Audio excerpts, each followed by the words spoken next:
the PoE live stream yesterday. You know, there were like, you know, probably tool tips and these kind of things. Let me see, like Reddit, Half-Life, there's probably like a lot of stuff out there, right? Has anyone found like some cool stuff that, you know, might have been like missed yesterday when you watched it?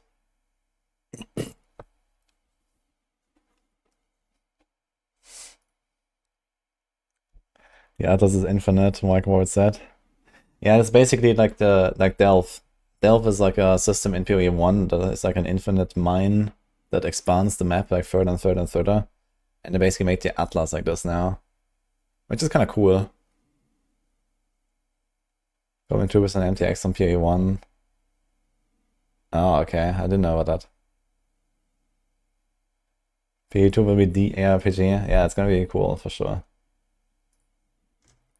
For the blasters, it's gonna be cool for sure. For the casuals, disparage, but we'll see. We'll see what's up here a little bit. Reddit is probably going wild, I imagine. I haven't actually checked that. Okay, we got this here. GG Life Ascendancy Reels. Yeah, that's the kind of stuff I wanted to see. That's perfect. If you have more stuff like this, I would be interested.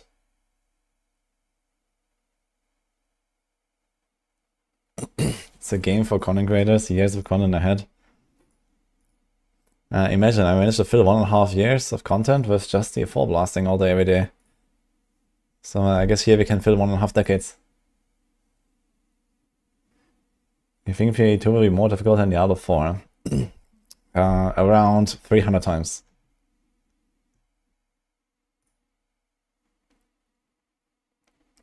Okay, so let's see this here. Monk. Acolyte of Chayula. So it's like the Chayula guy. That's kind of interesting.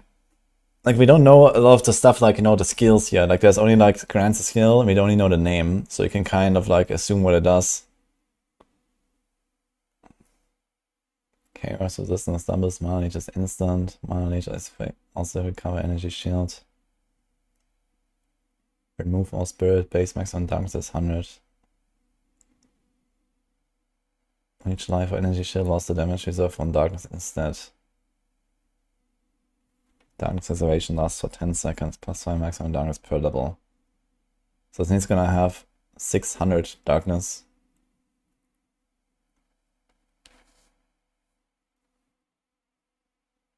But you have no auras. I wonder what's the life gonna be. Like, how much life are you gonna have? 600 doesn't sound like that much, but maybe it is actually a lot. Sounds like he's like a very tanky boy. Gain 1% of damage as extra chaos damage per 20 unreserved darkness. That's actually kind of interesting.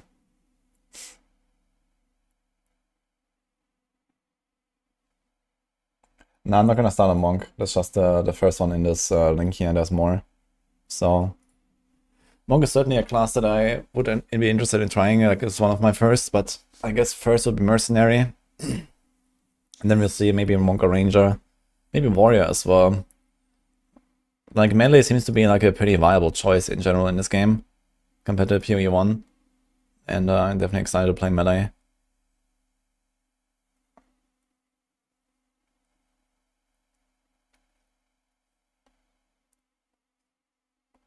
I did say the boss will be harder. And considering a boss fight resets if you die, or was that not a thing? Yeah, every boss will reset if you die. Well, at least the campaign bosses, but I guess every boss fight will reset if you die. You have to do them all in one go, which is really cool. I think that's a good concept.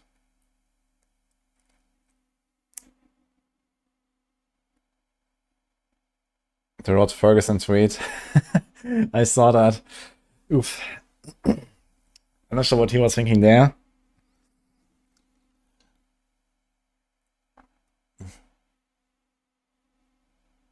Monk has instant energy shield leech. Yes.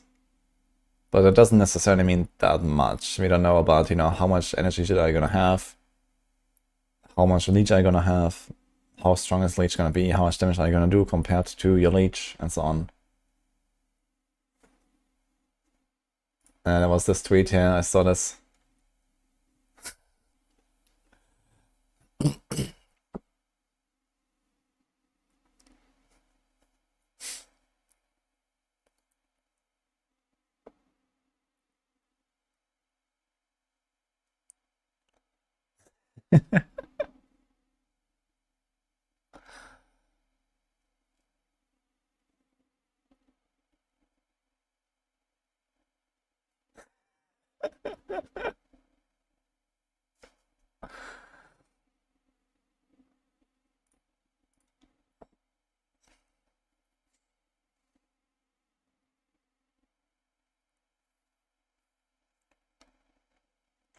Oof, yeah. Oof, I say.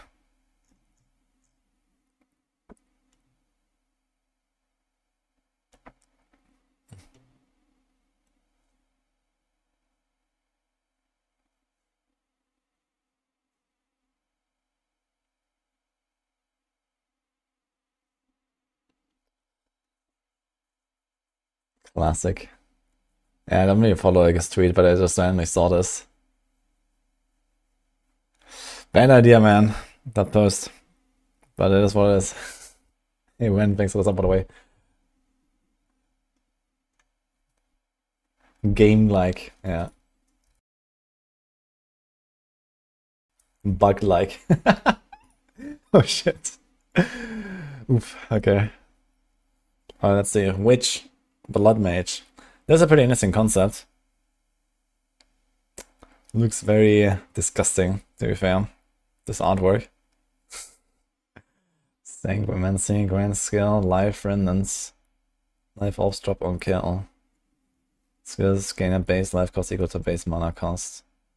So this is like forced, I guess? Yeah, this is forced. Okay. Gain energy shield from equipped body armor as extra max on life. That is a funny... What the fuck? Gain energy shield from equipped body armor as extra max on life. Okay. 10% of spell damage leached is life. 10%. 1% increased critical damage bonus per 20 life. Yeah, that makes me wonder what are the life values at actually. They're probably gonna be somewhere in the low thousands, I imagine. But maybe not, maybe even less than that. But let's say you have 2000, this is 100% crit damage bonus. That's a lot. So maybe you have less than that, maybe you have like 1000 life. This will be 50%. Sounds like a lot. It depends on like, you know, how strong they want individual nodes to be. But it seems like the relative, like, you know, power per node is kind of comparable to like ascendancy nodes in PoE 1. Typical ascendancy nodes in PoE 1 are probably like in the range of like, I don't know, 20 to 40% more damage or something. Or like, you know, similar utility.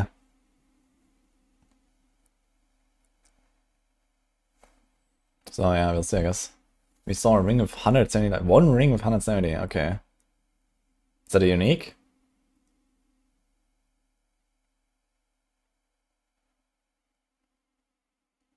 Blood Mage should be able to tank, very disgusting setup. I mean, there's not really a huge problem with like allowing people to build some defenses, right? It's okay that certain builds or certain classes have like a bit more tankiness and a bit less tankiness. And one thing that PoE does relatively well is, you know, not allowing people to just become invincible. I mean, okay, you can make invincible builds and stuff like that pretty much, but, you know, for like regular builds, you always have to build your defenses up to a certain level, and it's always kind of like a struggle to get there. And you don't really go much beyond that minimum requirement in most cases. So it is not like in Diablo 4 where like certain builds are just like, you know, like Diablo 3 is even worse, right? Where certain builds are like giga tanky and other builds are just giga squishy. You don't really have that too much in PoE because like it's kind of like more streamlined. You can't build a lot of defenses, which is a good thing. Games are generally better if you can't build a lot of defenses, I think. At least not like, you know, let's say efficiently. It does look strong, like the spell damage Leech is life could be very powerful here. No idea like how accessible is Leech at all, right? Do we have like an image of the tree? Do we have some notes on the passive tree and stuff? I've seen it a little bit when I played the passive tree, and it did rework a lot of nodes. And a lot of like kind of like, you know, big utility stuff was kind of gone. And I think Leech might have been one of them, or like life on hit and all this stuff. I think was not very common on the tree. Yeah. So I definitely noticed like some things were gone there.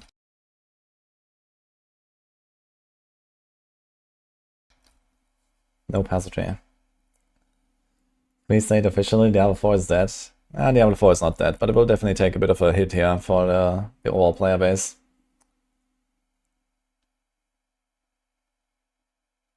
It's likely way different from when I last saw it. Could be.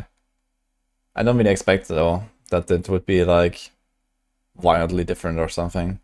Like, it doesn't seem like they have added masteries or something like that. Like, the notes they showed off with, like, you know, some of the notables and stuff that looked very familiar. I guess it comes down to, like, okay, the philosophy of what do they want to put in a passive tree. Diablo 4 will carry the Diablo-like genre for years to come. I mean, you have to see that there are a lot of Diablo players that will not enjoy PoE, no matter how good it is. That's just a harsh reality as well. You know, PoE 2 will be very successful. And especially like the blasters and the, you know, people that really want like a good RPG and all that, they will play PoE 2. But there will be a lot of people that will not want to play PoE 2 no matter what. So that's just how it is.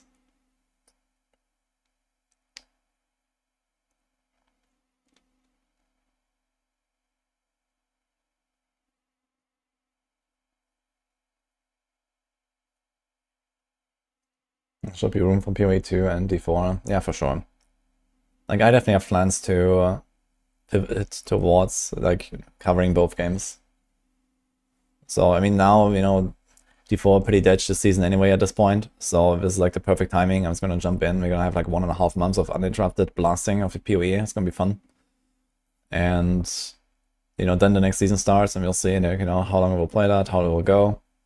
Maybe I was gonna like play it a little bit and then go back to PoE 2 right away. So we'll see where it like balances out basically, depending on the update cycles and the hype and so on, and how much I enjoy it.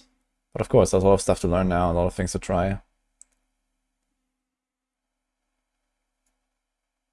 If a PoE 2 early access code to give away, I can do a giveaway. Why not? I did one yesterday for Monkas as well. If anyone else has keys to give away, DM me on Twitch or on Discord. I will just like collect them. If you want to give away your keys, I can do that. Otherwise, I mean, I don't know, do whatever you want, you know, post it in chat if you like. You want to see me competing with the best players like Ben in Racing? Yeah, it's gonna be very fun. Like, PoE has, like, you know, the big thing for me is actually the competitive scene in PoE, like the hardcore scene, the competitive scene, the races, the gauntlets. I love that shit. And I'm so sad that we have like none of that almost in Diablo. And I'm very excited to actually, you know, like play alongside, you know, people like Ben, Karn, Ziz, and so on in the future. So it's gonna be very cool. With like a fresh start, you know, like a blank slate. It's gonna be very cool. Havoc. There's a very big potential for speedrunning. Yeah, of course, there's a lot of potential for speedrunning. If you know all the acts, if you know all the bosses, you know, you can make like, you know, giga squishy setups that just like kill bosses 3 times faster than other people can. You're gonna do the campaign, you know, 5 times faster than other people. Of course, there's speedrunning potential in a game like this.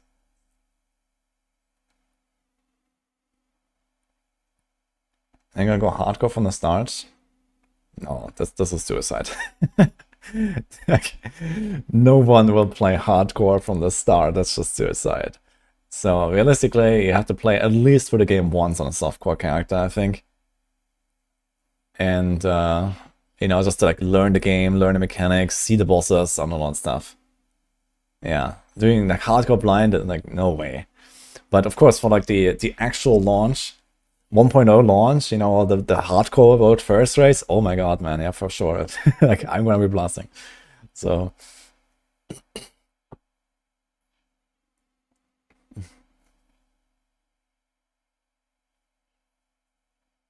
it sounds like a 90s game which makes it to the 21st century. It's kind of funny. Yeah, it's certainly not like a very, let's say, modern design philosophy, right? Making like a really hard game, a very complicated game, a very expansive game like this. I guess most video games these days are designed to be much more easily consumed, not just in RPGs. And they are basically doing the exact opposite of that. And they might get Game of the Year for that or something like that, who knows? log in. Hi, Chronix.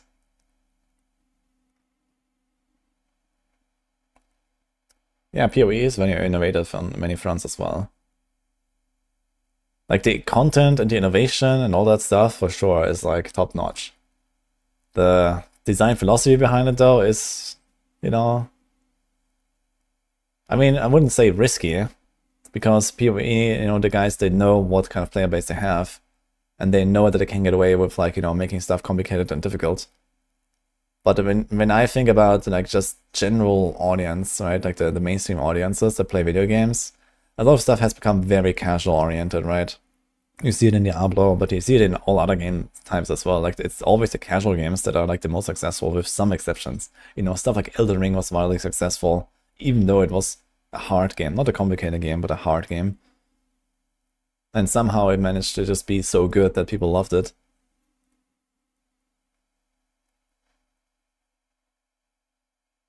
Look at LoL and Dota. Yeah, exactly. LoL is the much more popular one, but I would say Dota is the much better game. And I guess it's kind of comparable. For example, Diablo versus PoE as well. PoE is a really good game, but a lot of people just can't enjoy it.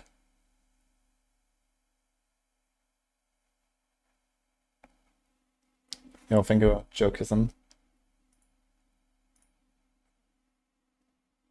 Okay, we're gonna do a quick raffle. Anyone else who wants to give away an early access code, who got them from the supporter packs or something? I'm setting up a giveaway right now. So I'm gonna run like in 1 minute, and then we pull a winner. It's gonna be on Twitch only though, for the YouTube folks, by the way.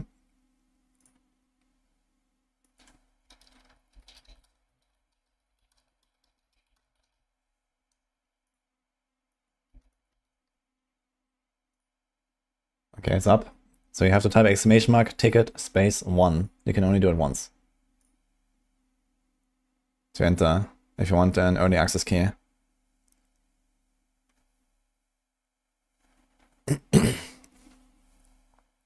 Sponsored by Jogerson Ollie 12, by the way. Anyway, I want to see some more of the ascendancies and stuff. Okay, we covered this. So we don't really see all of the nodes. 1, 2, 3. They actually have a lot of ascendancy nodes, to be fair. Look at this. 1, 2, 3, 4, 5, 6, 7, 8 big ascendancy nodes. How much is this one? 1, 2, 3, 4, 5, 6, 7, 8, 9. That's a lot, man. And you only get 6 points, right? It's like the same as in PoE 1, I think. So you can choose 3 out of the 9 here, or 3 out of the 8. Well, in this case, 1 is force, for example. You have to go for this one. And then you only have 2 more to spend on 7 different choices. It's pretty cool. I like that. There may be redundancies, to be fair. Or like, you know, some stuff that's just like not viable enough or something, because someone just always picks this other thing. Chronomancer, this also looks very interesting. Okay, you want to pull the winner? Wait, where is it? 3, 2, 1. Close. Okay. Fitz Martin. Oh, I remember that. That was one of the first chat I said today. Congratulations.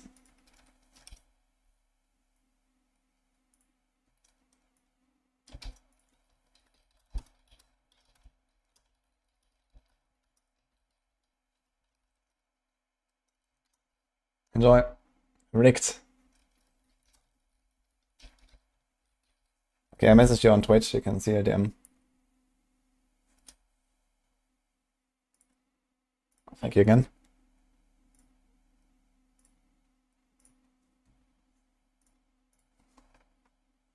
See you on the beach.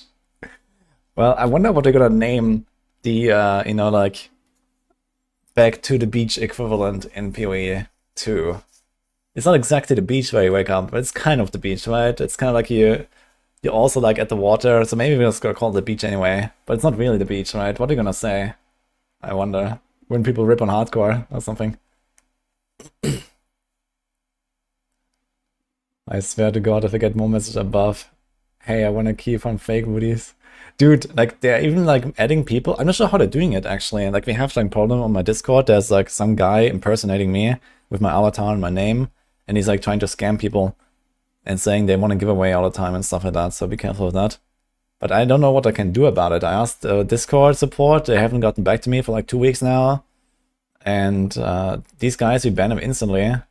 And they still somehow add people from my server, even though they're not on my server. So maybe they like, I don't know, infiltrated it with like another account or something and just keep adding people directly or so.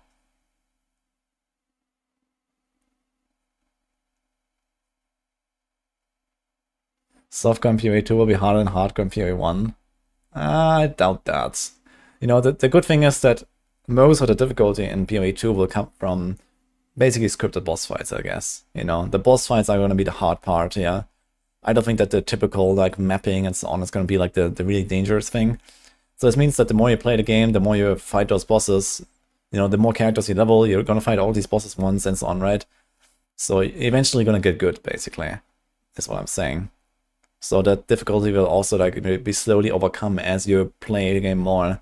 And this means you can make a lot more builds and, you know, still be successful.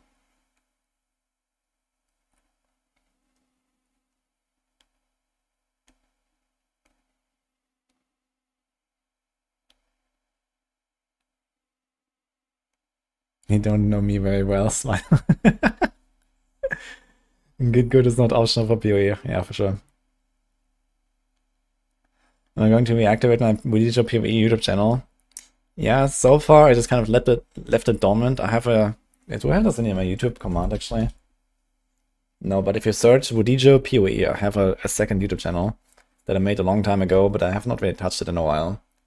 And right now I'm debating if I'm going to use my main channel for PoE content or if I'm going to use the PoE channel. So we'll see how it will go long term. For now, there's no Diablo content to make really for me anyway, besides a little bit of PTR stuff coming up and whatever. So I guess to start, I might just use my main channel. And then long term, I might split, but we'll see. For now, it's definitely going to be the main channel though.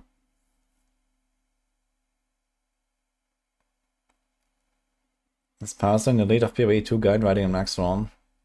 I'm not sure actually if he's still team lead. I think it's like it's this now.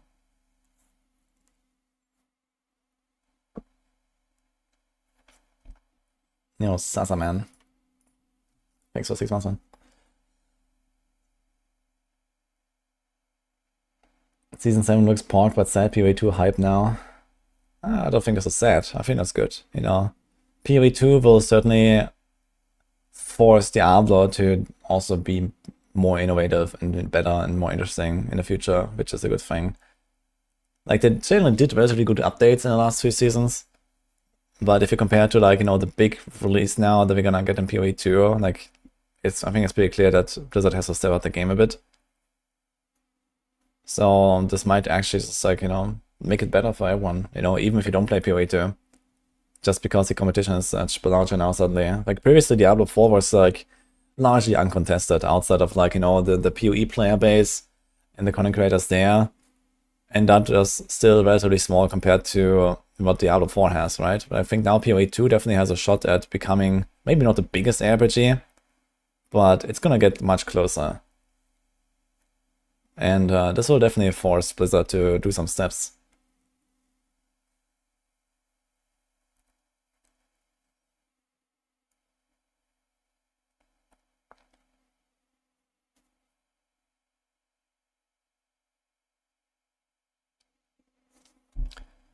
Yeah, exactly.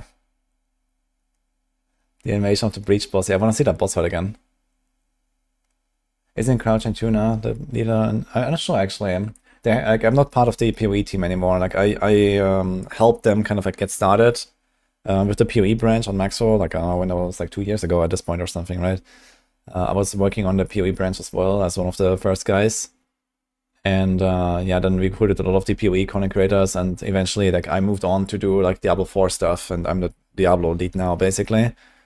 So I'm not actually involved with like, you know, the exact like, you know, meetings and like writing and everything they do. So I'm not really sure if like Palsone or Tuna or Ziz. I know Ziz has something to say. I'm not sure if he's the team lead, but yeah. Could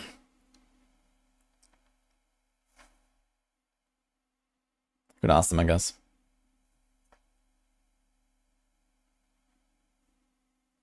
Okay, name the unique, the crouching tiger, hidden, what? Oh yeah, by the way, I will also get the puzzle box apparently from GGG. So they sent out this puzzle box that people were already showing off. You might have seen that from other creators. So apparently I'm getting one too. And this means I will get to probably design a unique in the game. Which is incredible. Dude, I always wanted to do that. And now I'm doing it in PoE. And not in Diablo, which is hilarious, man. Okay, so we'll see, I guess. But it's hilarious. It's a unique or a diff card. Okay, I hope it's gonna be a unique. Diff card would be cool too. But frankly, I would have loved if it just did away with the diff card system. But okay, I guess it is what it is. It's PoE. Make sure it is not too balanced. Yeah, I definitely want to... I want to make something memorable, you know? Something that may not necessarily always be like, you know, like a meta item or something like that, right? But something cool. I need to see what I will do.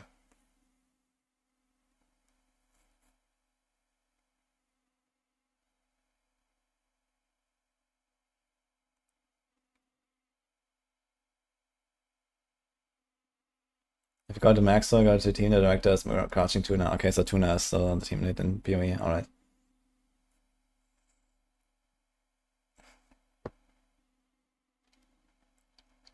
Make a Woody C helm. The Woody bow.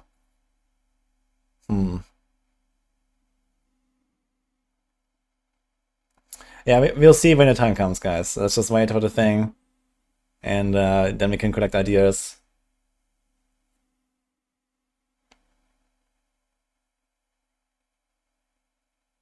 A chef fat. A card thrower unique. Woody force. I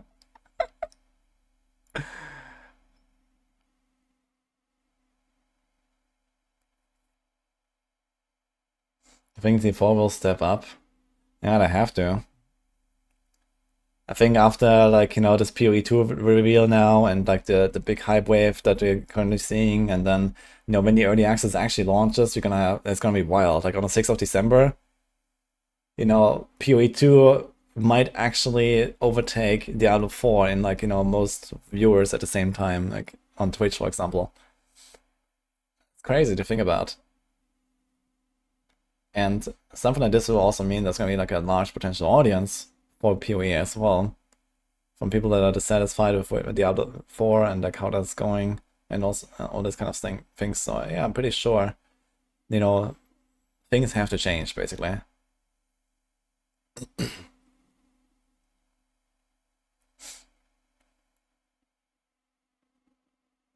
What's the fourth Twitch record?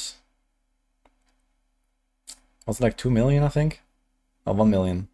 Yeah, I think 1 million.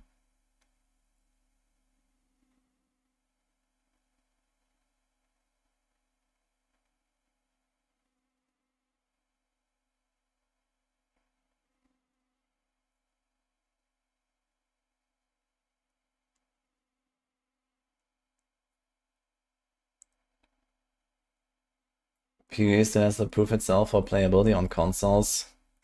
Yeah, I mean, they are trying to make it like... I think they're actually making a crossplay and everything, right? With console. Realistically, I'm not sure if that's really such a good move.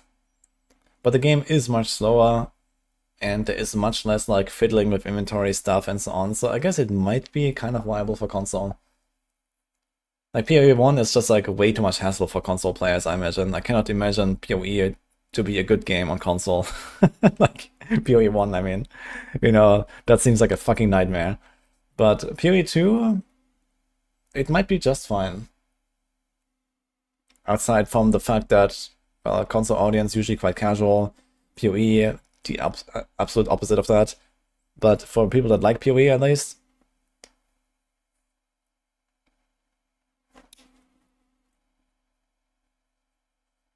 you can couch go with Nini on PC with 2 controllers. What the fuck?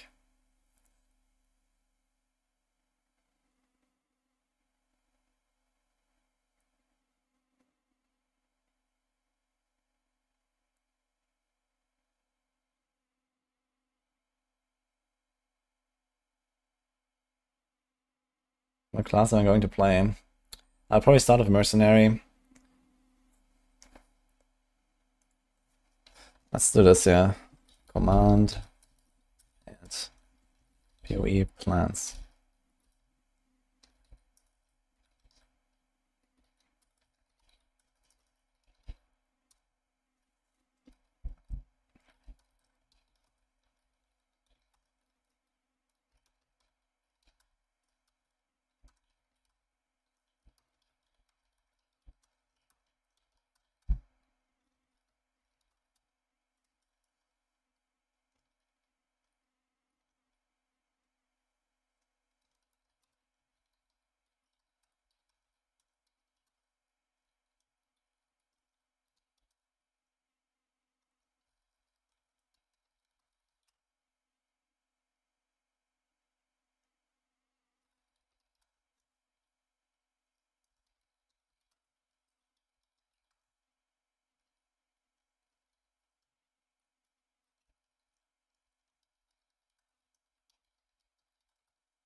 This for now.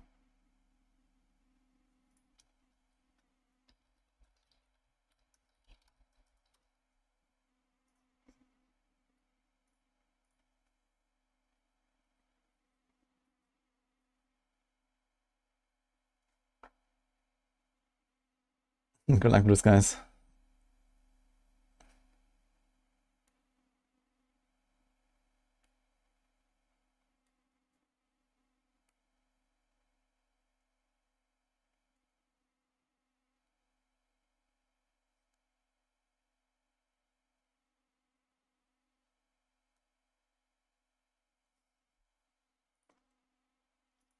Okay, let's check out some more stuff here. Ranger Deadeye. Okay, we saw this yesterday. I really don't like the art for this Deadeye, to be honest. I feel like the Deadeye art in PoE 1 is way better. So that's just me. This is kind of cool. That's kind of cool. That's also cool. But I'm disappointed by the Deadeye. If I have to say that. But okay. You have no accuracy penalty at distance. I wonder what distance means exactly, but I guess it just means like anything outside of melee range or something like that. Although, I guess weapon range per weapon type is a thing, right? So this is probably like some fixed, like, I don't know, like 3 meters distance or something. Very interesting effect though. Gain talent on scaling use, lose all talent when hits. Let's see how this works. They said that talent works differently. Maybe this just means that you lose it. This basically combined both effects where you have this damage reduction thing when you lose it from PoE 1 and just talent together. Mage build is gonna be S plus tiers. Yeah, I would not expect a tier list for anything PoE 2 anytime soon. There's no reason to make such a tier list right now. Or, you know, even post early access launch, I guess everything is gonna be like, you know, so Wild West. Radio said it's just move speed, okay. Interesting. So it's like entirely like a utility point here, basically. Tier list based on ascendancy art. Let's go. Yeah, we just know too little about the game. You know, looking at this, okay, like, you know, you're starting to basically have like lots of little puzzle pieces, right? Okay, I kind of know how items work. I kind of know what the stats are. I kind of know what the skills are. But, you know, it's all like, you know, fractured, like a mosaic, and you have to put it all together, right? This is how you learn the game. So that's why I want to do this here right now. And then I'm gonna already know a lot of the stuff when I first open, you know, the skill tree, and I already know, okay, this is what this does, this is what this does, and, you know, then I have less pieces to fit in. And eventually you have like the full picture in like 2 decades from now. Thank you, Nekon, for the prime, by the way.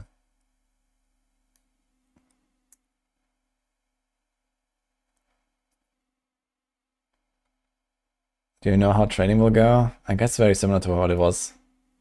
But there's also the currency exchange now that they have in the status of Calgar. Seems like they're basically copy-pasting that system. Or rather, they brought it from PoE 2 to PoE 1, I believe.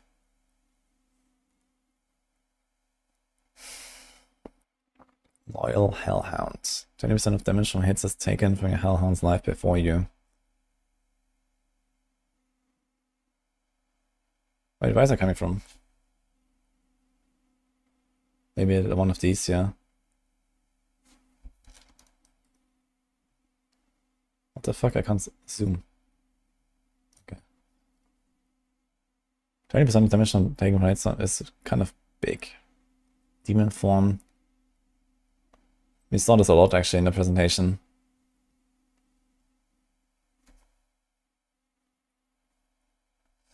Next time mana is replaced by maximum Infernal Flame. Gain Infernal Flame instead of spending mana for skill costs. Take maximum life and energy shield as fire damage and Infernal Flame reaches maximum. Use all Infernal Flame on reaching maximum Infernal Flame. 10% of Infernal Flame lost per second if none was gained.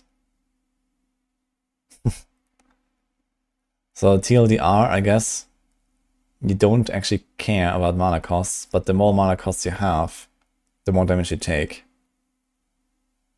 It's a pretty interesting effect. I like this. While not on low Infernal Flame, all damage on unit minions contributes to ignite, chance, and magnitude.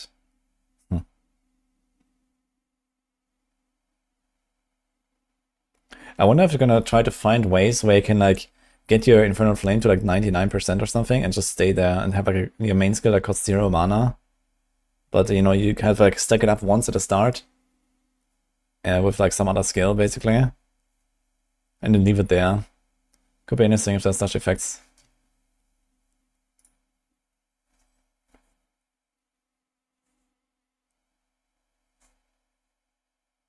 Shadow Monk will be crazy good for hardcore. Yeah, it certainly seems like a very good defensive choice. Monk Invoker. Grand skill, meditate, channel to double your energy shield. Very funny concept. I don't think it's gonna be really, like, you know, something I want to do, but the concept is interesting. I am the Blizzard. Gain 10% of damage as extra cold on freezing enemies, great shield ground. I am the Thunder. And shock ground. And I shall rage. Grand skill, unbound avatar. What was the unbound avatar again? I think this was like all of your skills are infused with like that element or something like that, and then you like get to like extra damage and get like freeze and shock and stuff, right?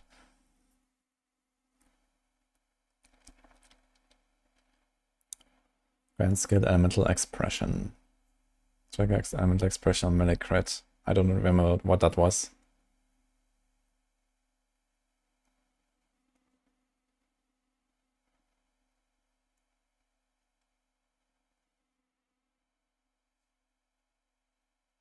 Damage and attack speed.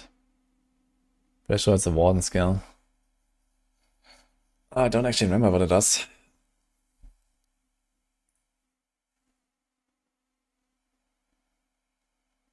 Pretty sure I can meditate pretty quick with support gems. Yeah, but it sounds like, you know, like we saw it in the trailer and it was like super long channel. And even if we make it faster with supports, I guess it's gonna feel clunky. But yeah, like sometimes it could be really good. Like if you time this well, like in you know, the endgame boss fights and stuff, you have like an energy chase based build, and then you double it, you can take some really big hits. So I think this could be kind of cheeky.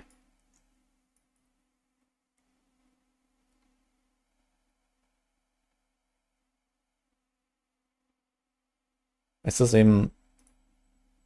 do we even have that? Wait. It's like super out of date, I think. I don't know about the Warden, but okay, it's fine. This one seems really good. This might actually be the one I start with. It's really cool.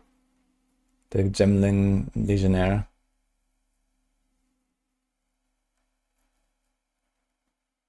Maybe some more damage, 100% chance to ignite shock shell. Okay, thank you.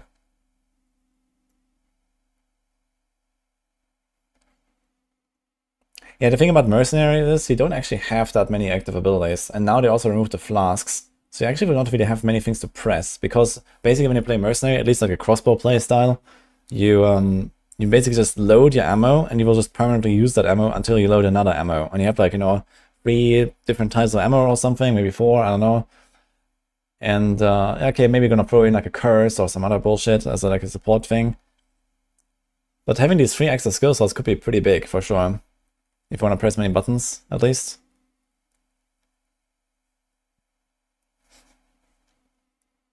And it seems like in general this ascendancy will scale really hard into the late game.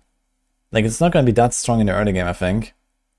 But maybe these extra skill slots could also be really useful early game. Where, you know, maybe, I'm not sure exactly how the skill slots unlock, but I guess there's like some kind of progression there where you get more and more and more, and then eventually cap out at like however many slots it is. And just getting 3 right away extra could be like, you know, it could be a totem, a curse, and, you know, some other thing that just like, you know, help it do so much more damage suddenly. Yeah, very cool. And basically you can do anything with this, right? It doesn't have to be a crossbow character. It just happens to be a mercenary. But everything here is like extremely generic. If you look at this. 12 quality to gems, extra skills. Maximum code resistance per 3 blue support gems. Per 3 red support gems. Per 3 green. So I guess the maximum res will be similar to PoE 1, right? It's probably going to be like 75 and then going up to 90.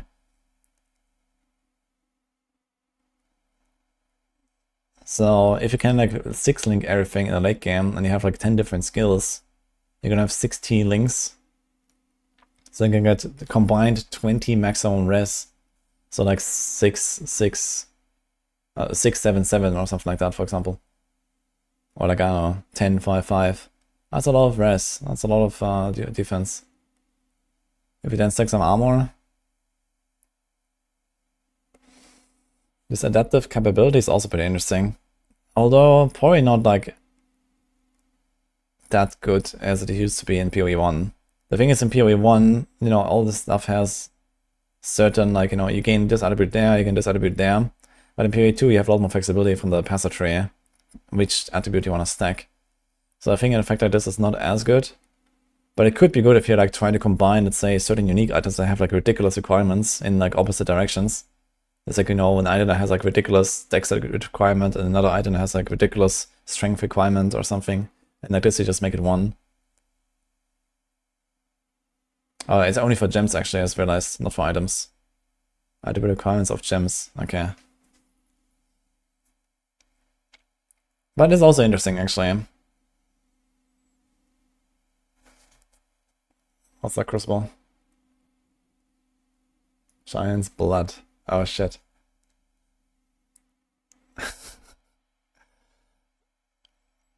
You can wield 2-handed axes to access in one hand double attribute requirements of weapons. 2-handeds get 2 gemling sockets each, 2 weapon rune sockets each, all the bitches. Nice. 2 tidebreakers. And the Fury Warrior icon, man.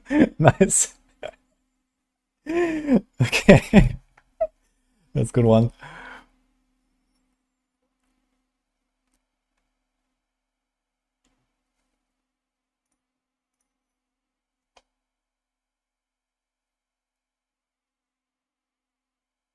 See, that is essentially with very good at group buffs. Yeah, that's true actually.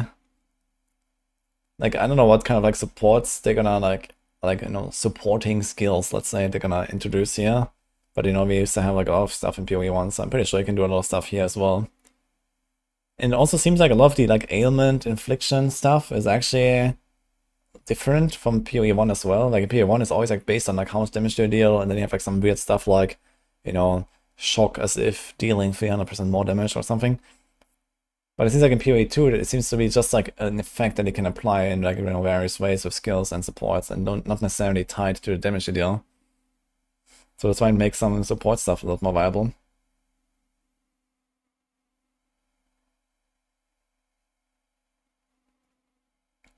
Does the revised gem system seem more player-friendly in PoE 2? Yeah, it's much improved, I would say. Like, you don't have to fiddle with your gems on your gear. You can just have the skills in a separate, like, menu, basically. It's, like, much better laid out. Also, they have, like, this, like, recommended, like, per class selection and the recommended gems for certain skills, so you can, like, you know, cut back on the complexity a bit by using a smaller selection.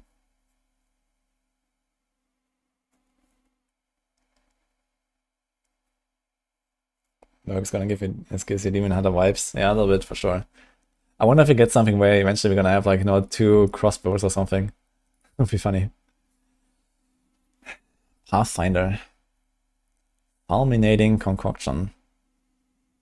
Bleeding Concoction. Okay, so you can choose, like, one of the 5 different options there. Contagious Contamination. The most damaging poison enemies you kill is spread to other enemies. Uh-huh. Doesn't seem very powerful, but I guess there could be builds around it. Where we played maybe more like a Ignite build, for example. Overwhelming Toxicity. Double the number of poison you can inflict on enemies. Oh. Okay, seems like poison in general just works quite different here. If there's a cap. 5% less movement speed penalty when using skills while moving. That is really good, actually. You seem to be very slow when you attack while moving. 30% less penalty is pretty good. Relentless Pursuit, immune to slows.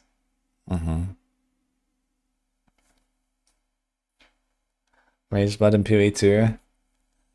Yeah, I guess that's not gonna be a thing. Unless, I mean, they can redesign the item, right?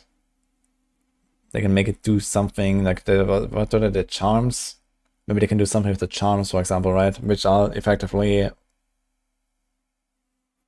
little bit like the like a combination of the utility flasks and their like auto triggers. Yeah, there could be some stuff like that with the charms. Stormweaver. Elemental Storm. Trigger Elemental Storm. These were like the spinning circles, right, that we saw.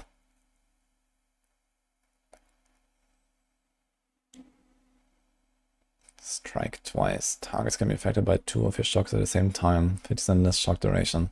That's a pretty cool effect. I wonder if we're actually gonna see this on the debuff bar as well, like 2 shocks next to each other or something like that.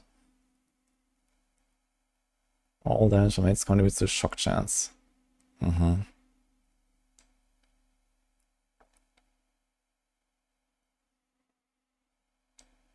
There's no official release date yet. Okay, unfortunately not that much to see, but how many nodes does this one have here? 1, 2, 3, 4, 5, 6, 7, 8, 9, 10. This one has 10 nodes, man. Crazy. 1, 2, 3, 4, 5, 6, 7, 8. 1, 2, 3, 4, 5, 6, 7, 8. 1, 2, 3, 4, 5, 6, 7, 8, 9. Yeah, so it seems like between 7 and 10 so far. 2, 4, 6, 8, 10. This one is also 10. 2, 4, 6, 8. 2, 4, 6, 8. 2, 4, 6, 8. 2, 4, 6, 8, 9.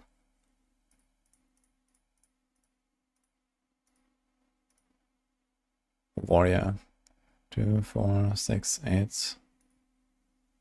2, 4, 6, 8, 9. 2, 4, 6, 8. Okay, so it's always like 7 to 10. Okay. Let's see this one. Titan.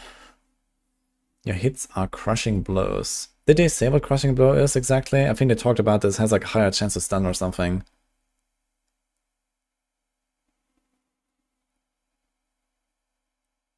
Meanwhile, we can't have more than 50 boss sounds because of technical limitations.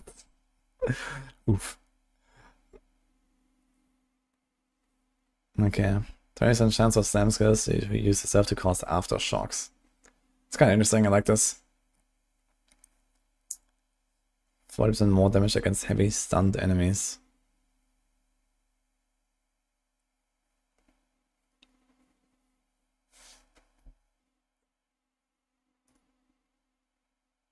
Warbringer. I feel like the warrior... It doesn't really look like what I imagined, but okay. Yo, Hunter, thanks for sub, man. Crushing blow is 20% damage, 50% area of effects with carnage attacks and 30% hits convert to crit and 20% damage. Wait, that doesn't sound like what they said though. They said something about stun chance and so on with crushing blows. Are you sure about this? Is there a jug? Yeah, all of the old classes and essences will come back without Cyan.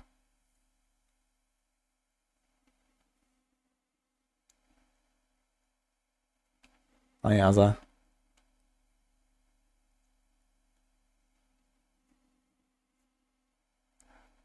Yeah, James, I remember that.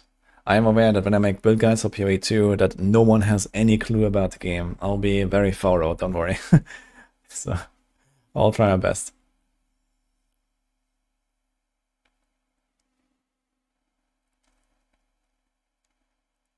Alright, Warrior, Warbringer. Grand Skill, Ancestral Spirits. Hi, Luna. Ah, this was the totem thing here. Okay, Grand Skill, Encase in Jade, gain a stack of Jade every second. Do we know what this is, the Jade stuff? Probably has something to do with like damage reduction or armor or something. Warcaller's better. Immune to damage. Ah. Wait, do you actually have like an immunity? Crazy.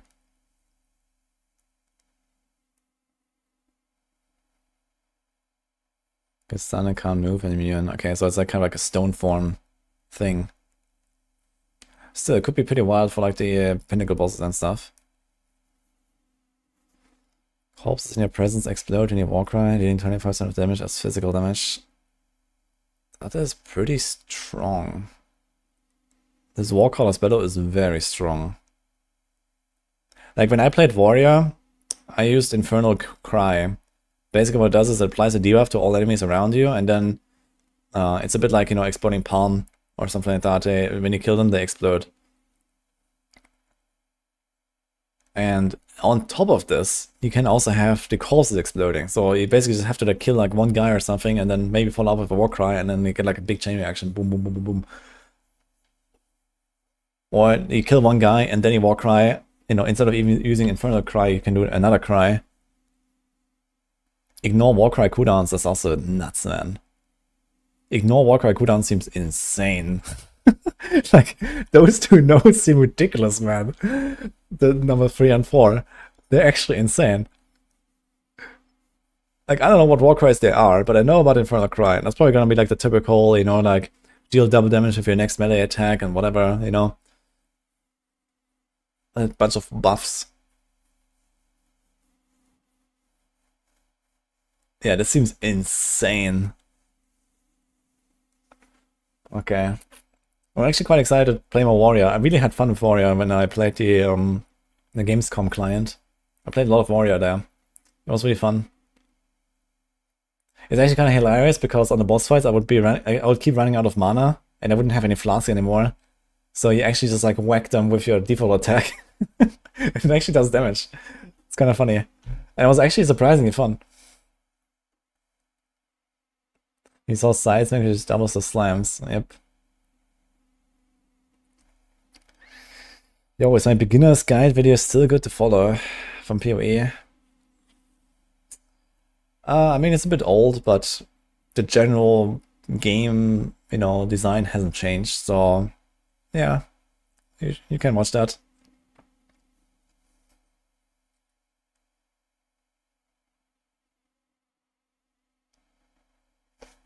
I think Rob said he's playing Warrior too. Oh, Rob actually plans to play some PoE 2 as well.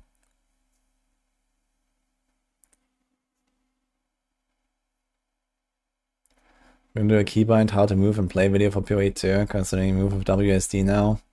Yeah, there's gonna be a lot of stuff like that to talk about.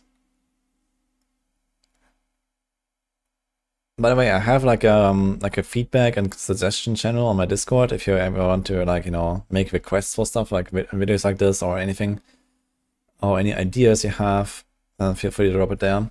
I also have like a PoE section on the Discord. I'm probably gonna expand the PoE 2 section, especially with like, you know, maybe class channels or maybe other like channels for like, you know, theory crafting and discussion and stuff.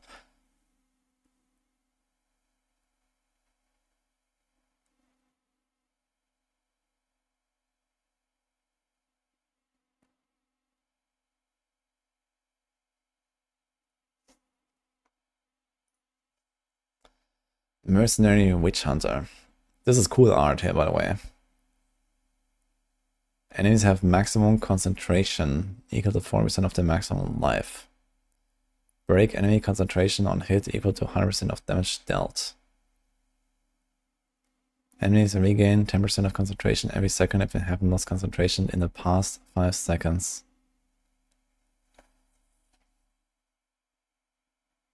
What does that do?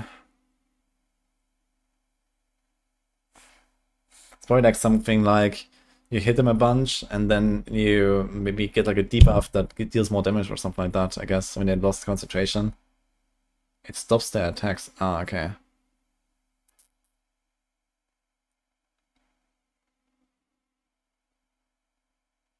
So they have concentration equal to 40% of their life.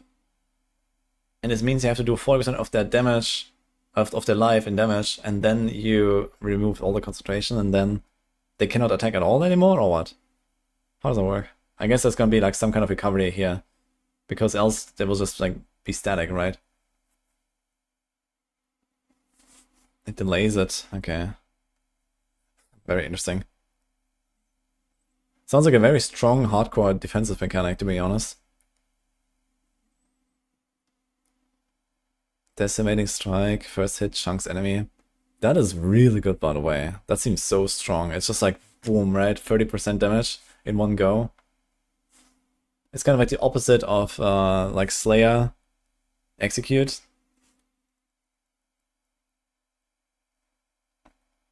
Obsessive Rituals. Grand Skills, Sorcery Ward, 50% less armor evasion. Okay, we saw this. This was like the elemental ward, basically. And Zealous Inquisition. 10% chance for enemies you kill to explode, dealing 100% of their maximum life as physical damage. Holy man. 100%?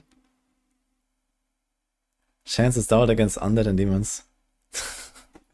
It's actually crazy, dude.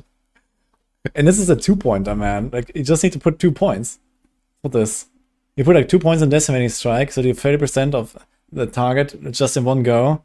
Then you have the explosions, and then you still have... Wait, are you gonna get 6 or 8 ascendancy points? Actually, in this game, I think it's 6, right? Or is it also still gonna be 8? 6, okay. Yeah. Like, this seems like a really good all-rounder ascendancy. So maybe I'll start this one, and then I might pivot over to the Gamblin Legionnaire later when I have like more late game synergies. But we'll see. I mean, we don't know many of the nodes, so there could still be like crazy stuff hidden in the other ascendancies, and this is not even all the ascendancies, right? So this is it all of them? 2, 4, 6, 8, 10, 12. Ah, it's actually all of them. Okay, but it's all of the ascendancies, but not all of the nodes. It's more like half of the nodes, but you kind of get an idea at least. What's there? Wait, no, what about the witch? Wait, you have 6 classes. With 2 each, right? Wait. Here's witch. Sorceress, ranger, witch. Yeah, so it's 2 of each. So what big archetypes are we missing? We're missing like a minion ascendancy, but it can play minions, I suppose.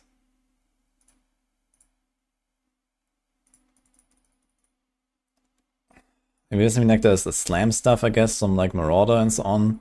But I guess if you have Warrior that can also slam. So I imagine there's some stuff in there. I guess Totem stuff is gonna be like not really fully fleshed out yet. It's gonna be like Chieftain stuff and so on. What else? We have bows, crossbows, hunters is completely missing, I guess. All the spear stuff is missing, I suppose. The druid stuff and the transformations is missing besides this. Okay, but I mean, you kind of got like melee, ranged, caster, minions. You can do a bit of everything. Minion Ascendancies, Infernalist. It doesn't seem like specifically minion. There's like the Hound, okay, but you don't have to go with Hound.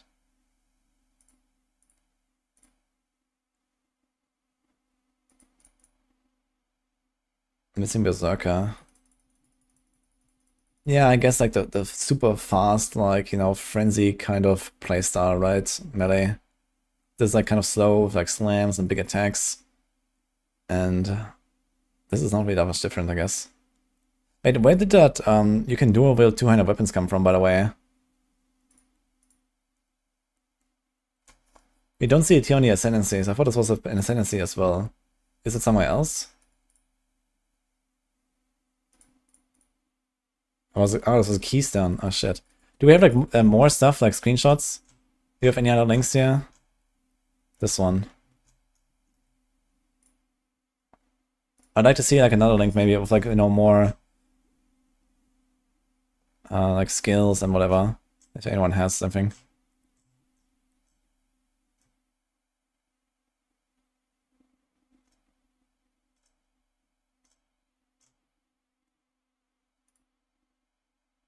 We saw this here. Ah, they have a PoE 2 DB already up. Oh shit. Interesting. That's a lot of skill gems.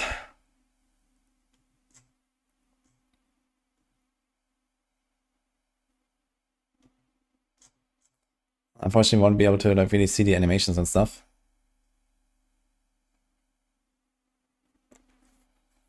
Giant gripping will be a big thing for casters since Phasmos are not global. Half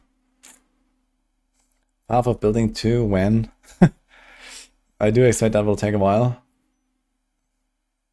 I mean, maybe not actually.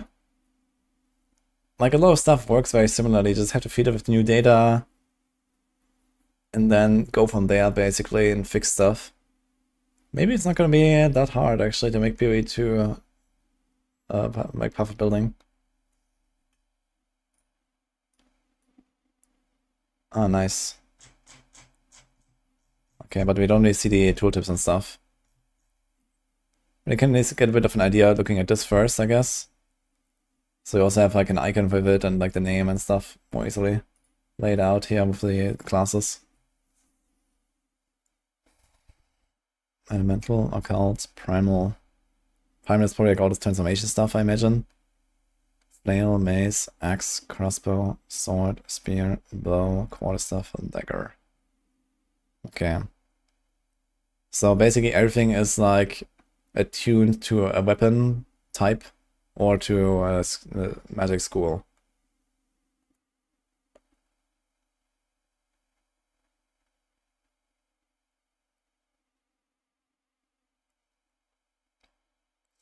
A lot of returning skills here. Some are new, Ember, Fusilade. But yeah, all of these are basically old skills. Okay, Incinerate, I'm not sure, does Incinerate exist? Hypothermia, Conductivity. These are the curses basically. So you can actually kind of get a bit of an idea of like, you know, how this is gonna go with like when you unlock certain steps. So it's like, you know, these basically chapters, like one, for some reason it goes from 1 to 3 to 5 to 7. I think these are like the minimum levels, I think, of the skills. So that's basically how that goes. You need to find at least like level 3 or higher uncut skill gem, and then you can use these. And then you need to find at least a level 5 and so on. This goes all the way to 13. So it's kind of similar to, like, for example, how it works in PoE 1, where in Act 3 you get the curses. You need like level 7 gems. So this might be kind of similar like in Act 2 or Act 3 or something, somewhere you start finding level 7 gems and then this allows you to unlock the next tier. I remember that as well when I played it. Like, you know, I found some uncut skill gems as I played, and then they were like, you know, tier 1. And then later I found like a tier 3, I could use those here, and then I found like a tier 5 and so on.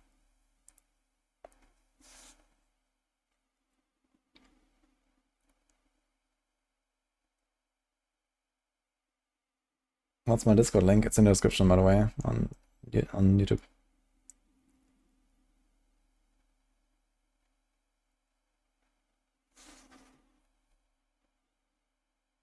Frostwall, Lightning Ward, Mana Tempest, Fireball, Firestorm Ball, Lightning Comet, Temporal Chains. That's actually, here's also a curse, and that's actually interesting. So he had like these offensive curses, and this is like a utility curse, I suppose. Or maybe it's just because it's like too powerful. They put it more in late game. Eye of Winter is also coming back, okay. Contagion remains like a early game leveling thing, I guess. It's got a warrior, it's got a sniper. Unearth. So you can basically all of the minion stuff right away. Essence Drain, Contagion. I wonder if they still work together like in PoE 1. Bone Cage. Bone Storm.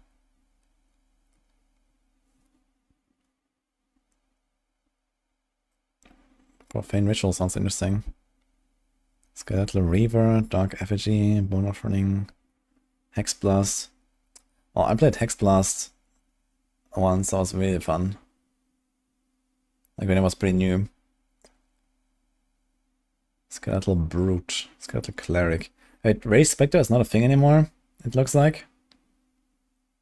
Or maybe it's renamed to something like this, yeah. Ah, here, Bind Spectre. So I guess Spectres are still a thing.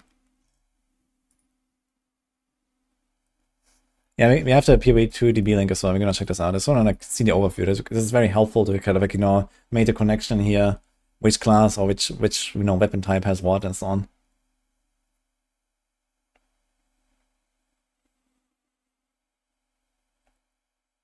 Earthquake, Bone Shatter, Rolling Slam. I tried this Rolling Slam a little bit. It seems very powerful, but very hard to actually hit the right enemy, because it moves you forward as you press it.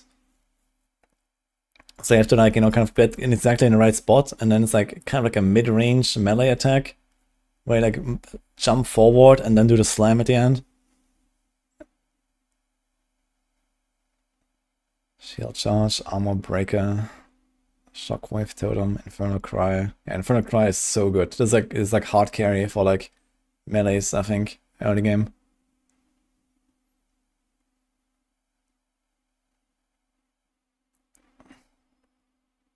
Hammer of the Gods. Okay, sounds like a very fun skill. That's the Warrior Totem, okay.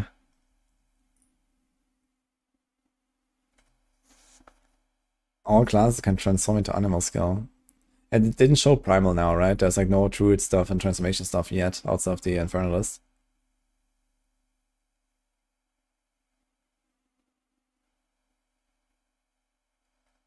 Okay, crossbow, explosive grenade, fragmentation round, armor piercing round. I wonder how many different rounds there are actually. High velocity rounds. Yeah, this was kind of like the standard kit here. Fragmentation round, high velocity rounds, and armor piercing rounds. So when I played Mercenary, those were like the 3 standard kit options basically. And basically armor piercing, you hit them a few times, and then the armor breaks, and then you follow up with like a big shot like which one was that actually? Did I move it somewhere? I don't know, what was the shot? It might have been the incendiary actually, I'm not sure, or rapid shot or something like that. Where like it consumes the armor break, which is like a debuff that lasts for a little while on the target after you hit it a bunch of the armor piercing. And then you do like a big extra burst. And fragmentation rounds is basically just like shotgun. And high velocity is, I think that it kind of pierces for enemies. Gas grenade, flash grenade, explosive grenade. This whole grenade stuff is kind of interesting. I tried this as well. Like the grenade stuff is very cool because it can work with terrain. So depending on where you position yourself, where the enemies are, you can like shoot into walls, bounce off the wall, into the pack. You can do something pretty crazy like shotgunning with this kind of stuff. Like in some cases, you can like, you know, melt the bosses if you like pull them into a corner or something. And then blast like a bunch of grenades on them. It's pretty wild. In general, these grenades have a very high damage output, but they're very hard to hit.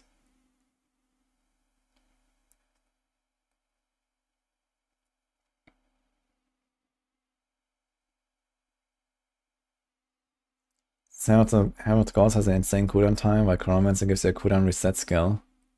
Yeah, I can do definitely some funny stuff like that, I guess. You can trigger Lightning Storm on minion death. Okay. I'm not too interested in minion playstyles, I gotta say. Like Raker boulders in the corner, yeah. Let's hope it doesn't come to that, but we'll see. There's Hailstorm rounds. Cluster Grenade. This is actually what we saw, they showed this. It's like big explosion. Plasma Blast, Siege Cascade. Storm Blast Bolts. Artillery Ballista. Oil Grenade. Okay, pretty cool stuff at least. Here comes Bow. I also did play a little bit of Ranger. This like lightning stuff is really powerful. So lightning rod and then combined with like lightning arrow, basically like you shoot the rods into the ground a bunch, and then you shoot like other lightning shots into them or like on enemies on top of them, and then they all like light up and like, you know, they overlap. So you can like really burst down stuff. Snipe could be very cool. If Snipe does a lot of damage, it could be very fun to play with, I think. To like, you know, get in position, do like a jump backwards, freeze them, snipe like for a 2-second charge up or something, kapow. Could be very fun.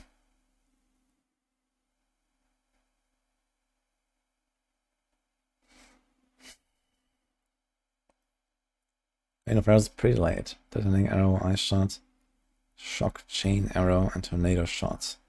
Okay. Quarterstaff. One thing seems wrong, a crossbow can't shoot quicker than a bow. Yeah, crossbow is like open to interpretation. For GGG, let's say. Crossbow can be anything you want it to be. Machine gun, a shotgun, a grenade launcher, a rocket launcher, I'm sure. Who knows?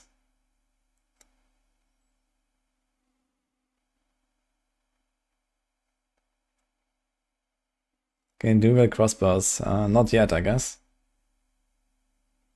It's an automatic crossbow because of magic. Yes. Who knows what else we'll do? Maybe we'll have a bayonet at the front as well at some point. And you stab them. Tactical nuke crossbow. Who knows, man?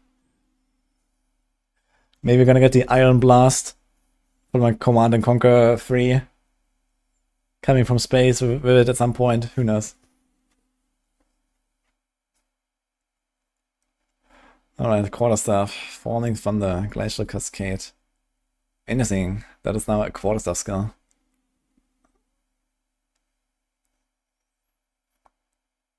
Staggering Palm, Tempest Spell. Tempest Spell seems like a very early skill actually. It's like level 3. Vaulting Impact. We have a Frost, Sirening Strike, Storm Wave, Freezing Mark. Mantra of Destruction. I wonder if there's like some like passive or like an aura thing, or if there's like a, you know, you activate it for like a little while for like a buff. Hand of Chayula. Riding a Sword, Shattering Palm, and Flicker Strike. Okay. Let's check this out. 6-man party time stop. Does it actually stop your party? I guess it doesn't stop your party. That would be weird. I wonder if it stops like projectiles mid-air and stuff though. Because if it's like a real time stop, it has to do that as well, right? It has to like stop everything, not just the monsters. Because if it just stops the monsters, it's basically not different from a stun. It just looks more cool, I guess. So if they really want to make it special, it has to be something like everything stops.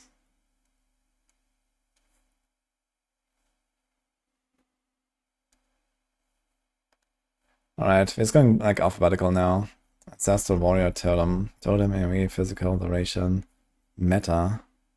What was it about meta skills again? Meta means you can socket other skills into it, right? So in the case of the Totem, You put like a slam into the totem, and you choose which skill it casts. It's probably like the same with the artillery ballista. Yeah, it says use a totem that uses socketed mace skills. Okay, 8 seconds, limit 1. Totem uses its own weapon, dealing 59 to 89 base damage. Oh, interesting. So it doesn't actually directly scale with your damage. Okay. It has its own attack timer as well. Maybe they want to avoid you making like full-on totem builds, but I'm pretty sure we're gonna get full totem builds, right? It's just that they don't scale the same way as they used to. What if you suck with Flicker Strike? Yeah, there might be some stuff that will not work with it or something, but maybe. I know there was like, what is that? Flame Dash totems in PoE 1, so honestly, why not? Arc.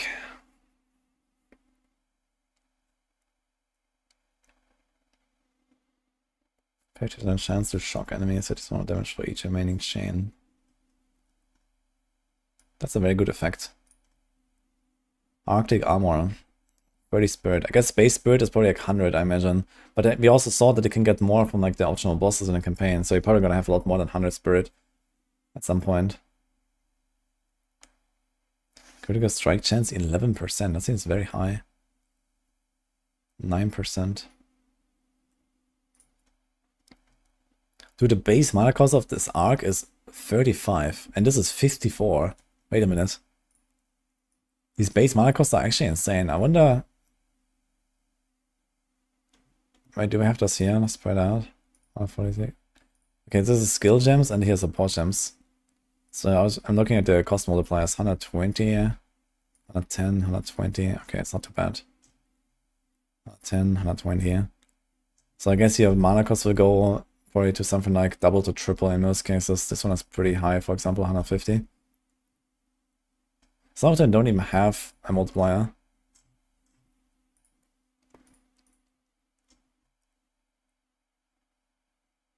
Are we cooking PoE 2 already? Yeah. I'm not really cooking, I'm just like... I'm looking at the menu. Setters have implicit spirit, okay.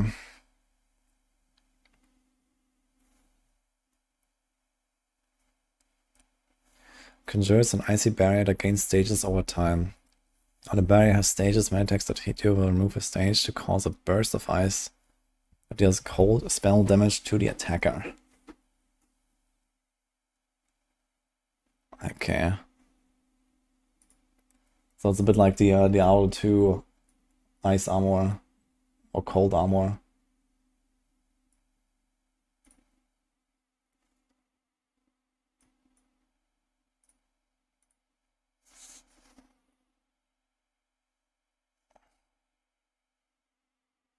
Armor Breaker.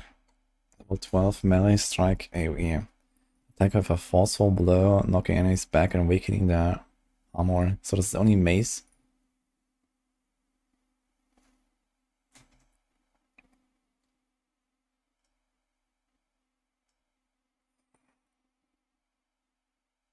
Hit breaks 1562 armor. Okay, armor piercing rounds. It's kind of interesting. Here we have, okay, this is level 5 and this is level 12, so I guess there's also like a much higher value because it's like slower paced and high level. Here's armor piercing rounds from the Mercenary, for example, with the crossbow. Load a crossbow with a clip of bolts that can be fired rapidly and break enemy armor using skill again reloads the clip. Attack speed 425 of base. Hits breaks 7 armor. Can fire 14 bolts before reloading. Ball lightning. Fires a slow moving projectile that repeatedly shoots balls of lightning. Level 13. So it's a bit strange because here's like level 10, level 12. These are like even numbers. But what I saw here, these are all uneven numbers. 1, 3, 5, 7, and so on. So I wonder what's up with that. And then there's 13, there's 5, so that seems to be the same. Okay, let's see the armor piercing rounds.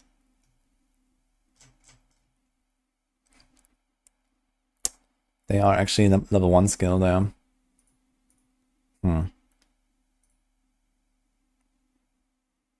So I think these numbers don't necessarily mean much. So let's not focus too much about the numbers themselves, but more like what do these things do. Barrage is coming back. Buff causes your next bow attack to repeat 2 times plus an additional time per frenzy charge consumed. Render a volley of arrows causes the next bow attack repeat multiple times. That's kind of cool. It has a 0.7 seconds cast time and consumes your frenzy charges. But it's cool. I like this.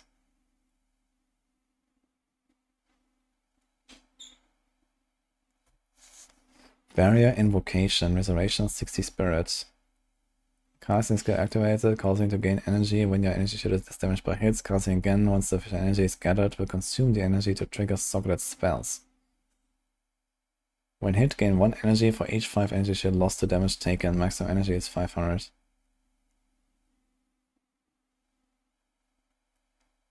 Okay, so what does the energy do exactly though?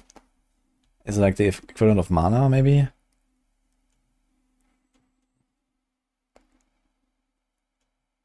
When will the full release be out? May, I guess. But I wouldn't be surprised if it takes a bit longer than that. Maybe in summer.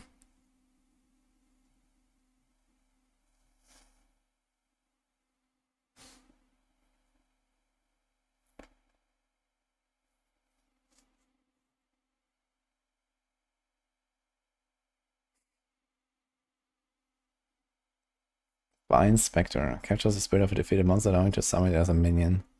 Okay, so it's basically like a one-time thing and then you just have it. Blasphemy. Combines all socketed curse skills into a wild aura. Is this a meta skill or what? Combines all socketed curse skills. Applying the effects to all nearby enemies. Socketed curse skills applying an aura around you. Reserves 30 spirit per socketed curse. Wow, that seems pretty insane actually. 30 spirit per socketed curse doesn't seem like much anyway.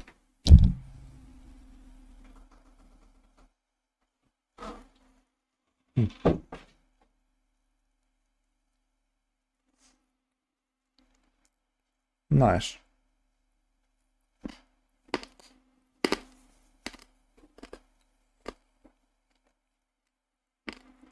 Fortune leaks. Oh boy. Okay, Blazing Lance. Projectile pierce all targets. Deals 158 base damage per second. Converts 50% physical to fire. Base radius is 0.8. Base secondary radius is 2.4. There's no description here. What's an attack? I guess it's for the hunters or something. It's more like a spear attack. Ah, yeah.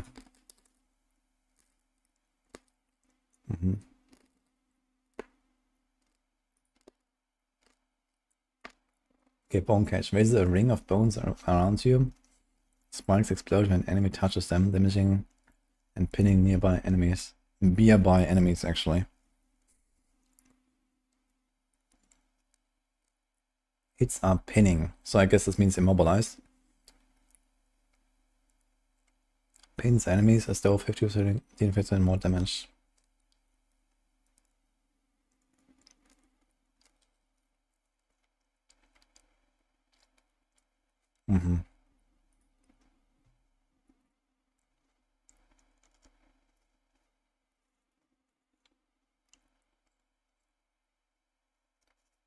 Live thoughts on the PoE 2 stream. Log in. Okay, Bone Offering. Even pays a skeleton on bone spike to shield the minions while the spike remains. The shield absorbs all damage on the next hit each minion takes and then explodes.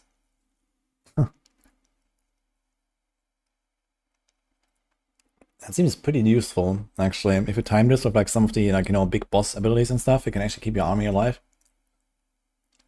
Pretty interesting. Bone Shatter. Attack enemies. This is like the Khan skill here. This is what Khan will play. Attack enemies with a melee strike. The strike will cause a heavy stun on enemies that are primed for stun. When causing a heavy stun will also create a shockwave. So you have to use another skill to prime them and then kapow.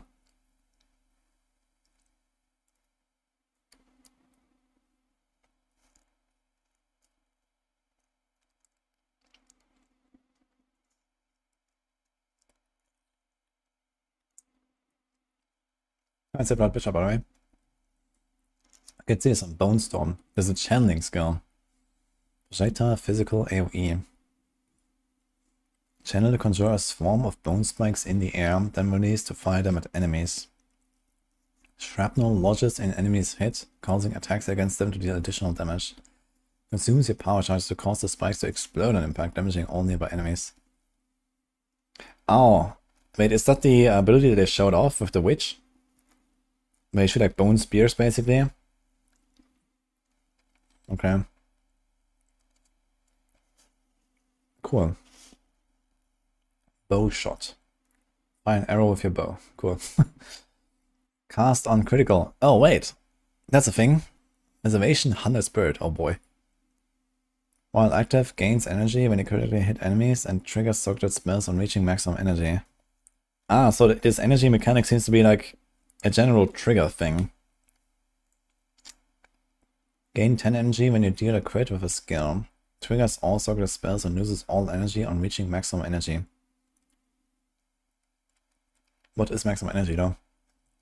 We saw that earlier, what was that again? Yeah, it says maximum energy is 500.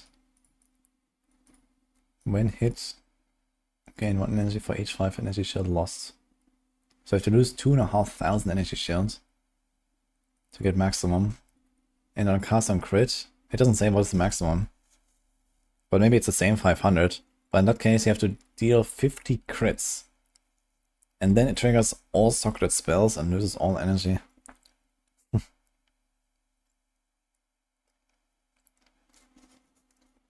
It seems like you can't really make builds around it, exactly. Yeah, it's basically like the offering mechanic, I guess. Seems very similar to like Rune's offering.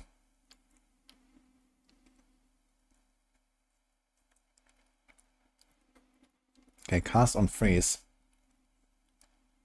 Grants a buff that causes you to gain energy when you freeze enemies and triggers target spells on reaching maximum energy. Gain 100 energy when you freeze an enemy with a hit from a skill, once per skill use. Trigger all target spells when you lose all energy on reaching maximum. Okay. So it's kind of similar again. And this is interesting, this is a meta skill. It's the same as the cast on crit, I guess. Okay.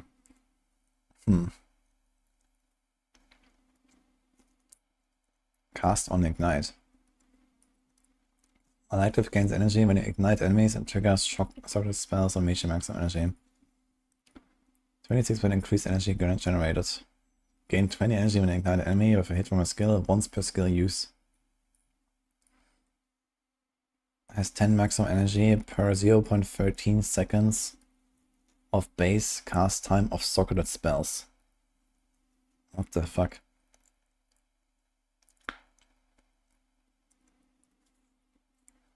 So typical base cast time is something like 0.7 to 1 second or so. So this means if it's like a 0.7 seconds, it's like 100 maximum energy. So this could actually be like a relatively reliable trigger. If you have like only one skill in there that you want to trigger all the time, every 5 hits you could get it. Which sounds pretty reasonable.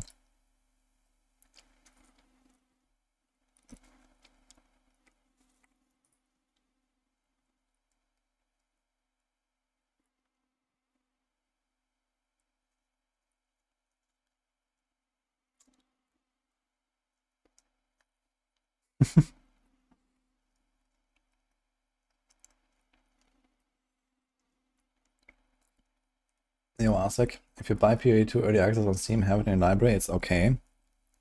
Yes. I think you can buy it now. I haven't done it myself yet.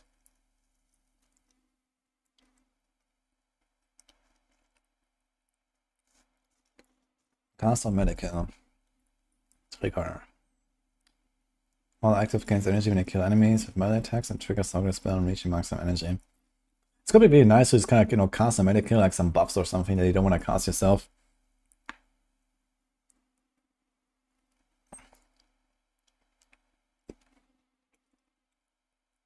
Gain 30 energy when you kill an enemy with a melee hit. That's actually a lot of energy generation suddenly. If you compare this to the other stuff, it seems to be very viable. And when you actually one-shot packs, you can get like hundreds of energy in a hit or something.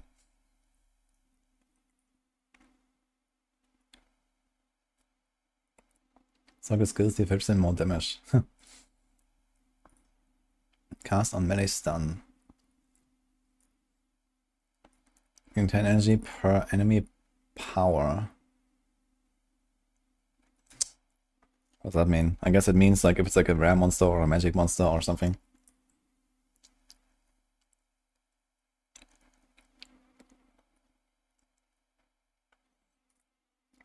Gain 2 energy per enemy power when you stun an enemy with a melee hit. Okay. Cast on minion death. Ah, this is the thing that someone mentioned earlier. Wait, this is not how it works though, the Ascendancy. Someone mentioned like the Sorcerer's Ascendancy with the storms. But don't these storms like appear when you cast or when you crit with like certain elemental skills or something?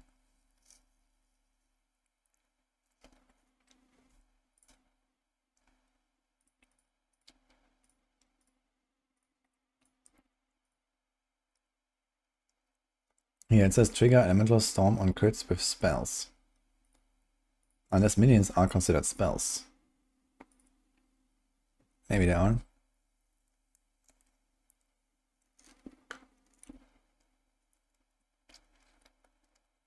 Gain energy when your minions die based on the defensive power of the minion.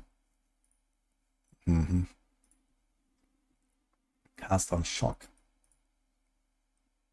Gain 20 energy when you shock an enemy. So it's the same as the cast on ignite basically, it's just the same thing. Just the cast on ignite actually has also this line here, increase energy generated.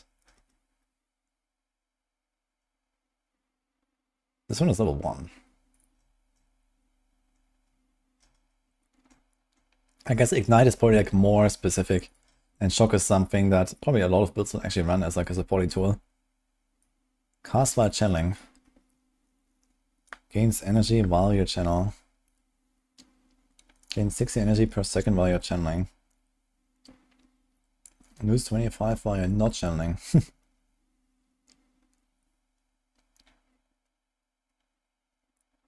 Okay.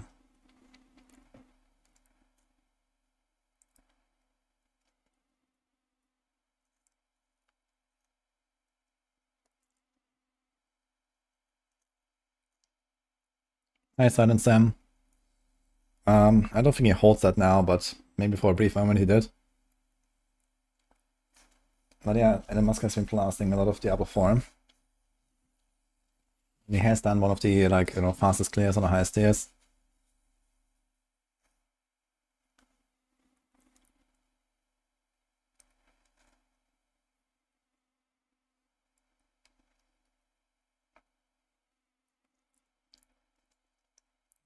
Okay, charge stuff, quarter stuff. Consumes all power charges to infuse the quarter stuff with electricity for a duration.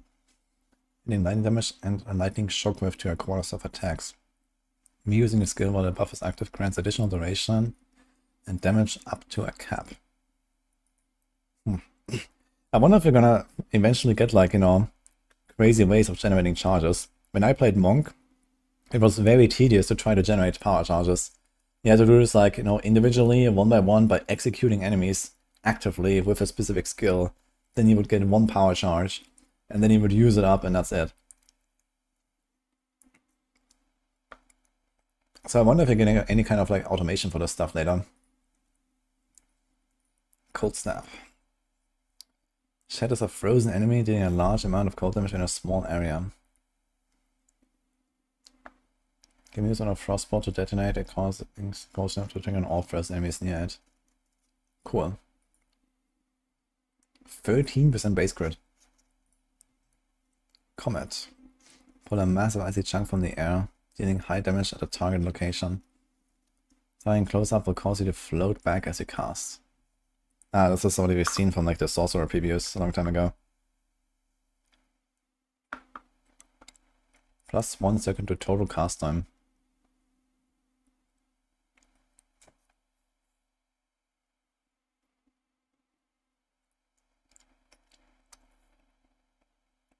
Okay, so this basically means that cast speed is relatively irrelevant for this. This is what it means, right?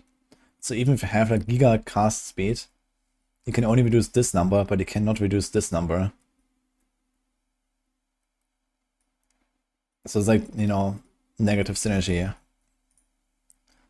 Hits are phasing, okay. But it seems quite powerful. Very high mana cost. Very impactful.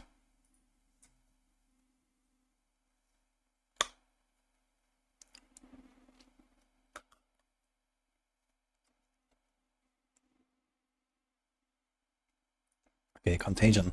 Let's see this one. Afflicts a single enemy with a debuff that deals chaos damage over time. If the enemy dies while affected by Contagion, it and all other chaos damage over time debuffs spread to nearby enemies in fresh iterations. Reanimating or detonating a corpse affected by Contagion will cause a minion or explosion and spread Contagion on hit.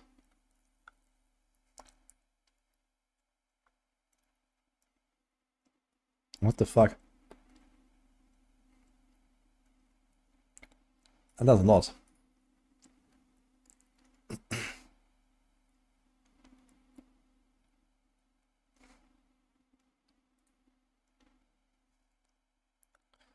Now the interesting part here is that you might actually get like other very interesting chaos damage over time effects. You know, you might get like uniques that apply like certain chaos damage over time effects or something.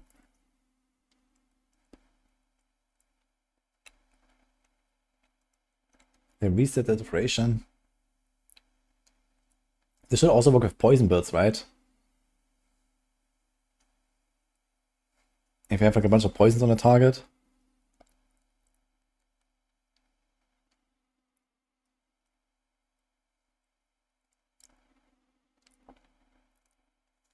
Original Sin 2.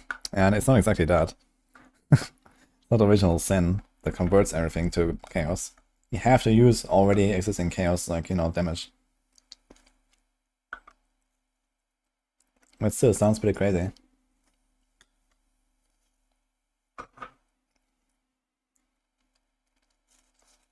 Fury 2 out already. Nope. Yeah, I know about Essence Drain Contagion. But it seems like it's a pretty big upgrade to what Contagion used to do. Dark Effigy.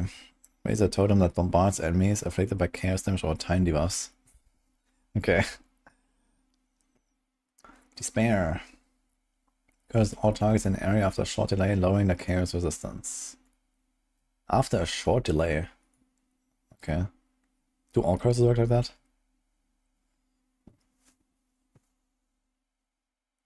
Detonate dead. Cause a corpse to violently explode, damaging surrounding enemies. Okay.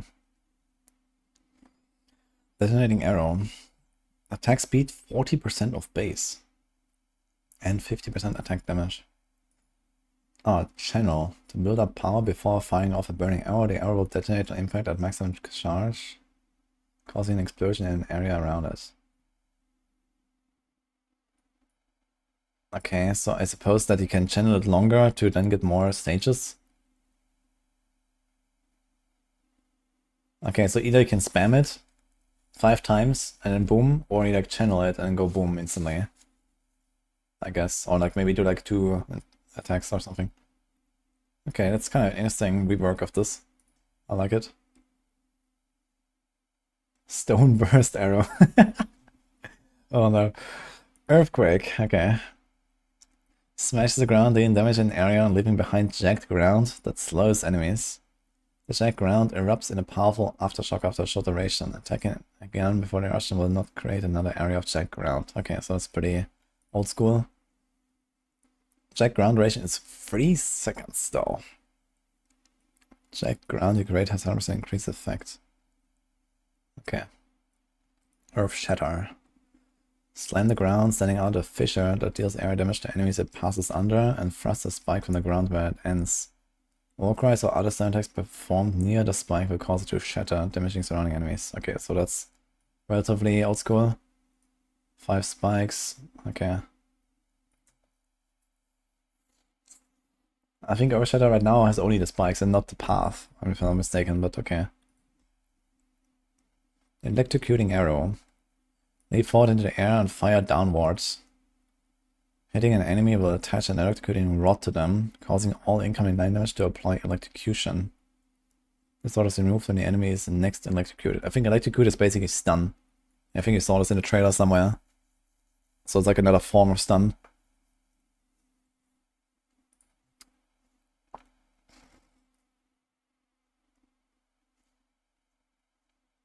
Enfeeble. Curse on enemies in area after short duration, causing to deal less damage. Curse duration is 8.4, curse radius is 2. So what is this delay exactly? It says after a short duration. Normal or magic curse enemies deals 21% less damage, rare or unique enemies deals 60% less. This is actually really powerful, man. 16% less damage for bosses. Just on this curse. It seems pretty nuts, actually.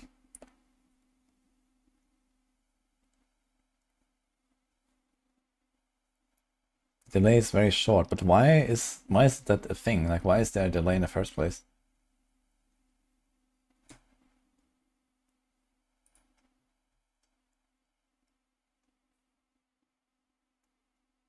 Yeah, I know that there's like the Doom mechanic in PoE 1, where like, you know, like you curse and then it gets slightly stronger after like a few seconds or over a few seconds.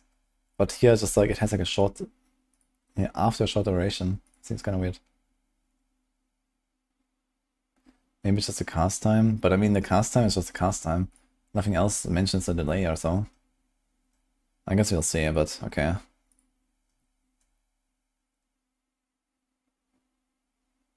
Can lead enemies into it, you can place the curse in a ground circle and it activates on anyone inside it. Ah. So you put it on the ground.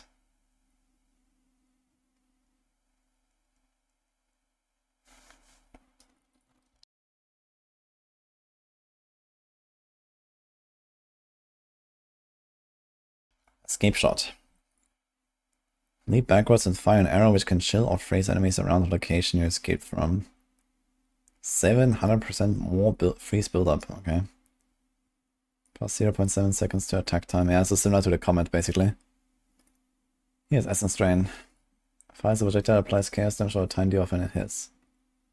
That seems to be like the most basic skill that we've seen so far. It's kind of funny. And for some reason it doesn't say how long it lasts.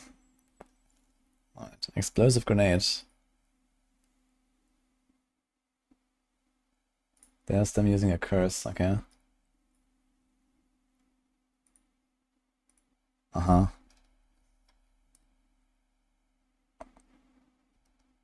Okay, the delay seems to be like a second or something, maybe?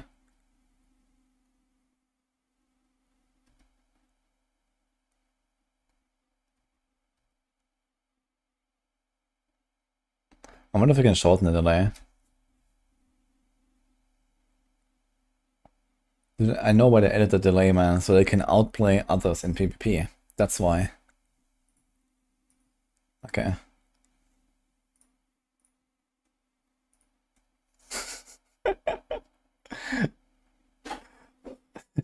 Exactly. Did they ever mention anything about PvP? Is there even gonna be a way to play PvP in PoE 2? It's a low level gem, probably. Yeah, maybe.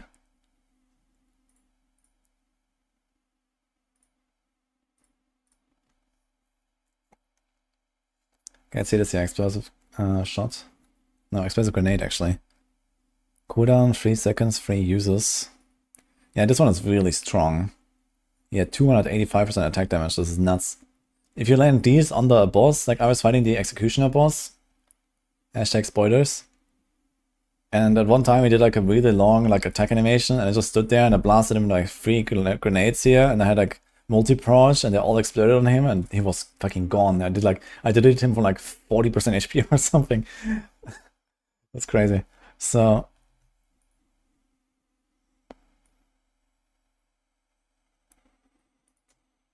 explosive shot. Loads a crossbow with flaming bolts that explode on impact. The explosion will detonate any grenades in its area of effect. Cool. Knocks back enemies. Alright. Eye of Winter. 12% base crit, man. Okay. Fires a single eye projectile which does not hit enemies. The eye constantly releases damaging shard projectiles in a spiral as it flies, plus an extra burst of shards at the end of its flight. If the eye passes over an elemental ground effect, it will take on that effect, applying it to nearby enemies and causing shards to deal more damage onto the corresponding type.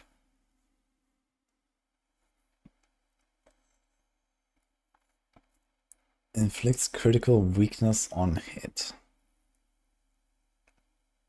Okay.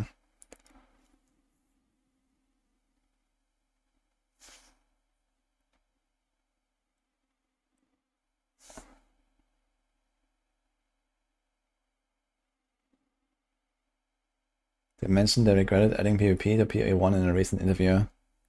Yeah, they've never mentioned anything about PvP, I think. I would be surprised if it actually makes it into the game. On the other hand, PoE 2 might actually be the type of game in RPG genre that's like almost the best suited for it. I mean, Last Epoch also doesn't have PvP, right? I have Winter and Stormweaver Sorg. How respec will work with gold.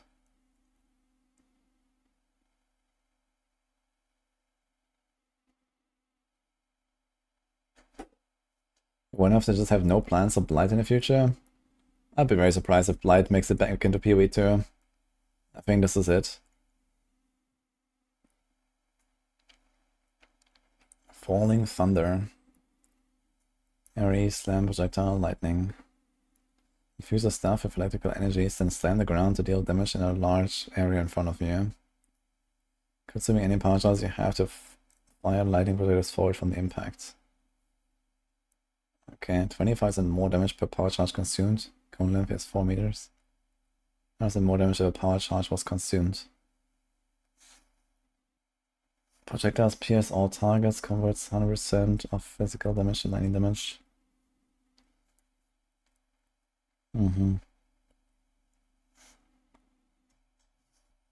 Okay, Ferocious Roar. Shapeshift. Okay, where is this info coming from, by the way? Like, there is no druid. We haven't seen anything about it, so where is this actually coming from? Was this like from an old preview or something? Shapeshift into a bear and trigger Warcry skills. There's dozens of class videos I never watched. I thought I kind of caught up on most of it. But we can check again on YouTube if there's some stuff. Shapeshift into a bear and trigger Warcry skills. Plus 0.6 seconds to total use time if not already a bear. Trigger socketed Warcry skills. Wait a minute. Can you trigger 6 different Warcry skills at the same time with the skill? Yes, you can, I guess. Wait a minute. What?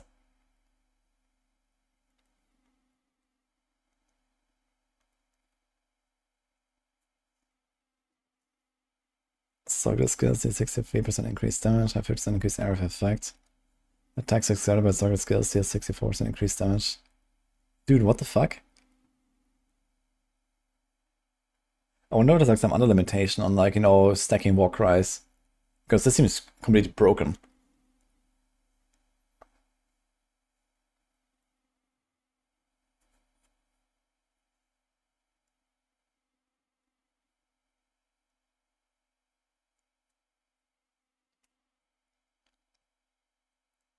Versus Warbringer. Yeah, you combine this with the ignore Warcry cooldown shenanigans, right? And boom. You just spam this shit. It's gonna be insane. What? I need to see the war cries. Let's see the war cries later. I guess we're gonna see them later. Hi, Wolfhard. Shout Druid is back on the menu. Oh no. This doesn't have a Warcry tag. It doesn't need a Warcry tag. Like, you just cast a skill. The Ferocious Roar doesn't have a cooldown itself. You can just cast it as much as you want, and then whenever your individual Warcries are ready, you will use them, I guess. But since you ignore the cooldowns of those Warcries when you play a Warbringer, you just can't spam Ferocious Roar, and you can always exert all your stuff, you can always get the Infernal Cry, you can get all the bullshit. It sounds pretty nuts.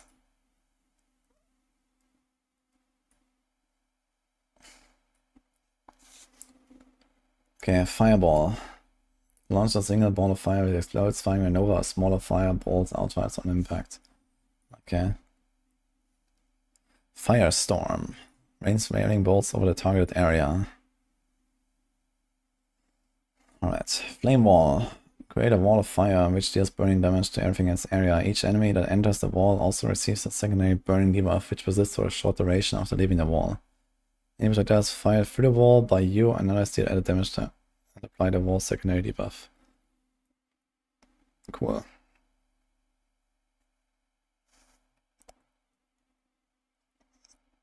I wonder if there's gonna be ways to actually buff the buff of this, basically.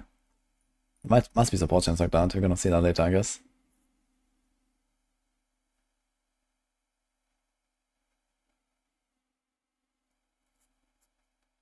Okay, Flame Blast. Stone Burst done right. Channels to build a destructive energy around you or a target solar orb. Releasing the energy causes a devastating explosion that is larger and more intense the longer you channel for. Maximum 10 stages, that's cool. Okay, Flash Grenade. Okay, what does that do actually? Fire a bouncing grenade that unleashes a blinding, stunning explosion when it fuses expires. This explosion can blind both allies and enemies. Okay. But why does it say this line here? Blind enemies. Fuse duration, explosion radius, 100% more stun buildup. 1000% more stun buildup. Okay. Interesting. What version PoE 2 am I buying?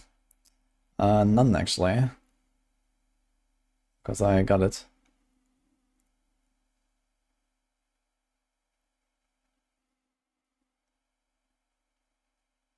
The new Flame Blast you can move and channel. Oh, wait a minute. Can you move while channeling skills? I guess you can, right? You don't have to stand still. That would be kind of wild.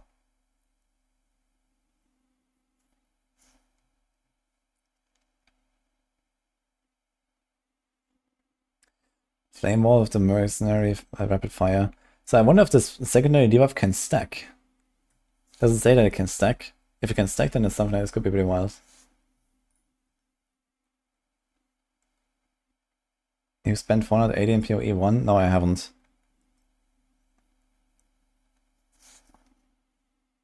But they gave me a key. So.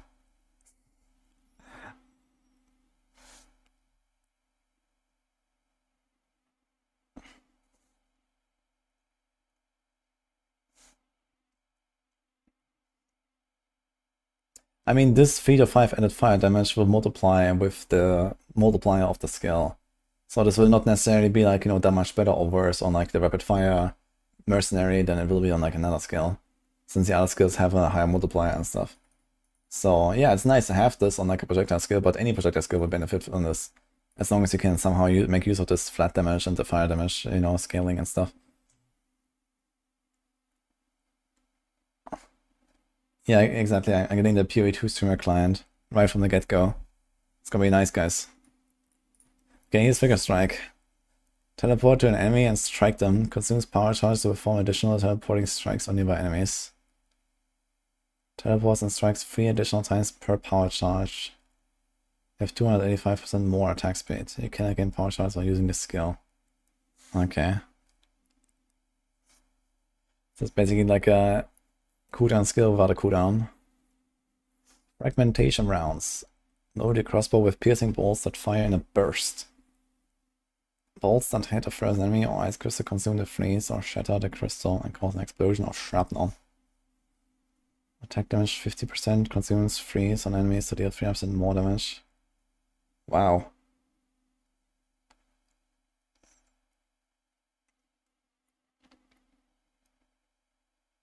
What the hell is ice crystal? I guess it's like the ice wall that we're doing there. Multiple bolts from one burst can hit the same targets. Bolts pierce 2 targets, fires 10 bolts per burst.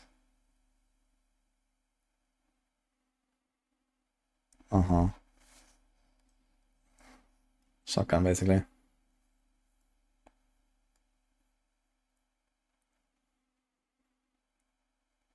Unfortunately, no full-time Flicker Madness. Yeah, I gotta say I was never interested in Flicker Strike. Because it was just kind of too much for me. Freezing Mark. Marks a target, making them more susceptible to being frozen. When a marked enemy dies, a cold nova erupts on their corpse.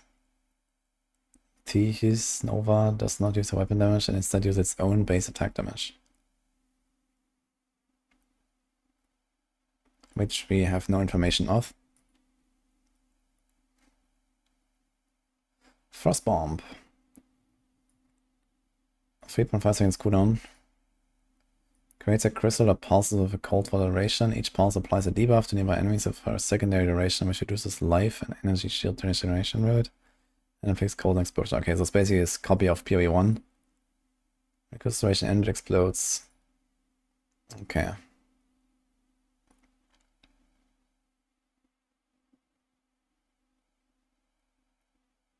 I think this is gonna be a big part of speedrunning strategies. Frost Bomb. With like an increased duration or something. You're gonna walk up to the boss, cast Frost Bomb, keep it in the right place, kaboom. Frost Wall. Creates a wall of ice crystals which hold back enemies. The wall will shatter if sufficiently damaged or if pushed hard enough to deal damage around the broken sections. Okay. So I guess you can also shoot at them. Frostbolt. Fires a slow-moving, piercing projectile, leaves a wake of chilled ground, dealing cold damage and explodes on colliding with terrain. Okay, and then you can do Cold Snap on it. So it's also like a PoE 1 combo, I guess. Frozen Locust.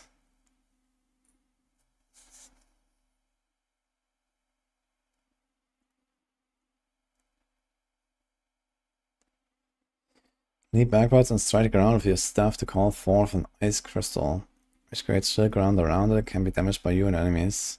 The crystal is destroyed in an icy explosion that deals attack damage, but does not use your weapons damage. Okay, seems like they made like all the stuff like have its own damage. Like all these secondary sources of damage are still their own damage source and not like based on your character in some way.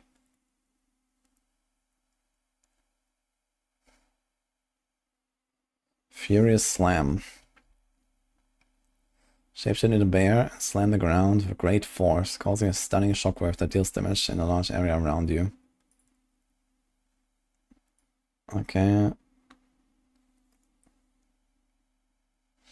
Hit stun enemies as though dealing 300% more damage. Damn. I wonder how the bear stuff will feel.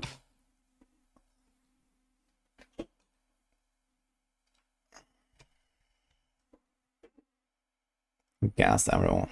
Rains an arrow down from above, creating a cloud of flammable poisonous gas where it lands. Any burning effects or detonator skills will explode the gas cloud, creating a fiery explosion. It's kinda cool. Glacial Bolt. Ammunition. Loads a crossbow with icy bolts that create 2 walls of ice crystals on impact. Alright. Glacial Cascade. Guys, we are like at least almost halfway down, by the way. Doesn't PoE 2 have region lock? I don't think there's region lock in this game. I mean, there's no region lock in PoE 1. Why would there be in PoE 2? People are usually in their own instances anyway, and trading is worldwide.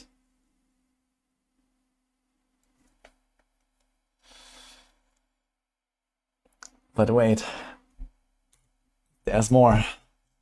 We have to go for this too. Just 113 support gems.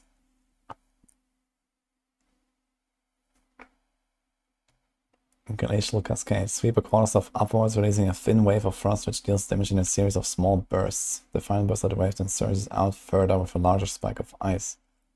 Any frozen enemies hit by the final burst also take another more powerful hit. Okay. So you want to freeze them, jump back, and then try to hit them with the last burst. Okay, here comes Hammer of the Gods. 24 seconds cooldown. Attack damage 1307%. That's really cool. Bonk Man. Entreats the ancestor to crush your enemies, manifesting a massive hammer that falls from the sky into your target. That is badass, man. I love it. Okay. Base duration is 2.5 seconds. I guess the duration is just for show, right? It doesn't do anything.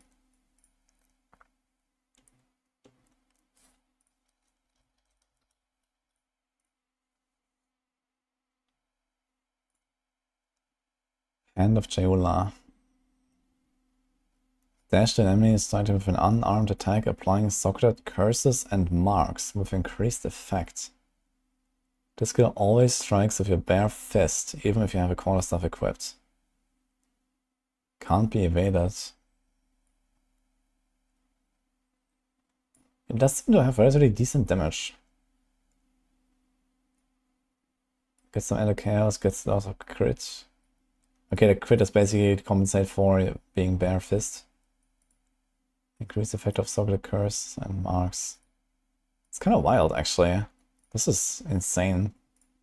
I mean, it's only single targets, but I guess you can do probably some kind of like multi-strike thing or so if you want to.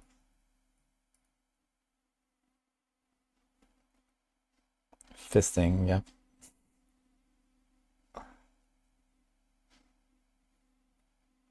I did not call you. That's a scam. Alright, Herald of Ash. While active, enemies use sufficiently overkill if attacks will cause an explosion that ignites nearby enemies based on the overkill damage dealt. Okay, so that's pretty standard.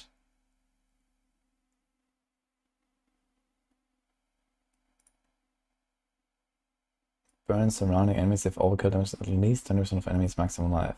Okay, maybe not the same then. That's kind of big actually, and it's going to cost only 30 spirit. That seems very cheap. Herald of Ice. While active, shutting enemy will cause an icy explosion that deals attack damage to surrounding enemies. Feels good. Herald of Thunder. While active, curling shocked enemies with attack damage will cause subsequent attackers to release lightning bolts, which deals attack damage to all surrounding enemies. So it seems like all the heralds are like purely attack based now.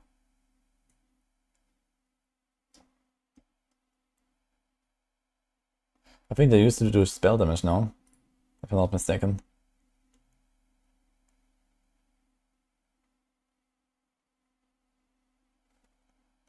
Hex Blast. Detonates curses on enemies in area, causing explosions of chaos damage by removing the curse. What if you have multiple curses? I guess just randomly removes one of them, right? This skill used to be a lot more complicated. Alright, high velocity rounds. Load your crossbow with piercing bolts that can consume fully broken armor on enemies to deal extra damage. Yeah, this is the one. This is super fun, by the way. Like you first break the armor, then you load this thing, and you do like kaboom. It's like some big like piercing shot. It deals 150% more damage. Very cool.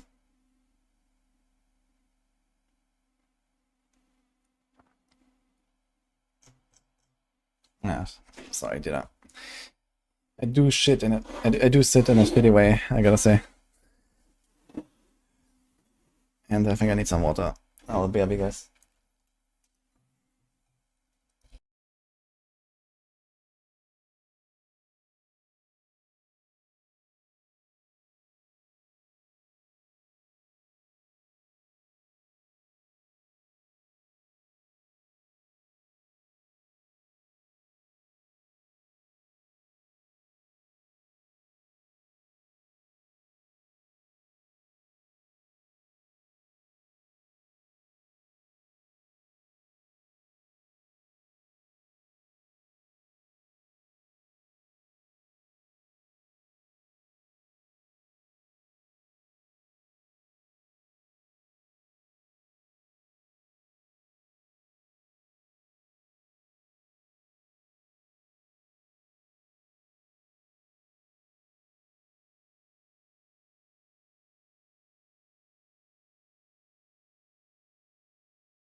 that crucible.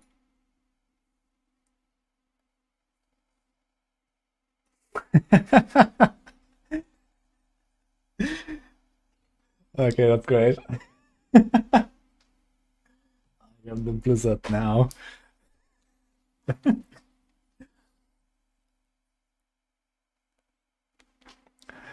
That's a good one.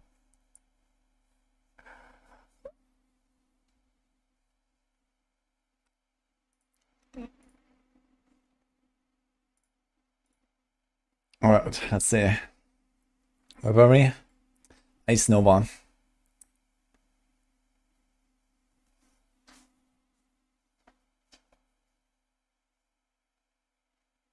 A Nova of Ice expands from you, knocking back enemies based on how close they are to you. Casting Ice Nova targeting near Frostbolt projectile will cause it to originate from a Frostbolt instead of you and cause more freeze buildup. Okay. Ice Shards. Ammunition. Okay. Load your crossbow with a clip of icy bolts that rapidly fire at the ground, leaving a shard of ice at impact location unless the bolt hits an enemy. Ice shards shatter when enemies step on them, dealing damage to nearby enemies. Soon your skin again reloads the clip. Okay. Attack speed 550% of base. Attack damage is 7%. Alright.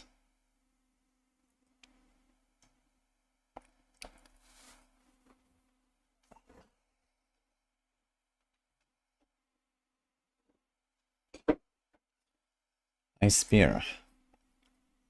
Wait, that's an attack now. 45% attack speed, 330% attack damage.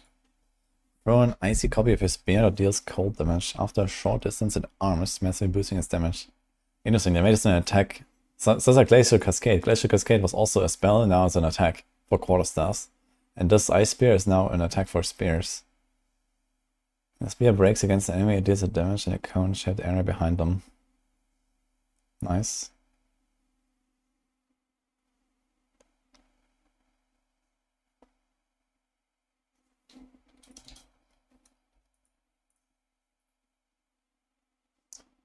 Did you consider a message for reliquary keys and uniques? Like what? Ah, you get to make one as well? You bought a big supporter pack, I guess? Okay. You have an idea? And the thing is, you don't really know like what kind of uniques are gonna be in the game yet, right? And what they will look like and so on. So we'll see, I guess.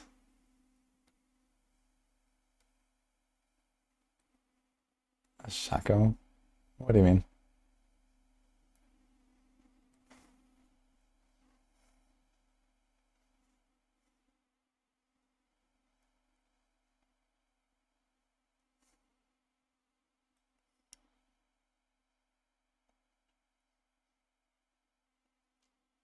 I don't think they would use that one. Yeah, I mean, I guess you have to just try.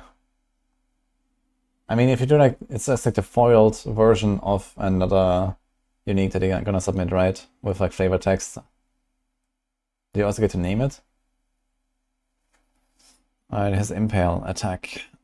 AoE, movement, travel, melee, strike. Jump back from a target, dealing melee damage and attempting to immobilize them.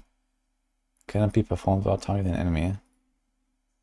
There's a chance for hits to be immobilizing. Immobilizes enemies is still dealing 200% more damage.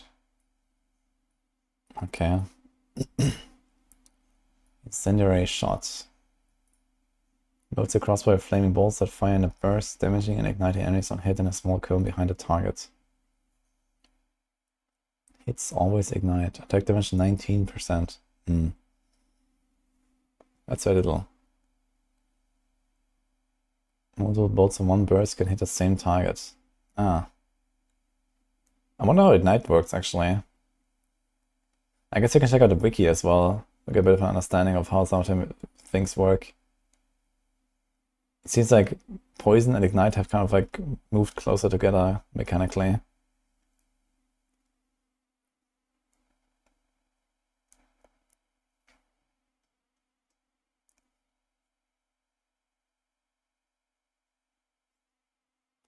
Infernal Cry.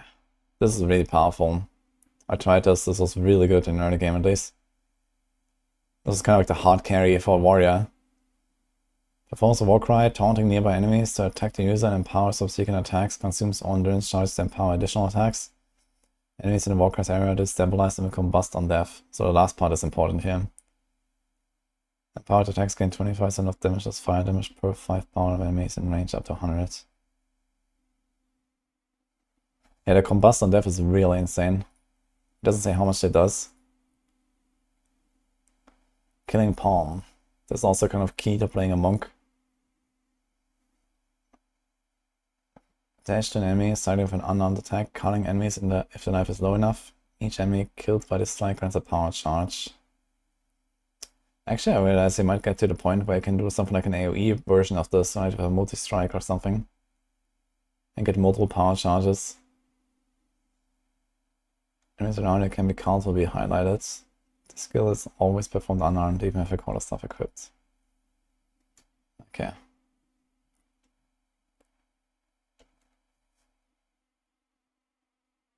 See you, meow.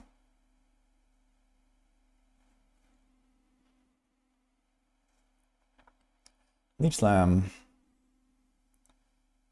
Jump into the air, damaging and knocking back enemies with your mace when you land. Right, where you lang. Enemies you land on are pushed out of the way. Okay. 500% more stun build up against enemies with fully broken armor. Ends fully broken armor on enemies after hitting. Funny. Lightning Arrow. Fire charge arrow the target on hitting an enemy or wall. The arrow will fire beams at nearby enemies, chaining from them. Okay, very standard. Lightning Bolts. Calls down a shocking bolt of lightning to strike an enemy. Lightning Conduit. Calls down lightning to strike all enemies in a cone in front of you. Deals significantly more damage to shocked enemies but removes shock from them. Okay. We saw something similar in PoE 1 already. But it had a different name there, right? Or was it a support?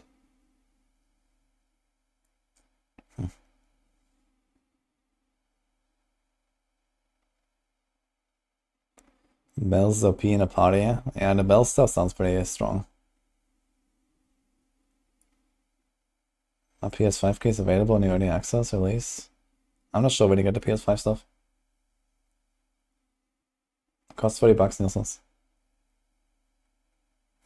Alright, Lightning Rod. Fire an arrow that drops from above, creating a lightning burst. The arrow remains in the ground and any chaining lightning beams can chain to it. When chained to the arrows, release another lightning burst. Huh. That's very interesting. What's the cap of how many lightning rods you can have? It doesn't say anything. It says arrow remains for 12 seconds. That's a long time. Alright, Lightning Storm. Creates a lightning storm for a duration which repeatedly strikes enemies in its area of shocking bolts. Shocks enemies instead of dealing 400% more damage. Hits one target every 0.05 seconds, so it's 20 times per second. Can hit each enemy only once every 0.4 seconds. So you ideally have at least 8 monsters.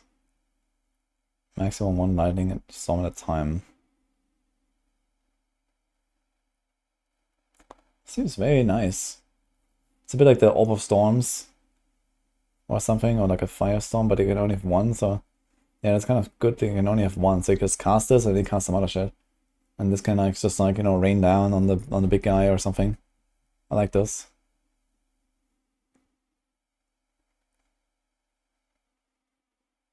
Caps in PoE. There are certain caps, like for example, I don't remember the name now. Is it Stormburst? There's like a bow attack where you like shoot these lightning rods into the ground, they rain down. And for example, it also says there can only be like 50 of them at a time or something, for example. Because else, you know, you just like explode the game basically at some point.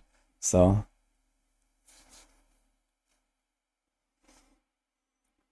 lightning warp.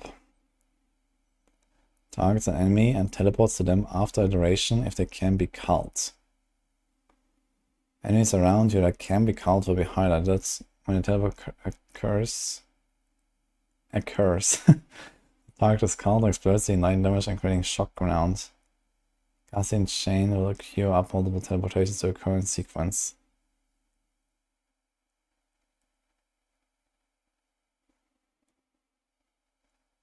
That seems so scuffed. I guess they didn't want to make it like too OP to give you like a teleport that you can use all the time. So they make it only work with cullable enemies. So enemies that are in like 20% or less. But it seems giga scuffed.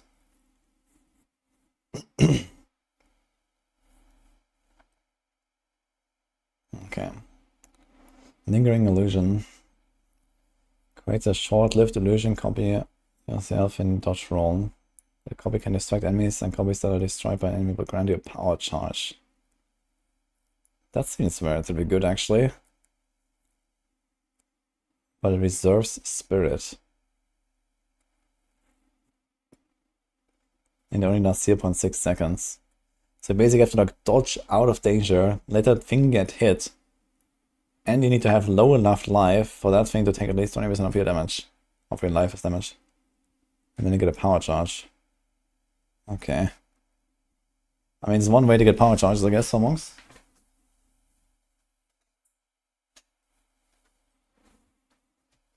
Yo, tier 2 sub, man. Nakertax. Thank you, man. Taita and Youngrun have gameplay with Lightning Warp and Spark. Ah, true, there was like this other like creator event lately, right? So maybe there's like, gonna be like some more stuff to see there. We should maybe watch them.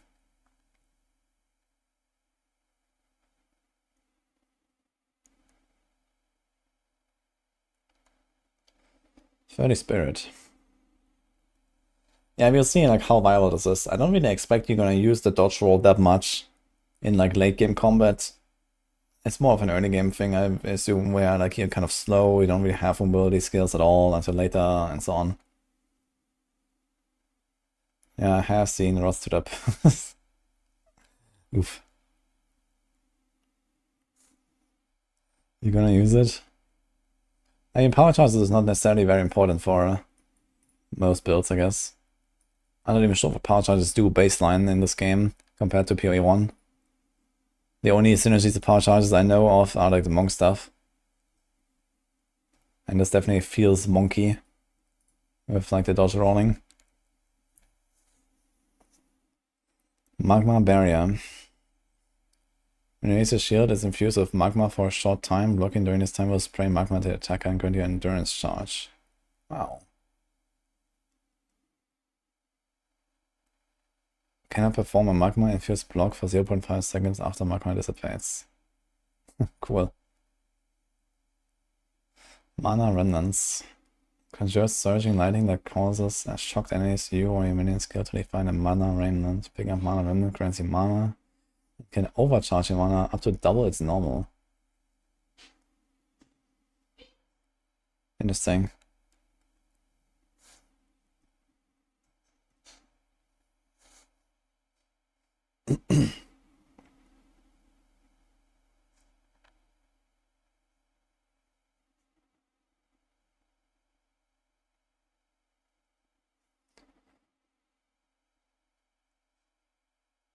Crackling energy, but good.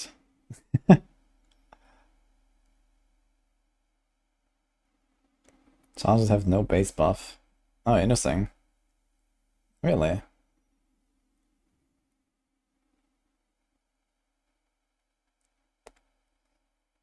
That's kind of cool. So it's not an incentive to actually keep them, right? So charges are only like to buff certain skills. I kind of like the idea, actually. Okay, Mana Tempest. Costs 1% mana per second. Create an arcane storm around you. The storm empowers your spells with lightning damage while making lightning spell projectiles and beams able to hit more targets. The storm will drain your mana while you remain in it. And any spells you cast add to the mana drain. Even the storm will cause it to dissipate shortly after.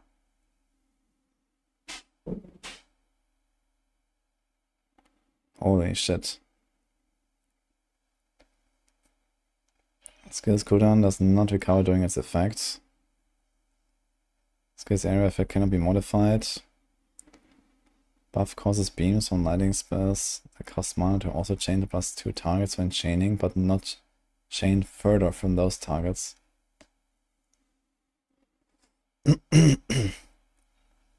Buff causes projectiles on lightning spells that cost mana to fork. 30% of mana is spent on lightning spells while the storm is added to the skill's mana cost per second. Oh boy. You need some serious mana regen for this. Like it starts at 1% mana per second. And then 30% of mana spent. Okay, so you can only really stay in this for like a few seconds, I guess. Even if you have insane mana recovery.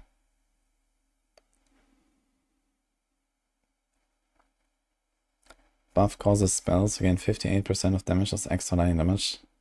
That's kind of interesting. So you can use a lightning skill and then get even more lightning damage to it, basically.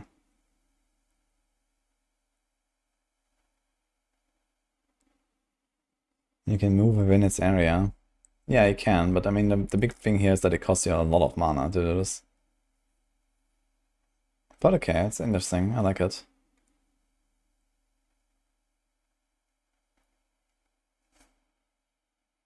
Gonna use mana remnant so I can have 200% mana. Yeah, I mean, this will take forever to get your mana to 200%. So realistically, I think this mechanic is relatively whatever. Unless you can somehow like snapshot that into a sort of thing, you know, like, I don't know, some Archmage stuff where, you know, you have like a long duration skill and then the more money you spend, the more you get out of it or something. But this is not it. Like here you have to like constantly empty and fill your entire mana pool in like, you know, a 5-second window or something. Like you walk in there, you're gonna start casting a bunch of stuff and the mana drain is gonna be like this. Like that, basically. And then you have to refill it. So this won't help you at all. Okay, Maul. Shaves into a bear and swipe with your claws. Alright.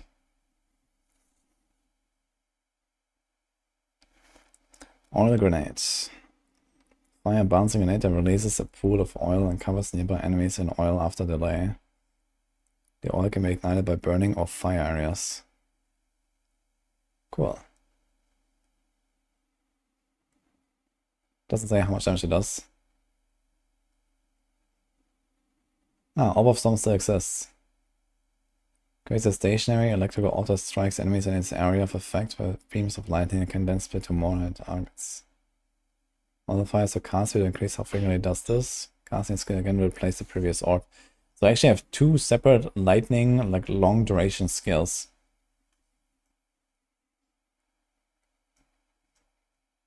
You can do the lightning storm and you can do the orb of storms. And then basically have like very similar synergies as well. Outside of the fact that this doesn't work with cast speed and this does, I guess.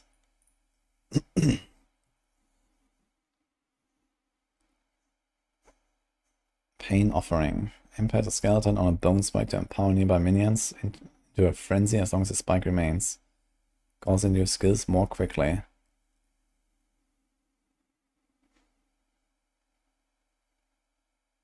Okay.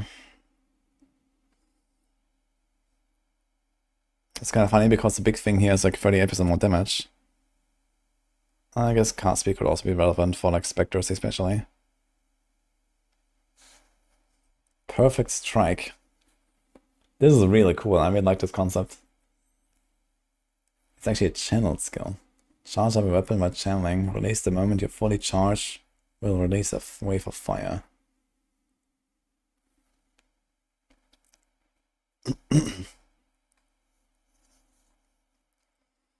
Loads your crossbow with icy bolts that fire in a burst, damaging enemies on hit. And then a small cone behind the target. The icy coating on the balls makes them extremely potent at freezing enemies.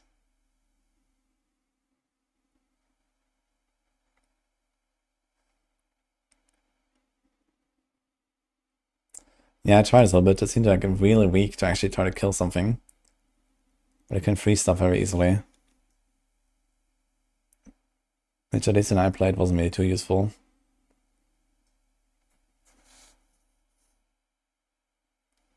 Poison burst arrow. Fire an arrow that poisons enemies hits. When it lands, it creates a burst of poison affecting all enemies around the arrow. So it's basically toxic rain.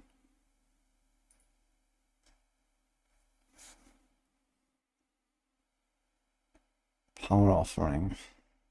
Impales a skeleton on a bone spike, extracting a power charge unless the spike is destroyed.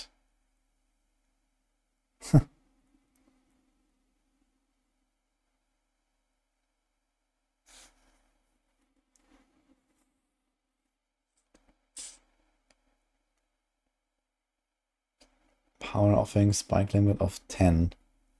So I can do something like a multi-cast, or I don't know, unleash or something maybe.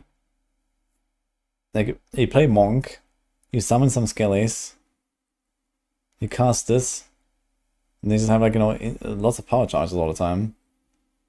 You can do some funny stuff with, like, you know, cast on Medikill, for example, where you do, like, power offering, summon skeleton, maybe even unearth or something all at the same time with cast on Medikill, and use this, and you just constantly have power charges.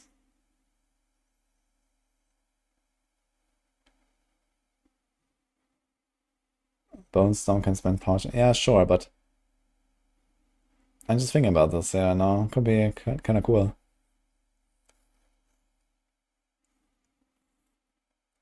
As long as he's now like include a bunch of boss damage, it's gonna be pretty nutty. Because the Monk, I'm not sure which attack it was, but it is like one kind of like standard quarterstaff lightning attack that gets a huge bonus for having power charges. I think we saw it earlier actually. Don't remember the name now. Actually, maybe we can see it here.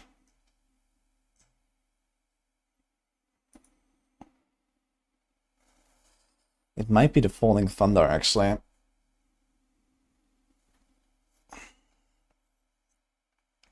So when you have power charges and you spend them, then it gets like ridiculous AoE damage. So for like cast and kill shenanigans, this could actually be really good. As long as you reliably get those cast and kill procs.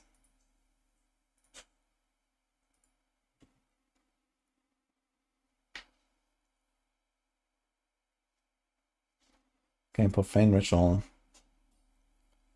Marks a course of a Profane Rune, dealing chaos damage over time to nearby enemies. When the ritual is complete, the course is consumed, you gain a power charge.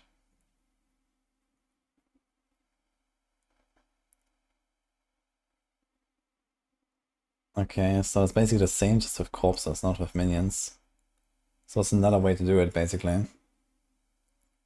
So you can actually, like, shortcut. Don't actually go and have minions.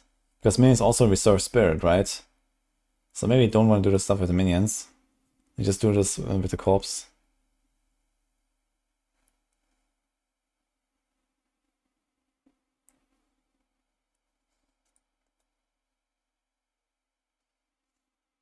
Puncture.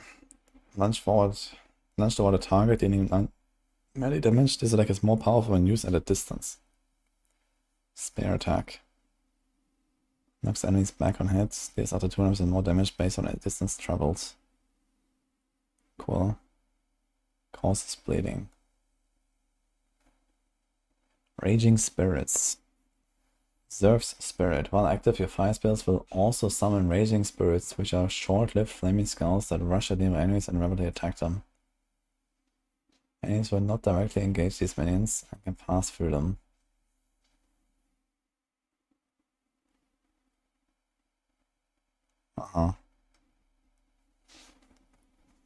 Rain of Arrows. Fire arrows in the air, causing into rain from above. This skill consumes any available frenzy charges to fire more arrows. Fires 53 arrows. Okay. Doesn't say how much more the frenzy charges. Raise zombie. Consumes a corpse or power charge to create a zombie. Zombies created from power charges are empowered for a long duration.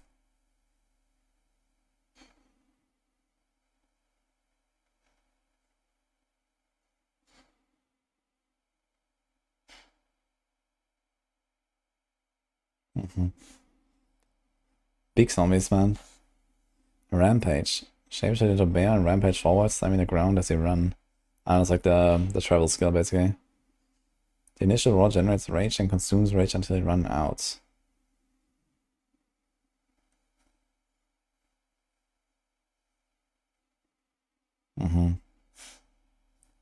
Rapid assault. Performs a series of fast steps. It's like jab, basically, from Diablo 2. +6 to melee strike range. That's a lot. Dude, Hunters is gonna be so much fun, man. These abilities for Hunters look so cool. I'm very excited for that with the speeder stuff. Plus Javazon. Like, it's gonna be really fun, man. To do something like that again. Too bad I didn't do something like that in E4. Now we got it in PoE. Anyone else excited for Hunters, guys? Rapid shot. Loads your crossbow with a large clip of heavily modified bolts that cause heat to build up on your crossbow before unleashing a stream of flaming bolts that gain fire damage based on your heat. Heat also grants bonus damage to grenades you fire, but dissipates rapidly when not building up. Using the skill again reloads the clip. Yes. Attack speed 550 off base. Converts his skill on fire. Knocks back enemies. Can fire 70 bolts before reloading. Maximum 11 heat. Requires 7 heat to fire bolts. Grenades consume all heat to deal 2 to 2 added fire damage per hit.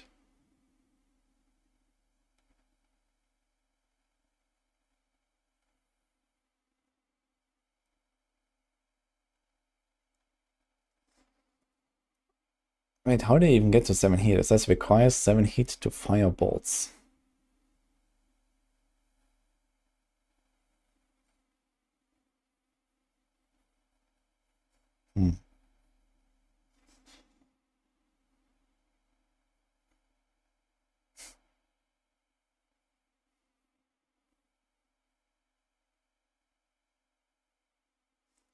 Yeah, time controlling mage is also really cool with, like, you know, some of the long cooldown durations spells.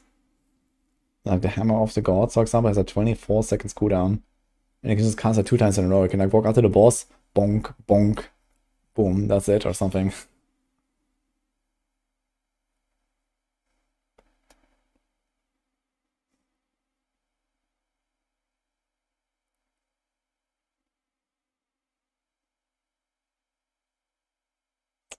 Okay. So you first have to shoot 7 times, and after you have shot 7 times, you have 7 heat, and then you get it switches from normal shots to firebolt.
Only magma. Mob of fiery orb deals air damage as it hits the ground. Skill chains bouncing forward to deal damage multiple times. Now bounce refreshed when passing through a flame wall. Wow. Wait a minute. Can you just make it bounce forever?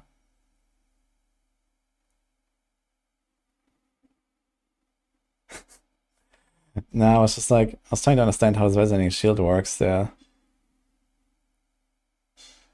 I was trying to imagine like what it looks like. So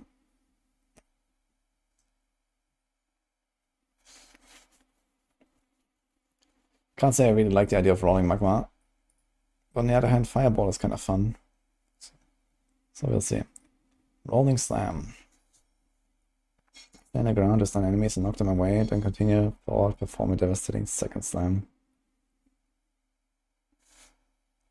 Second slam damage 276. That's even more than this. Sandstorm swipe. TNT bladestorm but with spears. Okay.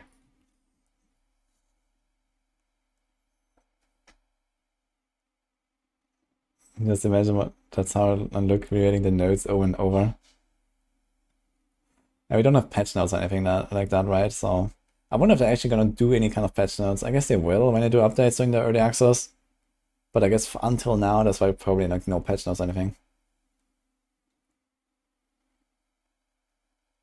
Seismic Cry. Performs a war cry, taunting and knocking back enemies. If a heavy stun enemies hit your next send as an additional aftershock. Hits ignore enemy monster physical damage reduction.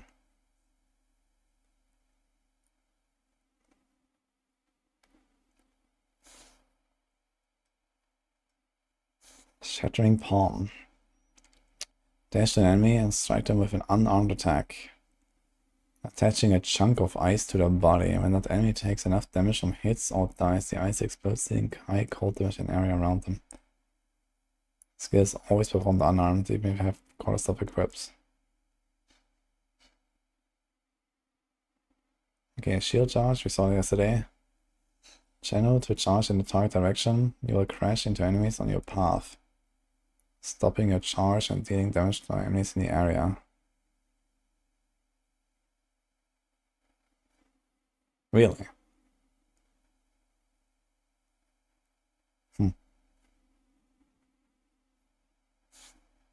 Shield wall. Ramming your shield into the ground, throwing up a wall of earth on either side, and losing your shield for the duration of the skill.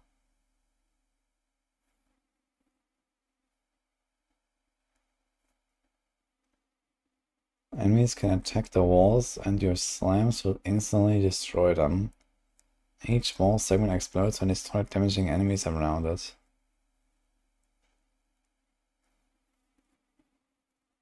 Okay.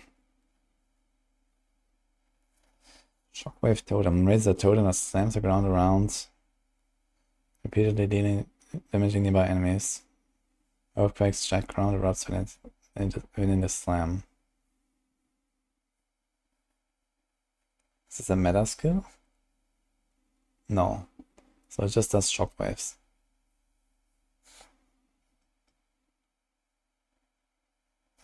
Sixth of December, Figna.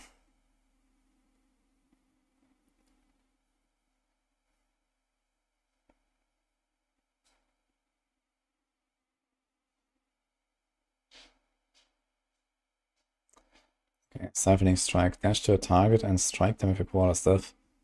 The target is shocked, consumes the shock to release a lightning shock of another target going to a power charge. Oh, that seems very powerful actually. Another really good way to get power charges, Siphoning Strike.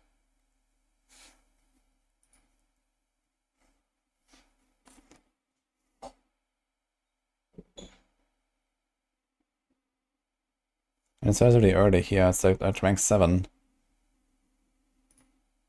Okay.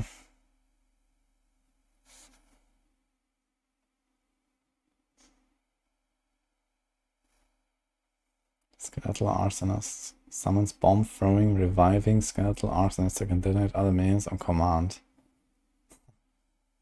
Okay. Skeletal Brute. Summons hard hitting, reviving skeletal brutes that can stun primed enemies. Okay, Skeletal Cleric. Summons reviving skeletal clerics that heal other minions and revive fallen skeletons. Summon Skeletal Frost Mage. Summons reviving Skeletal Frost Mage can freeze themselves on command to slow the enemy.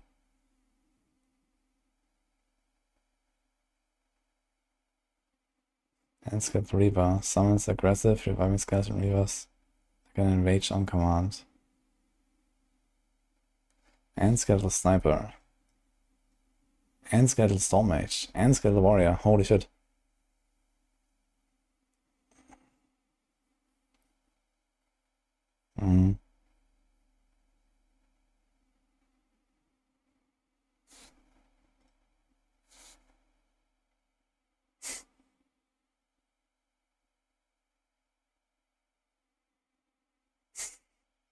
Good skill, yummy. I mean, I'm not really looking too much at the numbers because I expect a lot of the tuning will change anyway, and you know, we haven't even looked at the support skills and all that stuff. I'm just kind of like trying to wrap my head around like how does this stuff work, you know, what kind of combos can we think about? Like which skills would I like to use together, for example, in like, you know, like an actual play in a gameplay scenario, for example, right? Like I have played most of the classes, like half the classes now, a little bit and stuff, but you know, mostly early game, and you know, I'm kind of wondering, okay, how does this progress? You know, what can you do with like, you know, the automation, for example, like this Hand of Chayula, where you can apply hexes and curses and marks at the same time. You know, you can do a lot of stuff with that, but it's gonna come online only in the late game and so on. So yeah, I'm just kind of like thinking about the possibilities a little bit. And it's just like good to know, like, you know, what are the options in general, like what skills even exist, right?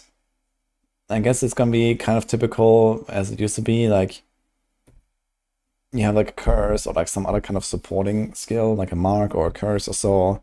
Then you have like, yeah, maybe like a longer cooldown or like situational thing for like single targets, for example. And then you have like a typical like one button ability, but I guess many builds would also be like, you know, 2 or 3 buttons that you use more often in combat, in addition to like the curse, whatever you do. So I think you can definitely do like a lot of like interesting stuff here. And for example, yesterday I talked about the support gems. You can only have 1 of each support gem max. So you actually have to like diversify a lot, which is very cool. So you can't just like, you know, make a crit lightning attack build and then just like throw, you know, plus lightning damage, plus shock, and plus crit, and plus attack speed on every single skill gem, because you can only have 1 of each of the support gems. So you actually have to, you know, try different things on all of your skills that you're trying to do damage with, which is very nice. And it's like naturally gives you like a lot more variety.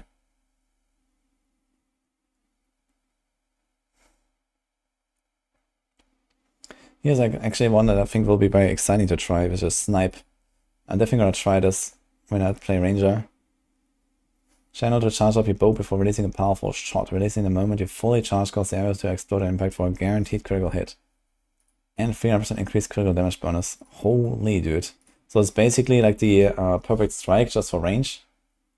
So you need to wait for the right moment, and then you need to get the muscle memory down. And yeah, like this is like obviously something that's like very high skill ceiling, both from the skill itself and also just the situational awareness of when you want to use it. And then here you can, for example, decide, is this going to be like your main clear skill? Do you just like put like multi-proj or chain or something into this? And then just like, you know, blast packs of this? Or is this something where I'm going to use it on boss, right? So can you do either way? And then like on the boss I would just go all in, like, you know, just like all the raw damage bonuses. And then for my clear skill I would have maybe like lightning arrow and just like, you know, blast into the packs. And then follow up with the snipe for the elite. So there's like stuff like that to consider, and it's just really cool to think about. When you stun the boss, holy. I think there will be plenty of opportunity to use this even when you don't stun the boss. If you know the boss moves very well.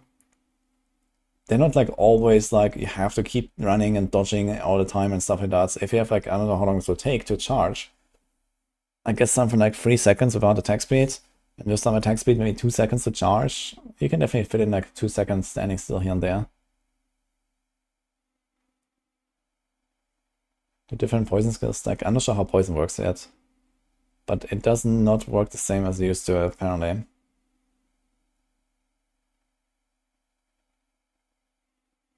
Make a super tanky dude that can stand still all the time. I guess technically you can do that, but practically this will be too costly. Because building a lot of defenses in PoE is usually very costly. They don't allow you to get like Giga Tanky for nothing.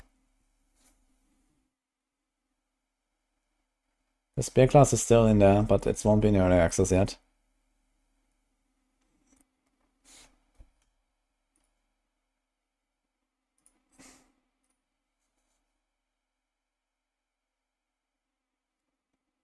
Okay, Sniper's Mark. Mark a target causing the next critical strike to receive to deal extra damage and grant you a frenzy charge as well as removing the mark. Huh. Interesting. Goes well with the snipe.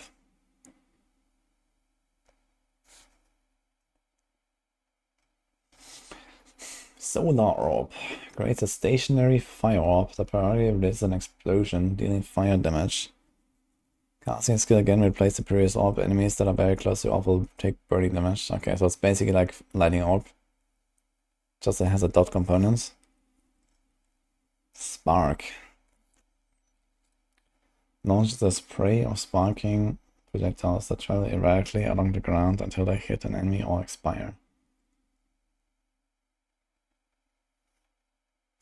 Okay, Spear Field. Stab the ground, causing multiple spears to burst out of the ground in front of you in a large area. Spear remains for a duration or explode when enemies touch them.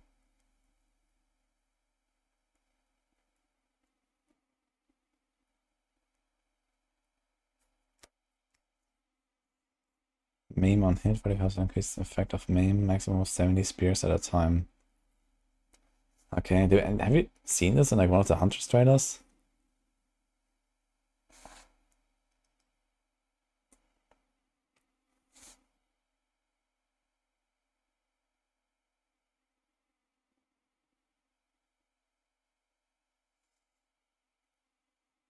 Can you explain what it all mean by pay to win with this golden chest they show at the end? I think people are just like talking some random bullshit. Staggering Palm. Dash to an enemy and strike them with an unarmed attack. Heavy stunning an enemy grants you a buff that causes your quarterstaff and unarmed attacks to also fire projectiles for a short duration. The skill is always performed unarmed even if you have a quarterstaff equipped.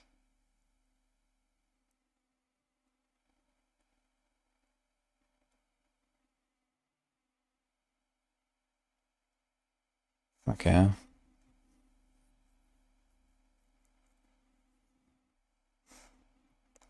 Stampede. Charges forward, cracking the earth and leaving a patch of jagged ground with every footstep. At the end of your charge, a massive leaping slam damages enemies and causes all patches of jagged ground to erupt in aftershocks.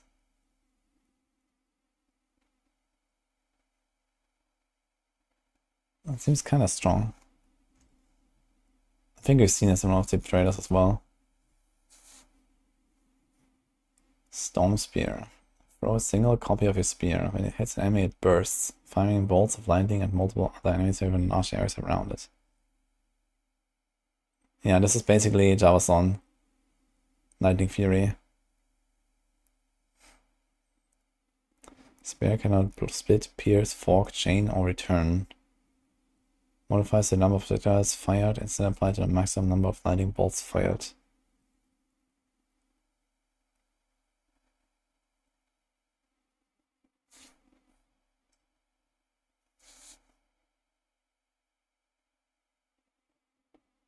Stonecall Arrow. Fire an arrow that embeds where it lands. After the arrow will call down a lightning strike with a high shock chance. Kinda cool. Summon Roa Mount.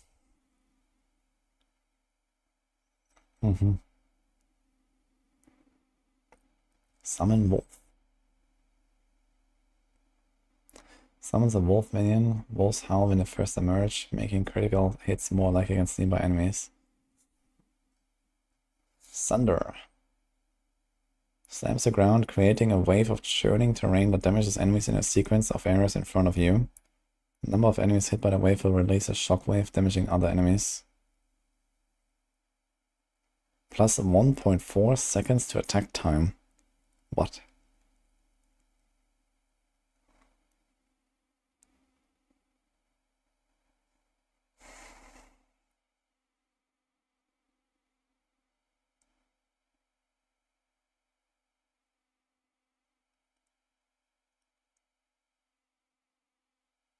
Okay.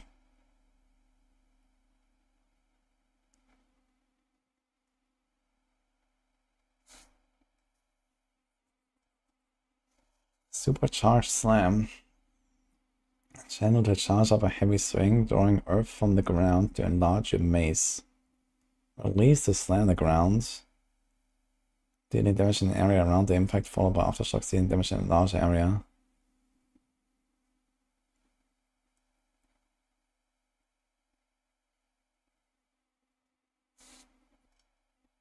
Okay, Tempest Bell.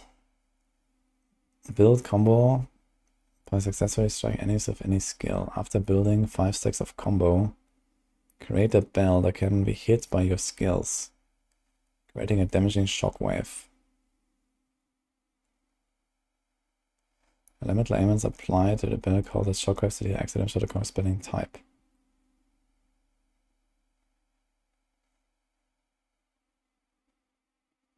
Bell is destroyed after 12 hits. Okay, so you mostly want to hit it with like slow attacks. Well, 2 times per second. Bell build. Yeah. I wonder if it's actually like a one-to-one echo. The good thing about PoE is there's not really that many things like in Diablo where you like apply debuffs to the enemy first and these kind of things. You usually kind of have like pretty reliable damage output outside of like maybe a curse or, you know, the armor break effect or something like that, or like, you know, these things. It's not really that many things that you apply to enemies compared to like Diablo 4 where you have like, you know, 17 different things that proc all the time.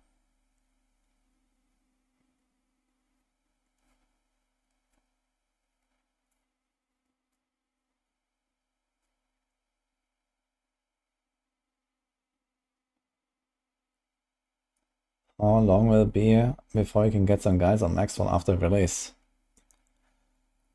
I have not really been talking to the guys on the Maxroll team about PoE, but I do expect very, very soon. So obviously, you know, it's gonna be important to get some stuff out there. I guess some stuff is probably being pre-written already, and then it's gonna get fixed later. I mean, if I can talk about the experience of Diablo 4, you know, we pre-wrote a lot of articles with just like relatively generic info that we knew, but we didn't really have like, you know, data, screenshots, you know, like the exact, you know, perfect strategies for everything or something like that. But they could still, you know, talk about some stuff. And I guess it might be similar. They're probably gonna release, you know, 20 different resource articles about all the different systems, you know, one breach article, you know, one pinnacle boss article, one atlas article, one campaign article, whatever, right? And these kind of things. And then a bunch of mechanics like, you know, how does damage work? How does attack speed work? How does defense work? And so on. And, well, then I guess build guides. So build guides can just come out basically as they go. I would imagine very soon after launch. Since there's no tools for the start. Yeah. I know stuff from like, you know, PoE Planner can probably be reused here, so I guess Rift's gonna be busy with this. And trying to get something out very soon.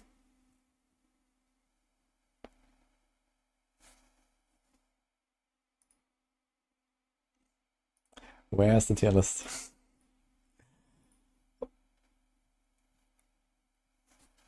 Alright, Tempest Flurry. Perform a series of aggressive strikes, ending with a powerful, shocking blow. Okay, I think I tried this and I did not like this at all. Temporal chains. Curse all enemies in air, lowering their action speed and making other effects on them expire more slowly. Tornado. Creates a tornado that chases enemies for duration while hindering and repeatedly damaging enemies around it. Toxic growth.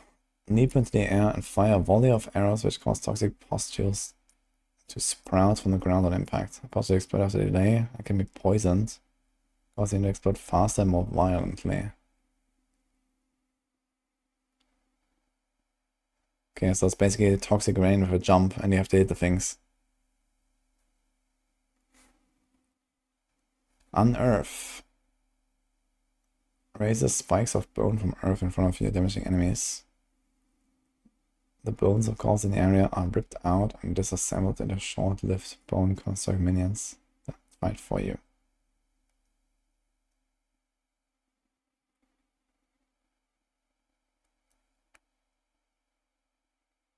Wait, so Unearth does not actually create corpses. Wait, then how do you get corpses?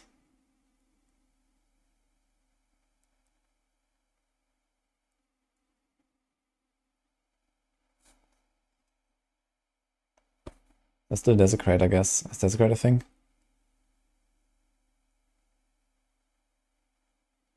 From us, I've killed. Yeah, but what about the boss fights? How do you get corpses on the bosses?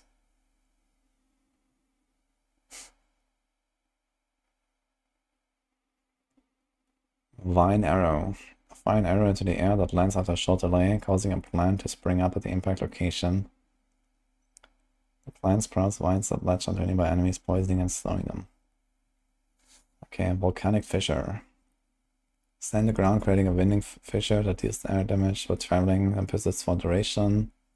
Slamming a fissure with a different slam skill will cause it and all connected fissures to trigger aftershocks. I really like the aftershocks. Your own minions will create corpses. Ah, your minions will bring corpses? Okay, so you can't just like create corpses with a spell. You have to like first like use some spirit to make minions, and then your minions can be the corpse for you. Alright.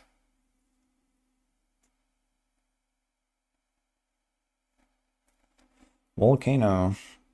Create a volcano that fires projectiles around it. Channeling the skill causes it to fire more projectiles and deal more damage when it first erupts. Any slam near the volcano causes it to erupt, firing projectiles. That's kind of funny. Costs 80 mana per second. Oh my god, dude.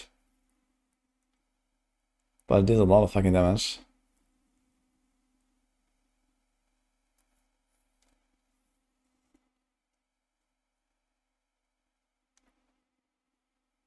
Vulnerability. Causes all targets in area after short delay, reducing their armor.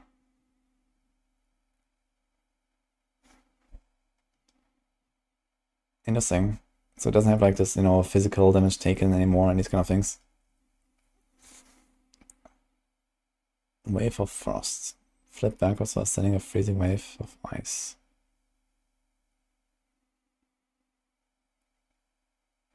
Okay, Burning Assault. Advance while hitting enemies around you with a series of spinning strikes. Ah, we saw this in one of the previews, where they were like spinning all the time. This looks really fun. Plus 1.4 seconds of total attack time. It'll probably be kind of weak and only for like really like the low AoE trash monsters basically. But it seems very cool. Whirling Slash. Spear. Perform a circular slash that kicks up a spinning storm of wind and dust around you, slowing enemies and blinding them in its area of effect. Leaving the area unleashes a spinning storm causing it to deal damage.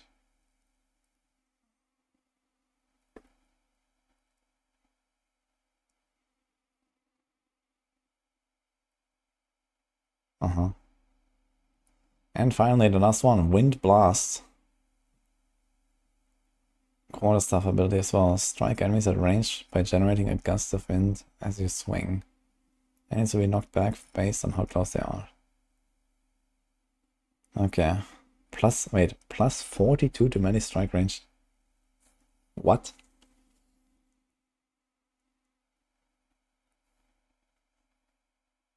$42. It sounds like you're gonna hit off screen. How far is that? Alright. Kind of funny.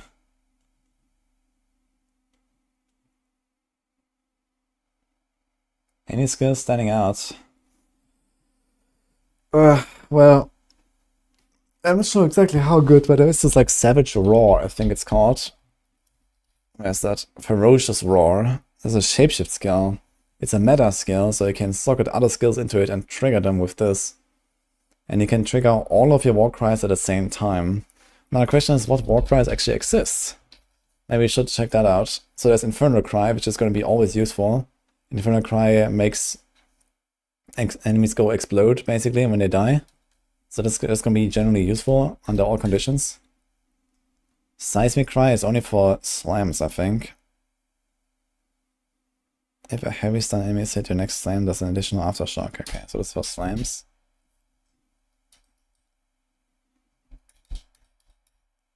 Okay, we don't have more war cries yet.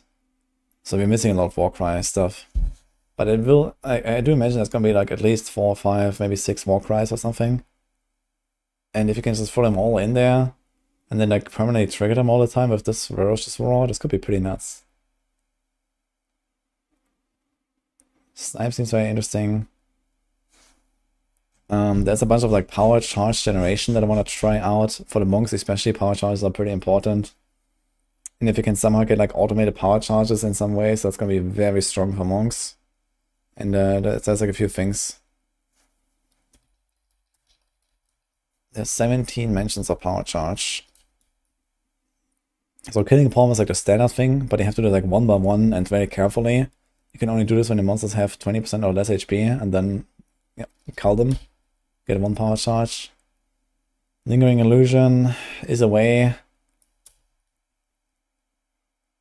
This could be interesting. Impales a skeleton on a bone spike, extracting power charge unless the spike is destroyed.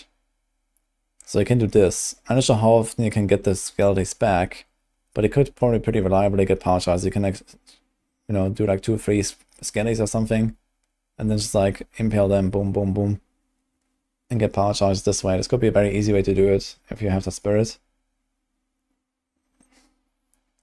And there's Profane Ritual with the corpses.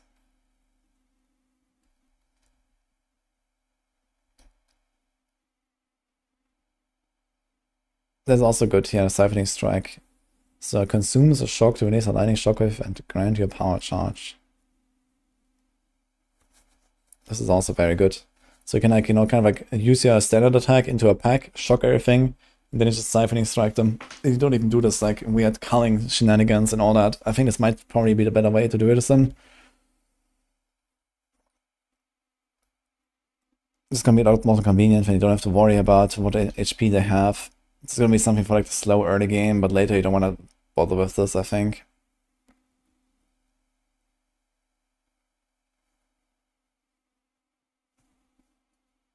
Why did it? I don't get the campaign. No druid on release, yeah. No shapeshifting stuff. I think all the shapeshifting skills are not gonna be in there until a druid comes.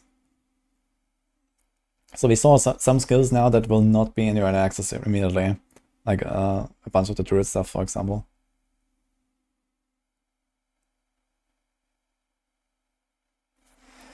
Yeah, what else stands out? I mean, you can do like a speedrun for this again and see. So armor breaker is certainly something. I'm not sure what are the armor values, but in general, armor breaking seems to be very powerful. Can we search up for it here? So when I tried it on a Mercenary, there was also this here. There was high velocity rounds, for example. It consumes fully broken armor to deal 150% more damage. So this is actually serious damage output. And you can do something with Leaf Sam, but that's only stuns.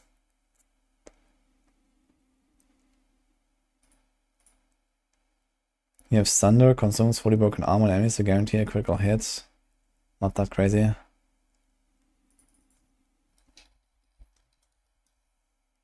So we can check some of these armor synergies again. Resonating shields. Enemies hit by a shockwave lose armor for duration. This resonating shield could be kind of interesting. Repeatedly strike your shield with your weapon. causing damaging shockwaves in an area around you. You're basically gonna run around and hit your own shield. Like what? Reminds me of the cardboard animation. The orc warrior tank trying to taunt the boss. Any hit by shockwave, lose armor for duration. While using Mercenary shield, your shield is always raised. You block all incoming blockable hits. It's kind of nutty.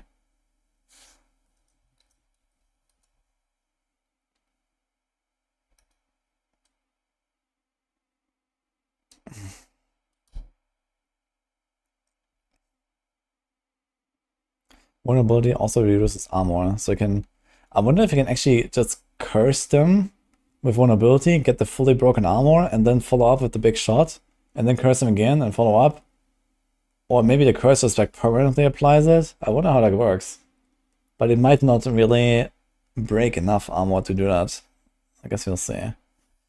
But yeah, anyway, this armor break stuff could be interesting. Like as a mercenary, for example, you could actually walk up to them in melee range, smack them with the mace, you know, break the 1500 armor, and then you just follow up with the shot in the face, you know, boom. And then you do like armor breaker and the... what is that called? Like here, for example, I use this armor breaking rounds, armor piercing rounds, and this breaks 7 armor. It's a lot of a skill, so I guess it will ramp up. And this was level 12, and it gives 1500 armor, though. This is a lot of armor break. So even if this scales up to, I don't know, let's say 30 per shot, right? You still need a lot of shots to reach something like this. If you can just smack them once with your mace, you know, you do the weapon swap stuff. Like you smack them with the mace, and then you follow up with the snipe, this one, the high velocity rounds. And you just like swap back and forth between melee and range like this. It could be insane, I think. This was so much damage, the high velocity rounds. Yeah, exactly. You do like some point blank stuff. I wonder if point blank is still a thing. But yeah, if you make like a mercenary that's tanky enough, you play it as a melee. I mean, you don't even have to be a mercenary, right? You can just do this as a warrior if you want or some shit.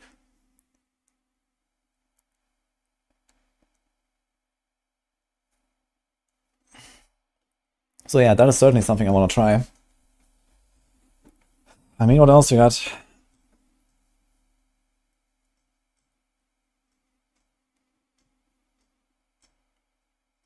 There's a cast on melee kill. Seems relatively strong as well. Especially late game when you actually go faster for maps and you like mostly one-shot stuff. You get a lot of energy here, which is basically like, it works like with the rune system in Diablo 4 basically. It's kind of like that with offering and spending offering. That's how these cast on skills work. This one stands out for sure. Cast on shock, cast on ignite is also not terrible, I'd say.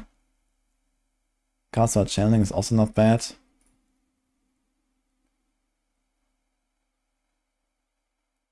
But it reserves 100 spirit, holy.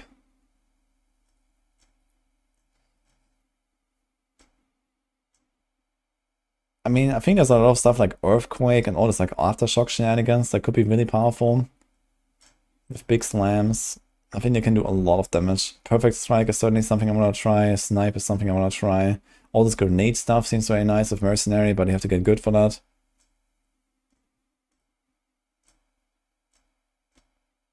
This Handed Shayula also seems very powerful. Now I guess the main problem that you have is you probably have a limit of 1 curse or 1 mark, similar to PoE 1. And here it says dash an enemy and you strike them, and then you apply all the stockholder curses and marks with increased effect. But if you can have only 1 of them, and that's probably like some really high investment in order to get more, then yeah, maybe it's not gonna be that good. But yeah, at the very least you can still probably try to sort of like add something like, you know, strike multiple targets, faster attacks, or you know, stuff like that. Some extra maybe curse buff. You can look for the support skills in a moment here.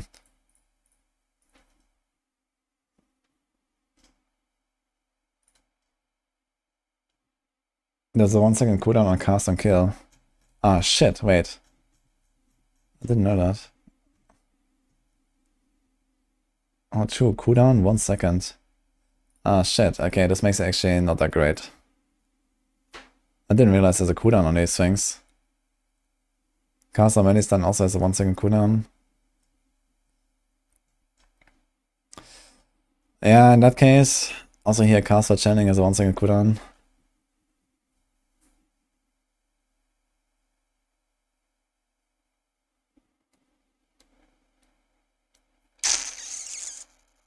Yeah, alright. I mean, this might still be fine for something like Snipe, for example. You get a lot of energy per second here.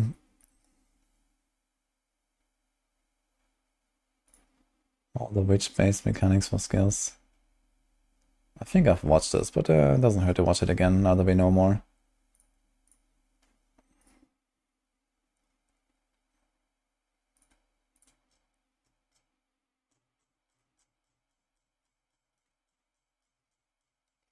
Yeah, so my favorites is like the stuff I just explained. The armor break stuff with the crossbow. Snipe, I definitely want to try some stuff. There's also like some lightning arrow stuff for ranger that is really promising.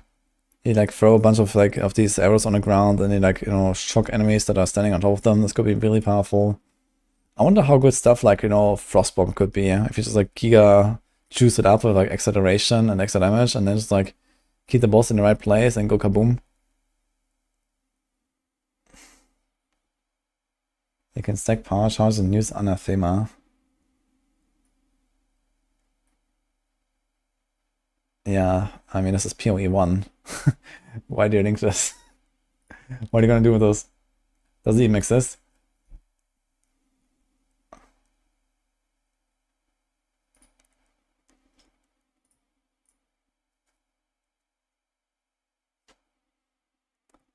Will the Atlas progression be shared in co-op? But it did say that every player has their own Atlas. So I doubt it's gonna be shared.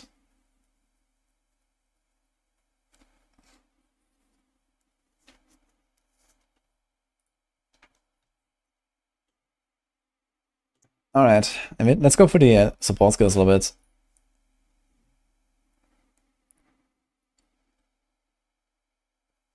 You're sure most legendaries will be the same? I would not expect that at all. Especially the stuff with charges. Like, the charges work completely differently in PoE 2. There's no way that Anathema, if it exists, will look anything like that, I think. Something like extra maximum charges might not even exist anymore, for example. And certainly something like stuff like charge on kill, I doubt this exists either. Unless it's like some, you know, T0 unique or something.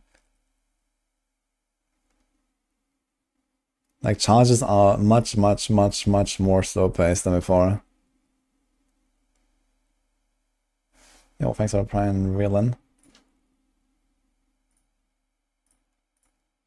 Okay, good news, guys. These are only 113 here. So, way easy to go through.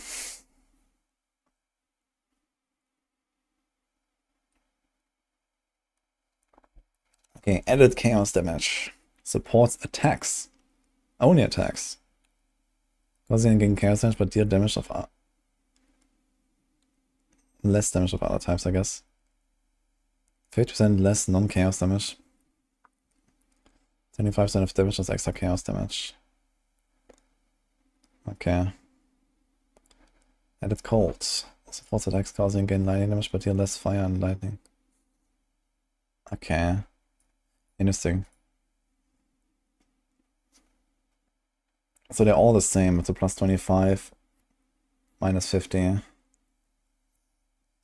Additional accuracy.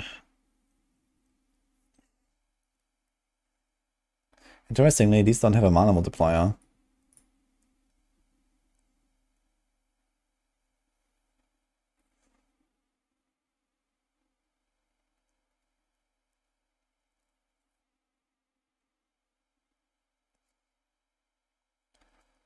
Supports any skills that hit enemies, making it more likely to critical hit enemies on full life. I like that. This ambush support is kind of cool. Area of effects. Armor explosion. Supports attacks causing to trigger a fiery explosion when they fully break an enemy's armor. Attack damage 100, converts 100% of fire. Cool.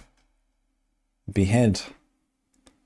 Support strikes that cause him to steal modifiers from rare monsters they kill. Yo. Biting Cold. Supports any skill that hits or chills enemies, causing cold exposure to chilled and frozen enemies.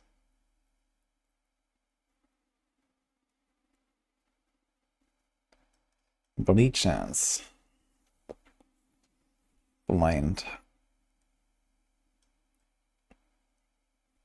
Break endurance.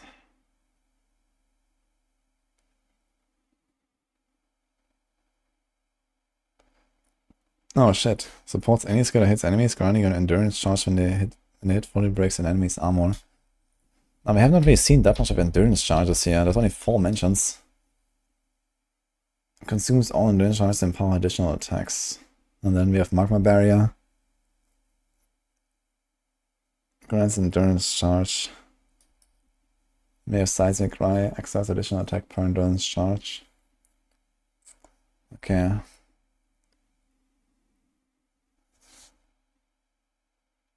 Behead seems super strong. Nah, that depends on the rare monster modifiers. And also, you're not gonna kill rare monsters all the time. Like let's say you use Behead on every single rare monster. I mean, the combat is very slow. You might not even find a rare monster for like another half minute or something, I guess. So you're gonna have like maybe one of these buffs or 2 of the buffs or something.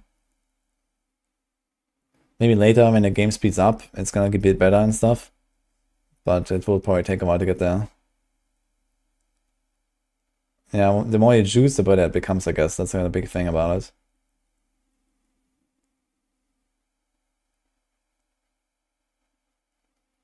There's probably endurance charge on kill in this skill tree. No.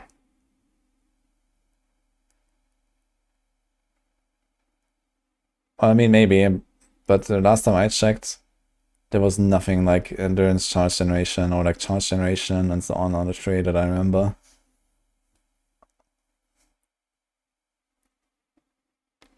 Like in general, charge generation is, as I said, very slow. Like charge generation and charge spending is very conscious. And maybe some really big late game items that you get after like 100 hours of grinding will help you with that, I imagine, but not really before.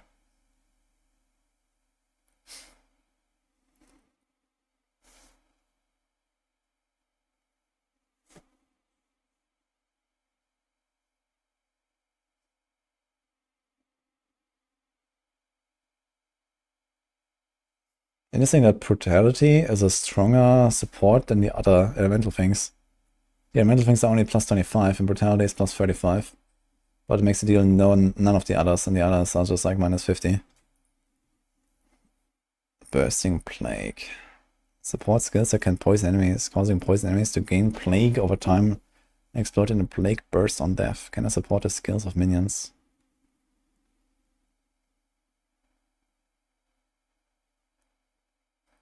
Poison from supported skills also adds 200% of damage per second to enemy as plague. Up to a maximum of 30% of enemies' maximum life.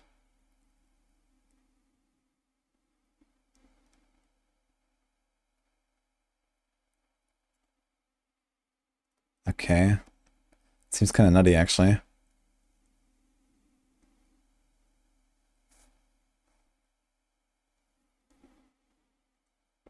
Oh, the chain support is actually crazy as well. Supported skills chain 100% more times. So if they already have a built-in chain, they get a lot more.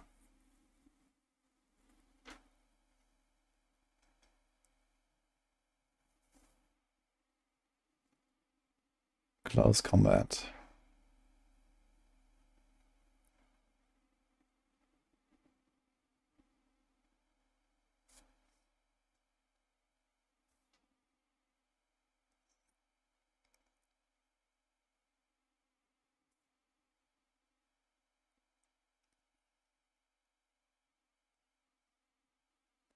Can control destruction. Cannot be critical hits. Okay. Corpse conservation. Support skills that consume corpses, giving them a chance to take effect without destroying the corpse. Cool. Corrosion. Poison applied by supported skills also breaks armor equal to 3500% of poison damage dealt. Wow.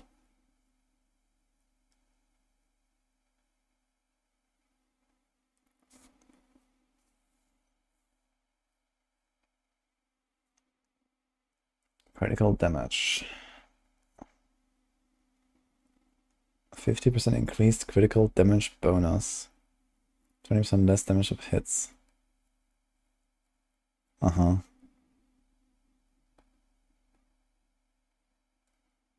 Cunning Strike. I guess it's like the same 10% card as normal. Only works for attack skills. Decaying Hex. Supports curse skills, curse enemies, bodies decay, taking chaos damage over time. Deals 10% of intelligence as chaos damage per second for 8 seconds. That seems like it's absolutely not going to be broken at some point.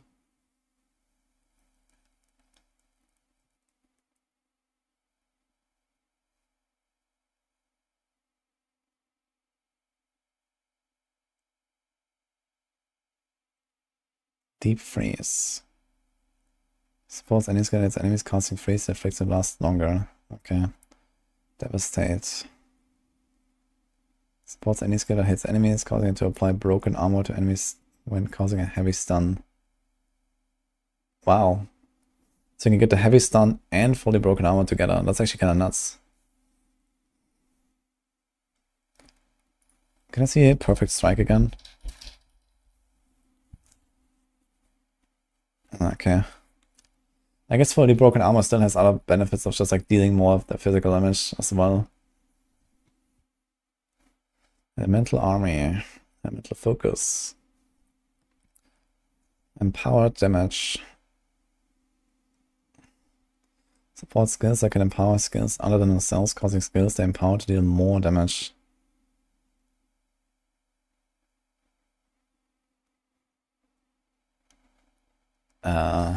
Is that like attack?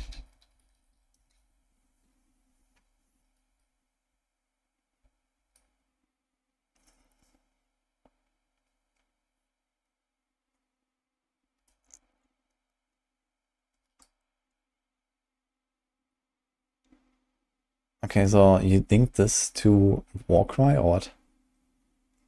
Support skills that can empower skills other than themselves, causing skills they empower to deal more damage. Skills empowered by supported skills deal turns and more damage. Damn. That is actually really strong. What the fuck?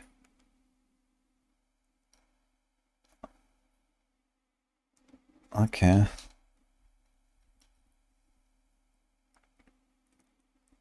Good, slams are gonna be slamming. I wonder if something like this also works, yeah. The storm empowers your spells applying damage. But it's like not capitalized, so I wonder if this actually counts. And what about Pain Offering, for example?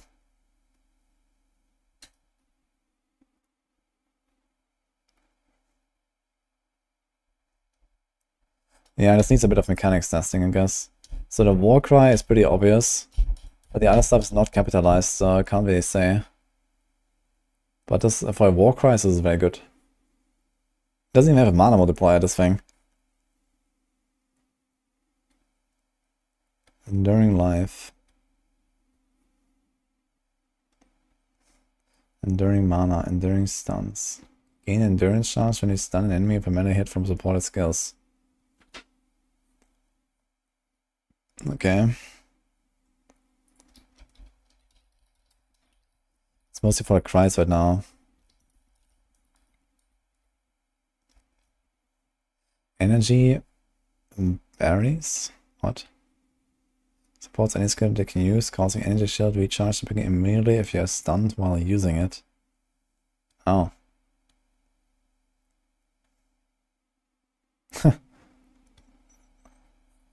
Innovation. Supports any skill its enemies, causing you to regenerate mana or shocking an enemy. Okay, cool. Enraged Warcry. Supported Warcries consume up to 10 rage, causing attacks accelerated to deal 30% more damage. Damn. Do we have anything with rage here actually? Initial war generates rage, then consumes rage until you run out. But doesn't say anything.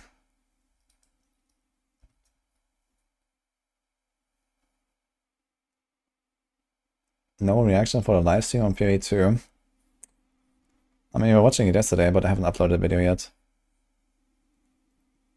Yeah, I wanted to do that before I start my stream today, but didn't have time.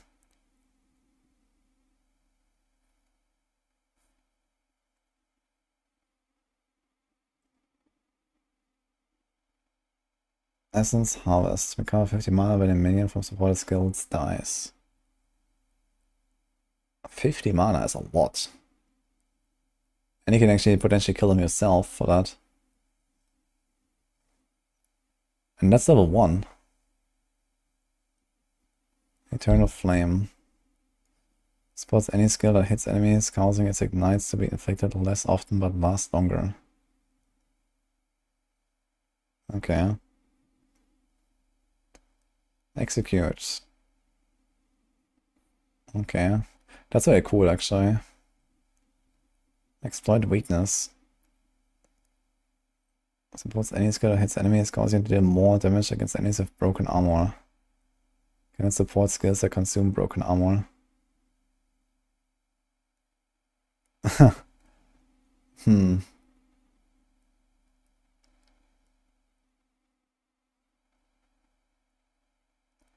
Support skills consume any full broken armor to deal 50% more damage. Ah, it consumes it actually. Wait a minute. But it does not work with skills that already do that. Nah, okay. I thought you just fully break the armor and then have like a big damage buff, but that's not how it is. Just for one attack here. Extended combo. Supports strikes that perform a final strike at the end of a combination of attacks, allowing you to use the final strike twice in succession. That's pretty sick. Far Reach. Supports melee skills, making them more accurate at range.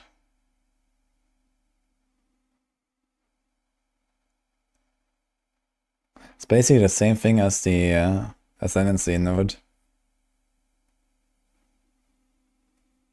What is the penalty to accuracy rating exactly, actually? It says penalty. Faster attacks. Faster casting. Which also makes it deal less damage, interestingly. Faster projectiles, Feeding Frenzy. Fiery Death.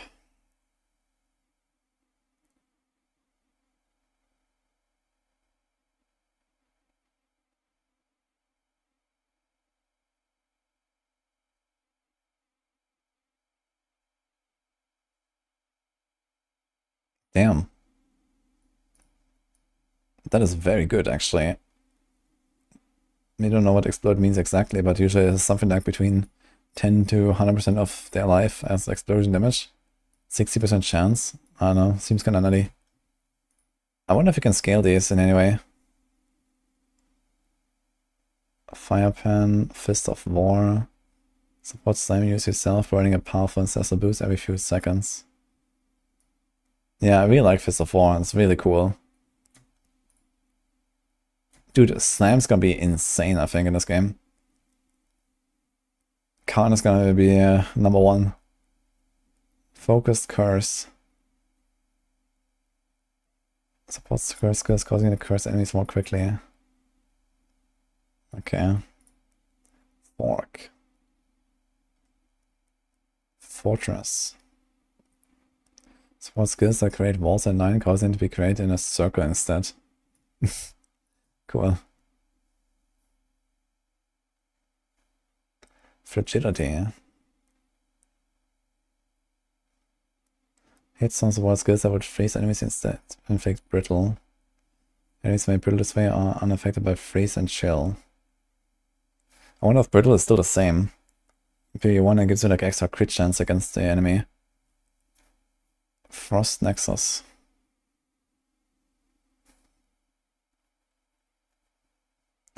Support skills create chill ground for 4 seconds when you freeze an enemy. Frost Fire. Consumes freeze on igniting a frozen enemy to boost the effect of the ignite. 100% more effect of ignite against frozen enemies.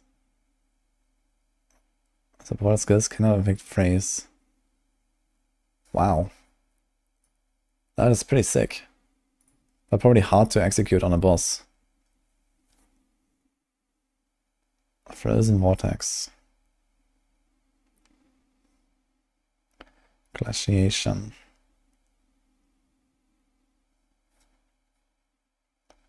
Hexbloom. Supports curses spraying their effects when a cursed enemy dies.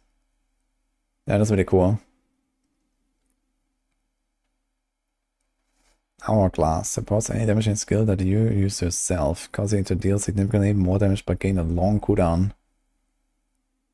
Plus 45% more damage, but plus 8 seconds cooldown.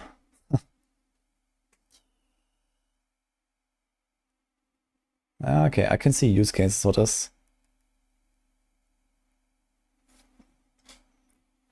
Especially if it's like a long-lasting effect.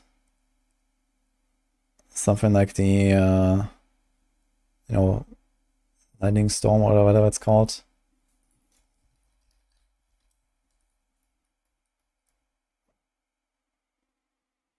It has a base duration of 10 seconds, for example.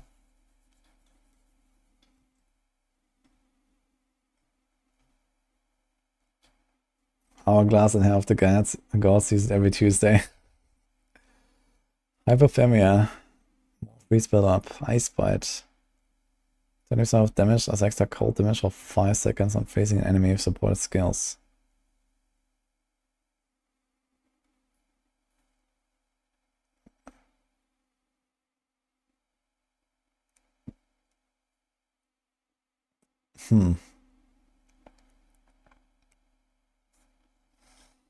Ignite proliferation. I mean, very, very small radius, but it was always really powerful. Impact Shockwave. Supports melee strike skills causing to create a shockwave that damages enemies around a target. When they stun an enemy, okay. Increase limit. Support skills which can have a limited number of effects active at once, increasing the limit at the cost of their duration. Supported skills have +1 to limit. 50% less effect duration. So this probably means something like Lightning Storm, right? Maximum 1 at a time. Do we have something of limit? Yeah, limit. 1 pain offering spike.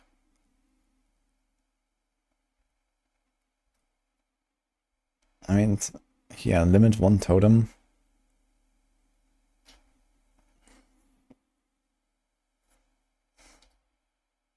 Limit 1 bell.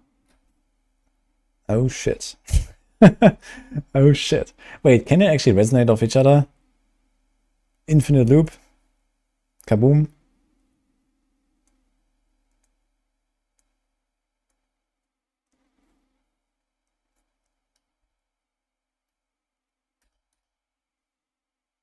Ancestor Warrior Totem. Firestorm. Yeah, so you can have 2 Firestorms, 2 Lightning Storms, 2 Orbs.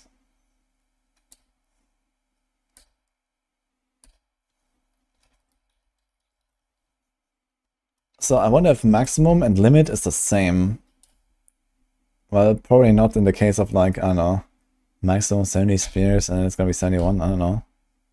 Maximum 3 charges? No. I think these are actually different. But here, for example, it says maximum 1 tornado. Why could it not be a second tornado? Maximum 1 volcano. But maybe limit is a keyword here.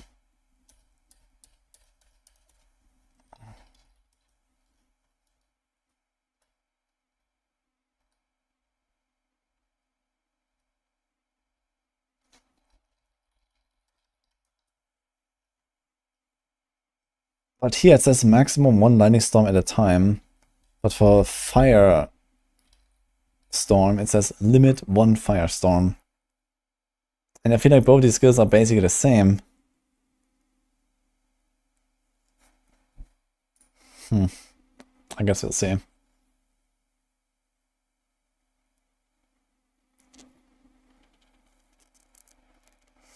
It's very good for the spike.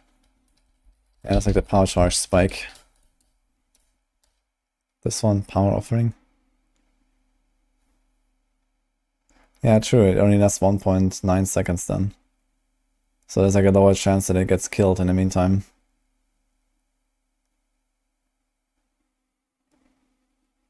True, I guess.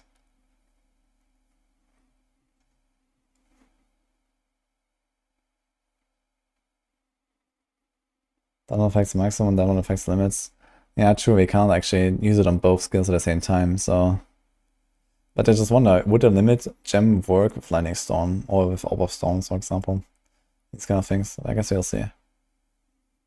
Inevitable critical. Support skills that hit enemies, giving them extra critical strike chance and not dealing critical hits. Cannot support skills which create minions and skills used by turns or traps.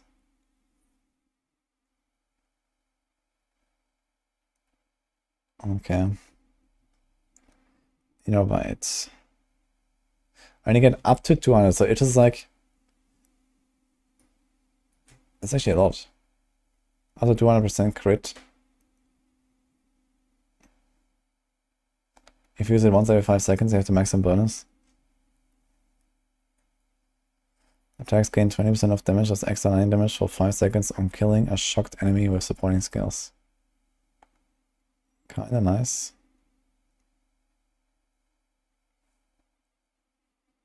Especially good for something like the Killing Palm on the Monk, for example, because he actually shocks stuff all the time there. So it's very likely that when you execute an enemy, it will be shocked. And then your main skill gets more damage from this.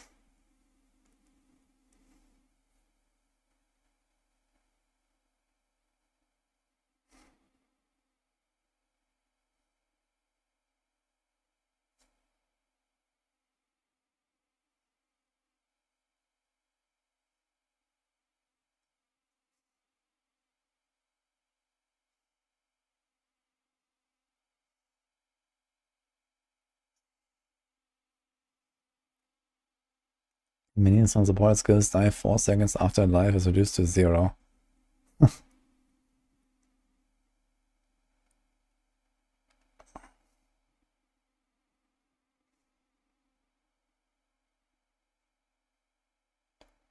Leech 3% of physical attack damage from supported skills as life.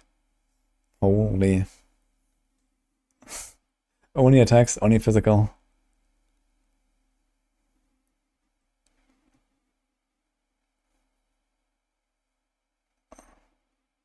Put that on snipe. Which one? The ineligible critical? Yeah, maybe. Hi, Sir Squisher. How's it going? Lockdown. Supports any skill that hits enemies, causing any pin buildup and inflicts to be stronger the closer the enemy is to you. Mana Flare. Supports any skill that hits enemies, causing it to trigger a Mana Flare on critical hit.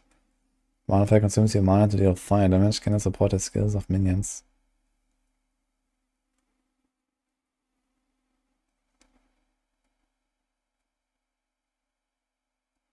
Okay, sounds fun. I wonder how this actually interacts with stuff like the Infernalist, but I guess it probably doesn't. Maybe it does, I don't know. Mana Leech. Physical attack damage leeches mana.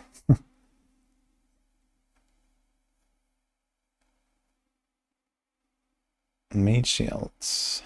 Minion instability. Minion Pact.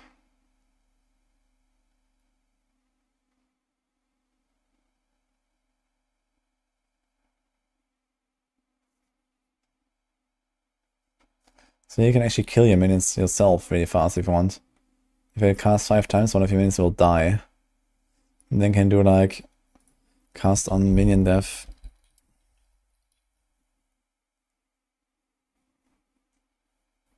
Based on the defensive power of the minion. So that could be pretty nuts actually. You do cast on minion death with like some giga minions. This might actually give you like ridiculous amounts of energy.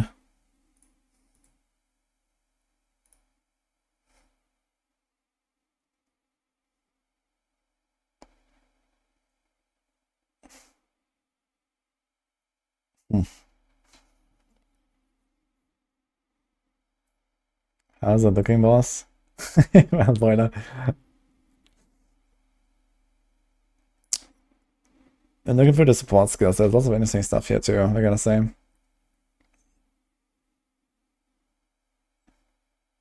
More duration, 30%. Okay, multiple poison. Support skills can poison enemies an additional time. 35% less poison duration. I need to read up how poisons actually work here. Multiple projectiles. Plus 2 additional, 20% less projectile damage, 20% less attack and cast speed. So it's like a pretty hefty penalty, especially for damage skills, but it's still nuts. Especially for something like the grenades that you don't use that often, that have a cooldown. Multiple trap.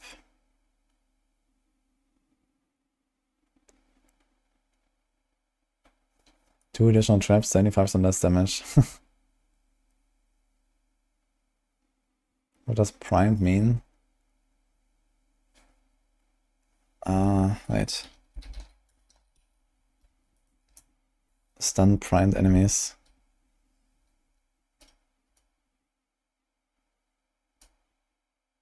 Yeah, I think this was like some kind of like build up, so it's like stagger basically, I believe.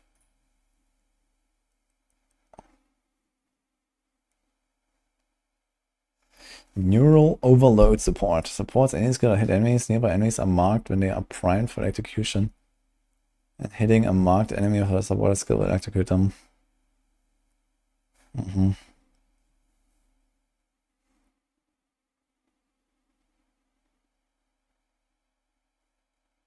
Overcharge. 50% increased effect of shock and 50% less shock duration. Okay. Overpower. 80% more stun buildup.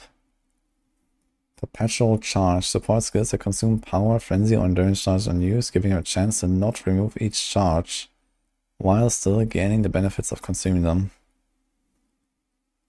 35% chance to not remove charges, but still count as consuming them.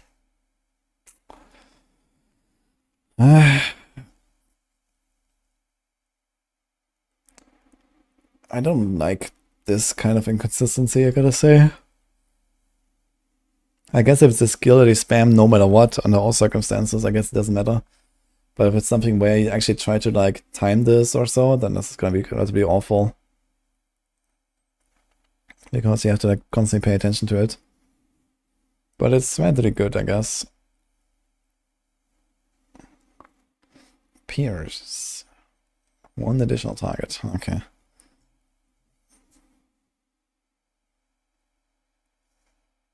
Pin. Suppose any skill that hits enemies, allowing it to pin enemies while making it unable to build stun. Okay. Poison chance. Polarize. 20% increased area effect, 20% less attack speed, 20% more area damage. Very cool.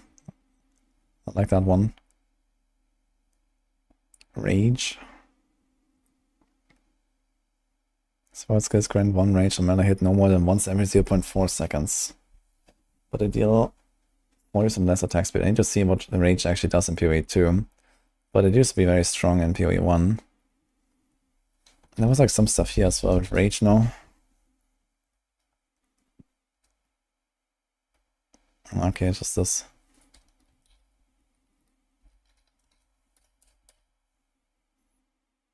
Here this one. Support walkers consume up to 10 rage, causing their exerted attacks to deal 30% more damage. Very good. Also at the bottom here. Ruthless. Every 5th user of this attack causes 500% more stun build-up. So you basically get 1000% stun in what would usually be 500. So it's basically overall double stun build-up. Searing Flame. Suppose any skill that hits enemies, causing effect that ignites to deal more damage, but it's to deal less damage. Okay. Second Wind. Support skills have twice as many cooldown users, but 50% less cooldown recovery rate. Dude, you can actually cast two Hands of the Gods on Tuesday. Actually, together with the Chronomancer thing, you can do 4 hands. No, wait. You can do 6, right? You multiply it. I think that's really good, actually. If you play the Chronomancer, you get 2 uses of the cooldown reset, and you get 2 uses of the Hammer of the Gods each time, so you actually have 6 casts of this. You can actually walk up to the boss and like drop the hammers, man. Boom, boom, boom, boom, boom, boom. Holy shit. That sounds kind of funny, actually. Where is it? Oh, you don't see the skill here, right? But I guess it must be a cooldown skill, a time snap. Number 3, this one. Reign of the Gods. Ah, that sounds pretty hilarious, honestly. I don't know what's the cooldown on this thing. It will probably be quite a while. But yeah, if you actually have the damage where that kind of like just kills a boss, right? You just walk up to like, if that just kills the map boss, then you're fine. You don't need more, right? You just walk up to the map boss, you do your thing, and that's it. You know? If you get to like the sweet spot. Actually insane. Chronomancer seems pretty busted for sure. There's something like this, yeah. Ah, shit, wait a minute. We can only have 1 support for one of the skills.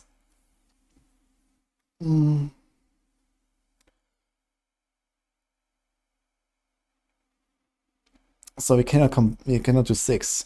We can do 4. You put it on the hammer, and you can do 4. What if you put it on the 3s? Wait a minute, what if the... Okay, if that's how it works, then this is probably a bug and will be patched out very soon. But what if, when it has 2 charges, it just resets itself when you use it? That would be kind of hilarious. That could potentially happen. But I guess they probably like hard-coded it so it doesn't affect itself or something.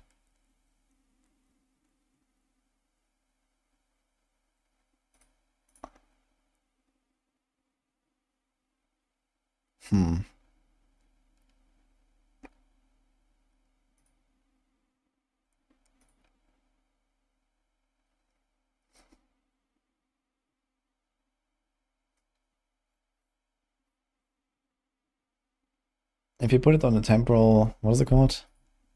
Time snap. You can do 3 casts, right? You do 1, time snap again, that's it. So if you put it on a hammer, you can do 4 casts, but you lose one of the supports. That could be a damage bonus. So I guess it'll overall end up being plus minus the same. So maybe you want to put second wind actually on your time snap, because you probably won't use it very much in like regular mapping.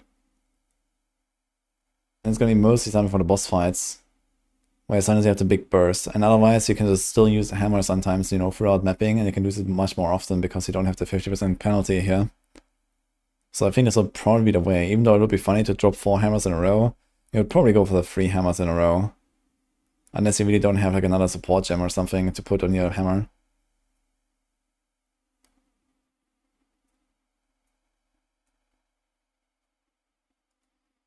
Could do crazy shit like add a cooldown to snipe.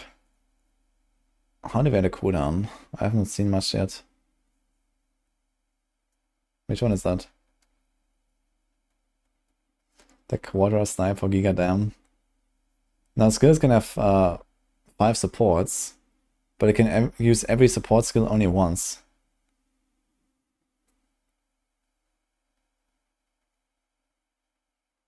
Thank you, Retros. I did not miss it.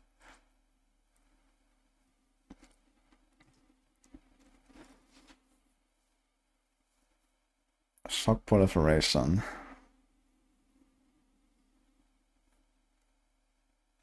50% chance to also shock enemies in a 2.5 meter radius. I don't like this 50% chance, but okay. Shock Siphon.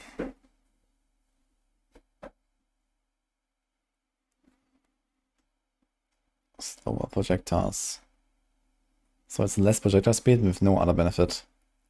Which is, it sounds kind of funny actually, when you think about it. Because it's still good for like ball lightning and stuff like that. I wonder if this actually works for like Eye of Winter.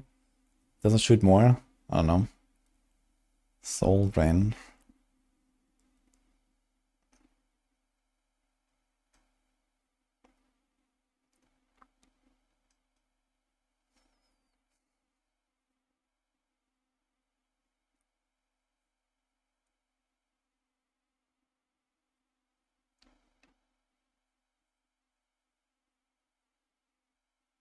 Support spells that affect an area around you or on location. Support skills echo casting effects that happen again after a short delay. So compared to the PoE 1 version, you don't actually have to do the second cast with echo. It just happens. Okay, that's kind of cool. Stormfire.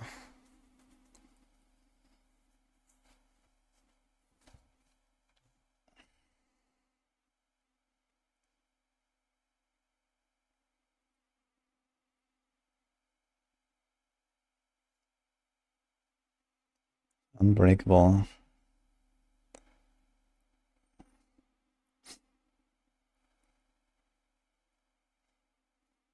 Unleash. Unleash is back.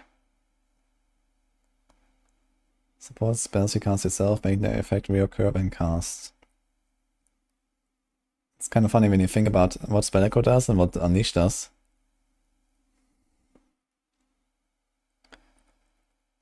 Support spells gain a seal every 200% of cast time to a maximum of 2 seals. Support spells are unsealed when cast and their effects reoccur for each seal lost. Support skills deal 50% less damage when reoccurring. So basically, if you don't cast it that often, if you cast like a skill every 5 seconds or so, it's like a double damage, roughly. Volley. Fire 2 additional projectiles. Support skills also 5%, so up to 4 points on each side of you.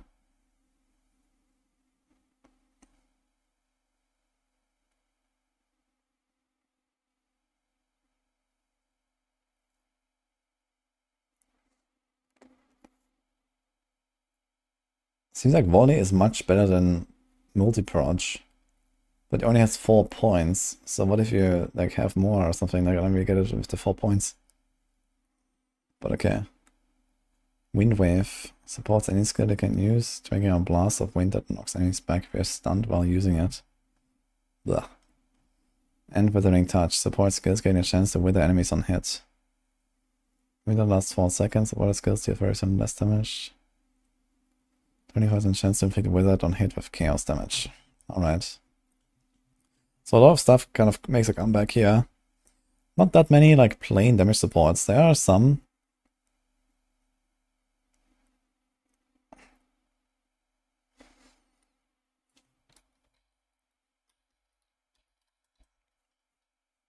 Ah, you mean this thing here, right?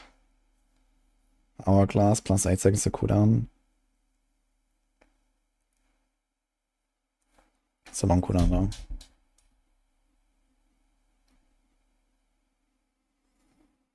Next I use that cooldown. Yeah, I don't think that's something you would use of like a skill like that. Just to use a time snap, that seems like kind of like a big loss.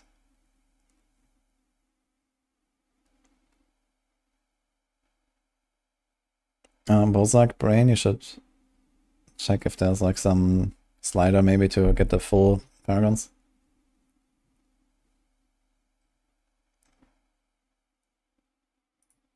Alright, we went for all the skills. I definitely have to do that again at some other point, maybe right before launch or so, just to kind of like refresh. But that was nice. This Chronomancer, man, seems so good.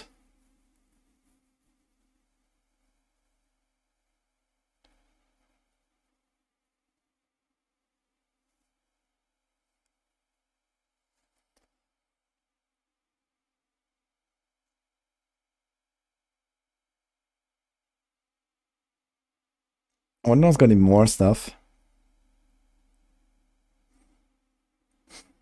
That, like, you know, extra skills and stuff on this class. Or these are the extra skills and the rest is like passive effects.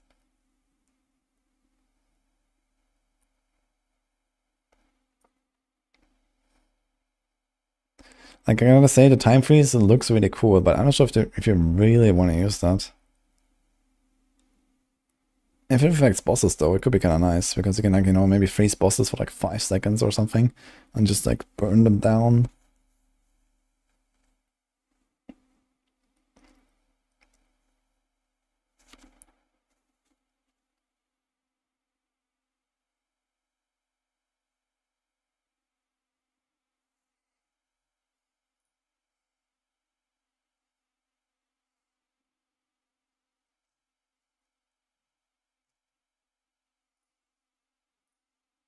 Alright, what else can we find here? Did ascendancies? Anything else?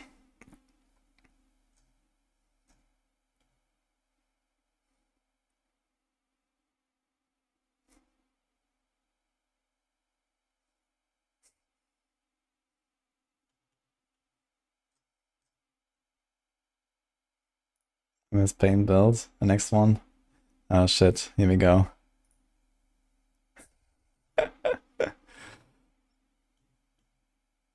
Attribute, don't care, it's PoE 2, I can get strength as a witch. I'm of the gods. Usually undodgeable. Yeah, that's actually what we talked about here. Time snap, hammer, second wind, attack damage. Oh man.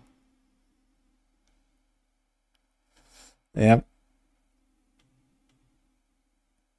Seismic cry and walk. Oh, this actually counts as a slam, I just realized. Yeah, that's actually really good. Oh man.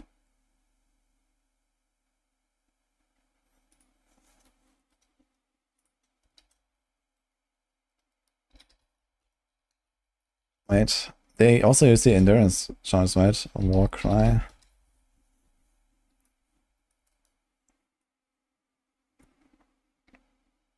Consumes all endurance charge to empower additional attacks. So yeah, in that case you have to do like war cry, seismic cry. But in between you have to get like an endurance charge as well. Maybe it doesn't matter that much for the internal cry. 25% of fire damage.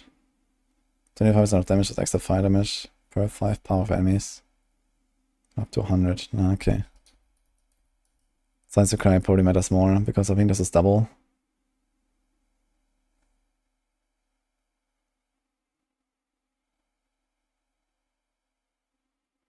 Hits ignore enemy monster physical damage reduction.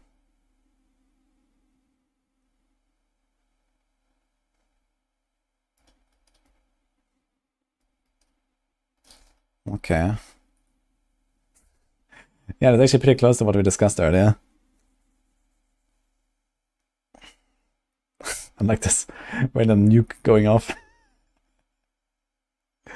Oh man. Beautiful. What else we got, guys?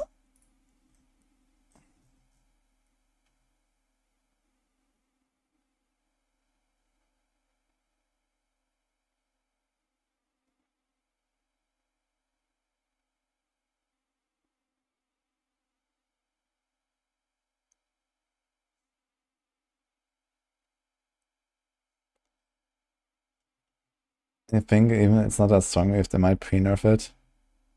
Yeah. We'll see. I mean, it's 1300% damage, which sounds like a lot.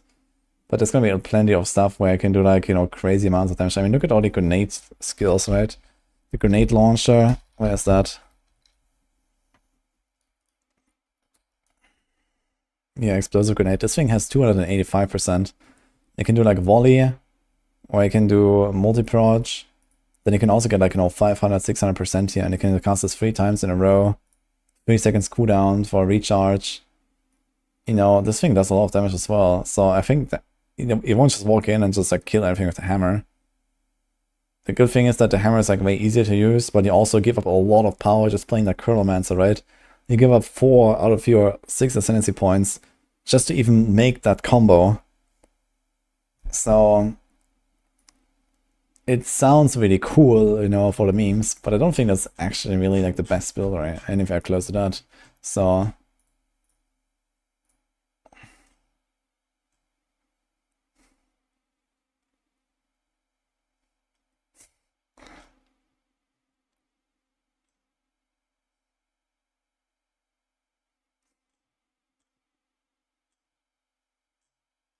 yeah, any more cool stuff here? Developer Q&A, I mean, you watched the whole thing pretty much.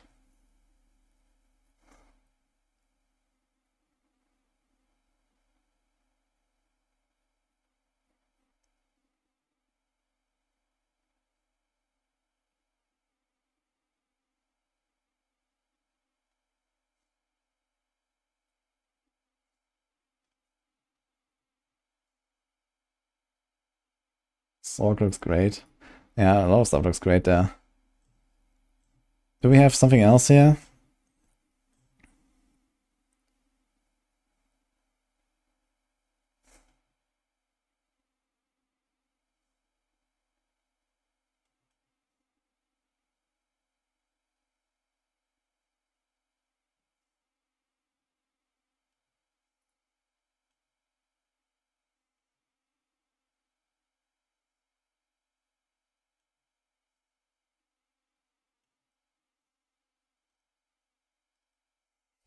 Everyone with the post of the microtransactions. Oh man. Oh no, only 460. I guess you can just spend 20 more and then get it, right? Spot this one. And DPS numbers. Yeah, it's kind of interesting. So I don't actually show damage numbers, but at least here on the boss, I think that's kind of a nice addition. So first of all, you understand how much damage you have to do to a boss, right? I guess it will only work on bosses probably, but there's also the only situation where it matters, right? I like this. It's like very subtle. And just shows you how much damage you've done. I wonder if this actually like resets after like a certain time, or you know, when you're not fighting or something, or if this is like the entire damage done to the boss until the end.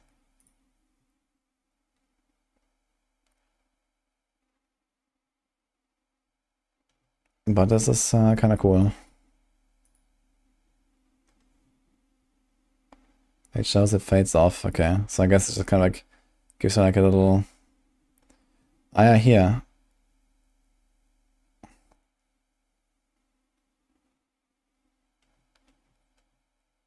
This is also the thing. The last flame maximum honor is 1.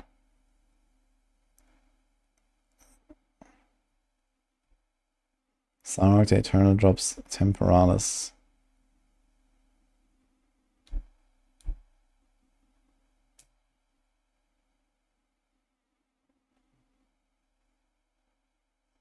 Any more like items and stuff?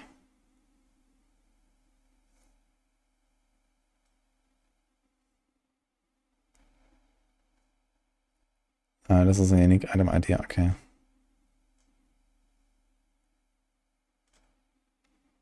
Can I like change this layout? How does this? Compact, okay. Let's try this. This is not fucking compact, man, what the hell? This is still large as fuck. Is that the normal Reddit layout? Seems so big.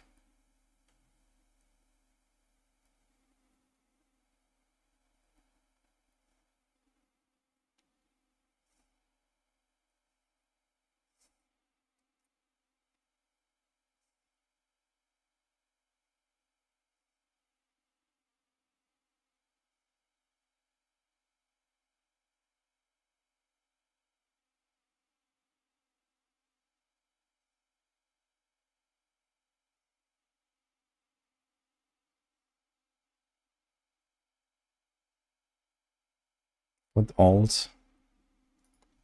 Dot. What the hell?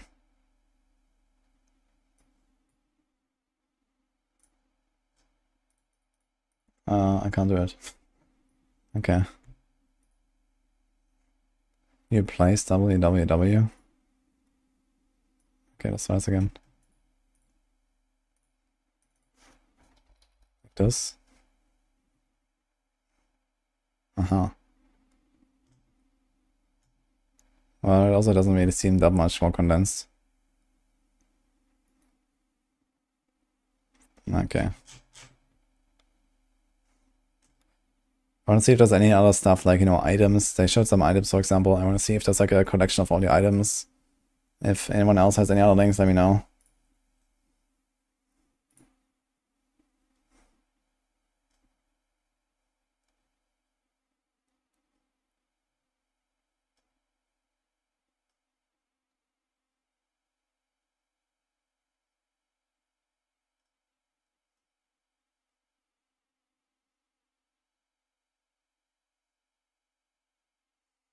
Playing of card base your items and continues to spread. Yeah. What can you do?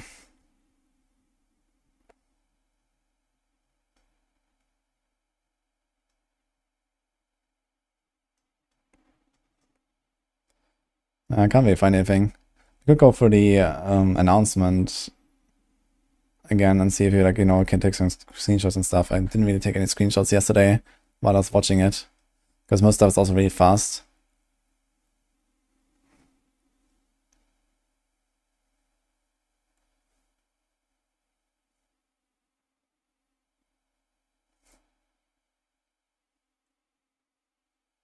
There's no item bases and uniques. Oh, okay, we can check that actually. True.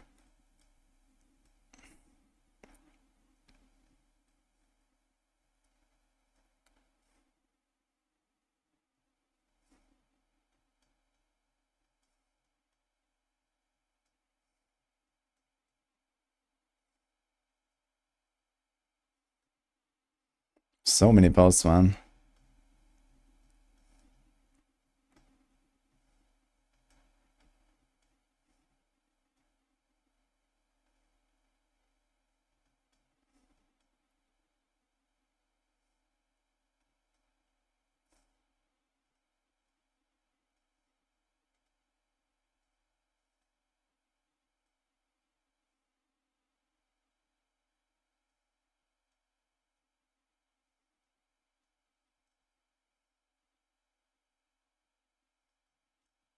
Okay.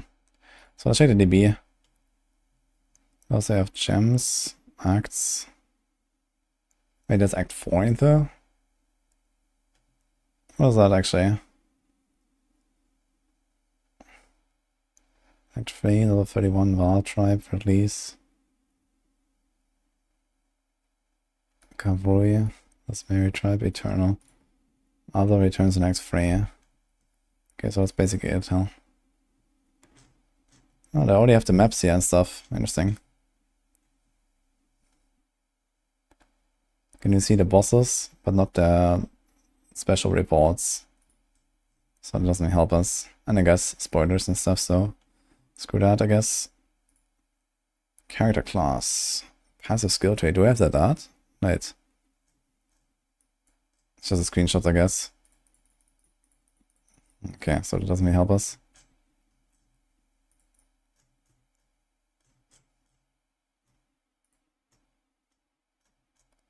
We just kind of see what it looks like and then we can speculate. What is this? Ah, wait. Can we?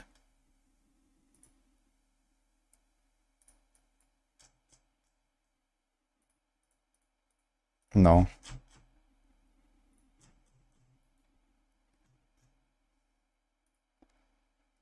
Dodge roll, spirit. Videos.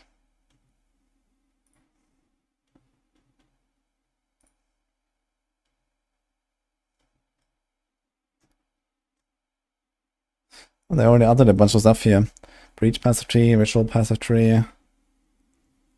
There are 4 difficulties in total.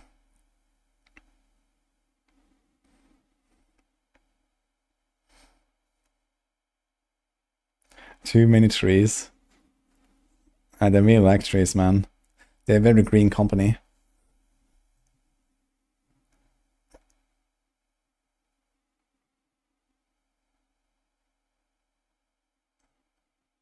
I wonder if we're gonna see stuff like Maven again and so on later.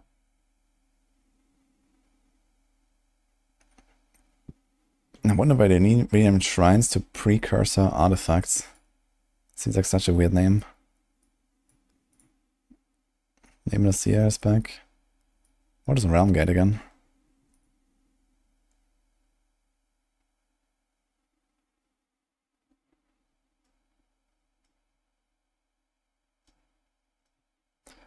Okay, it's like a lot of like very generic info. We've seen that yesterday anyway.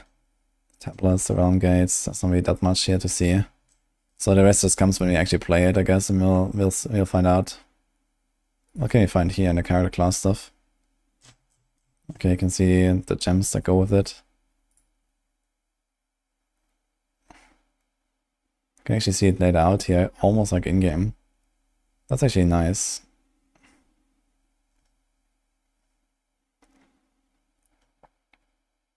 Okay.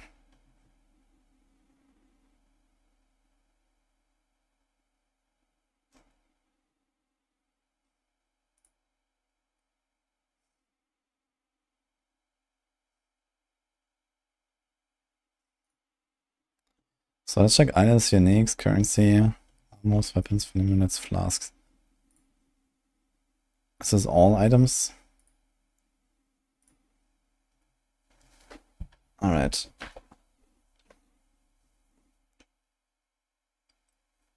How do you make sure you get access to early access? Either you have spent a lot of money on PoE in the past, then you will get a code from them. Otherwise, you have to buy the early access with a $30 purchase. Yeah, I'm sure this is retroactive as well after I started. I guess these flasks are all gone, right? We only have life and mana flasks now, so I think all these flasks are not gonna exist. Right?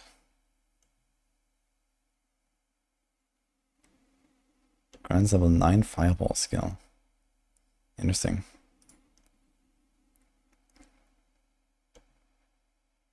Spells cost life instead of 25% of mana cost.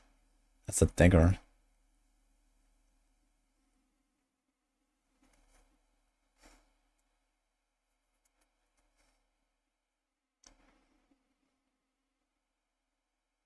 Maximum quality is 50%. Breach ring.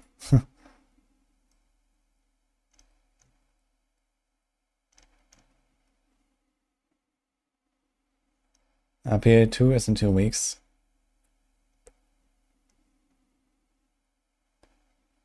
Destroys enemies killed by critical strikes. These are pretty interesting implicits there. Here's an Unleash. I wonder if this is like outdated stuff, because these are support gems now. And actually Unleash is a support and not an active skill, for example. Or is it?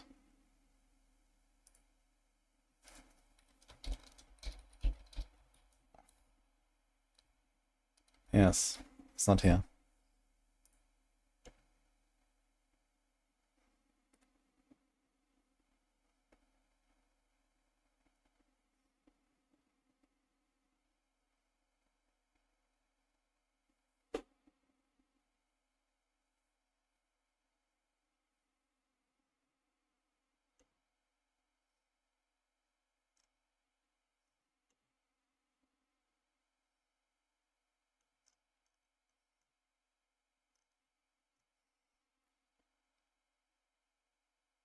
There's a lot of videos here.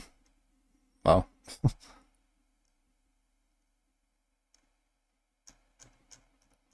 Okay.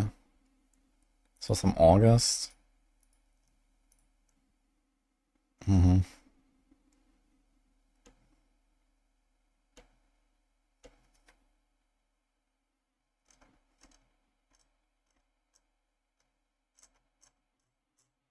That's like screenshots of bosses. Okay, whatever.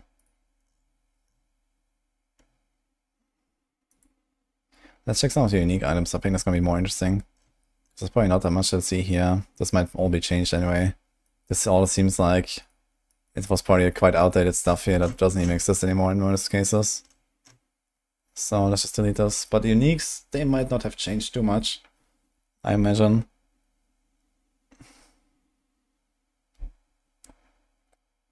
Lattice sandals. Undead minions have 20% reduced reservation. Okay. No movement speed boots though. Yikes. Gain 5 rage and crit by an enemy, 1 rage when you hit by an enemy. Okay.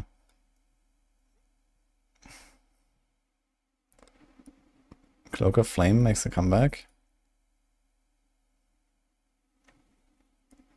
Trigger Decompose skill on step. Decompose. Doesn't even exist. Wait a minute. What's the wolf base? The wolf boss name? Den Mother? Yes.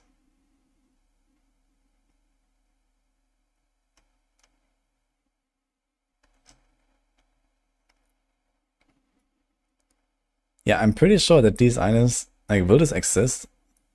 This is like a copy pasta from PoE 1, the way they're standing. I guess this might have just changed. Like, these are probably all like relatively outdated. We saw Quill Rain that actually looks like similar to PoE 1, I guess. But still.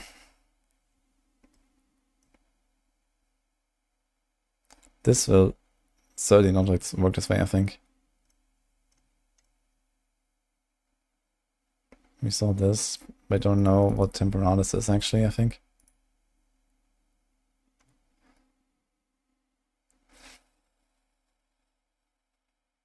Yeah. Currency items. Armor scrap, Artificer's Orb. This is a socket. To a martial weapon or armor. What about the caster weapons?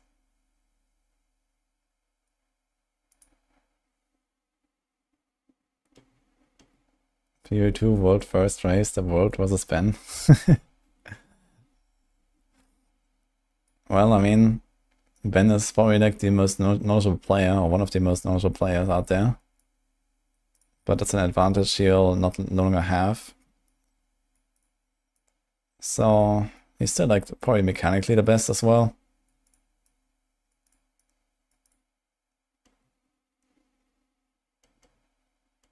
But I wouldn't be surprised if he wins.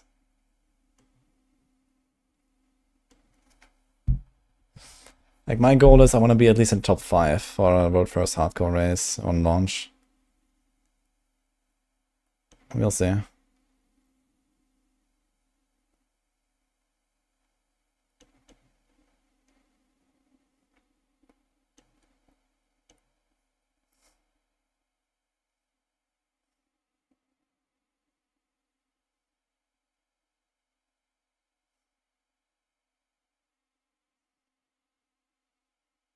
I'm very excited for this new crafting system, by the way, with like chaos orbs, like solid orbs. Like, just as like, you know, you pick an item and then you just like start blasting.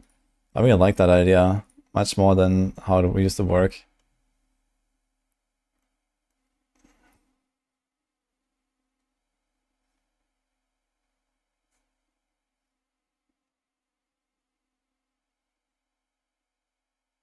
The White Orb looks very funny. I wonder if that's still gonna be like extremely rare. Probably, because it doesn't really have like a huge impact in most cases, I guess.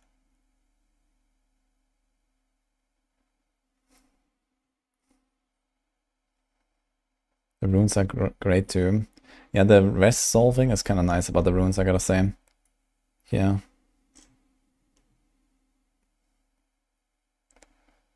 I wonder if you can still enchant rest as well on the crafting bench.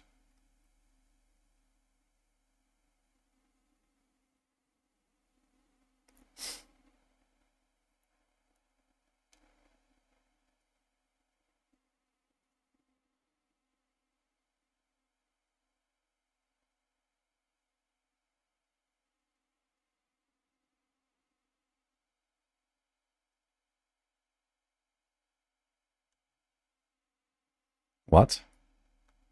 Adds a socket to a skill gem with 3 sockets. Oh, so that's how you actually extend the Greater Jeweler's Orb. And then you have like a smaller, here, lesser. That's a socket to a skill gem with 2 sockets. Wait, is that like a 3rd tier?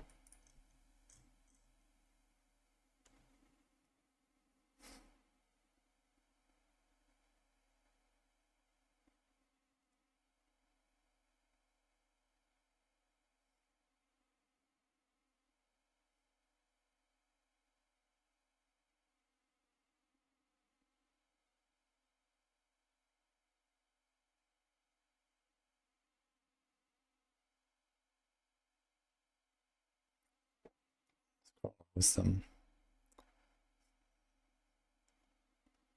So Portal Scroll is gone, Scroll of Wisdom is still there. Wait, there's another tier, Perfect Jeweler's Orbs. Add a socket to a skeleton with 4 sockets. Okay, so they just made like a tier of Jeweler's Orbs for all of these. Okay.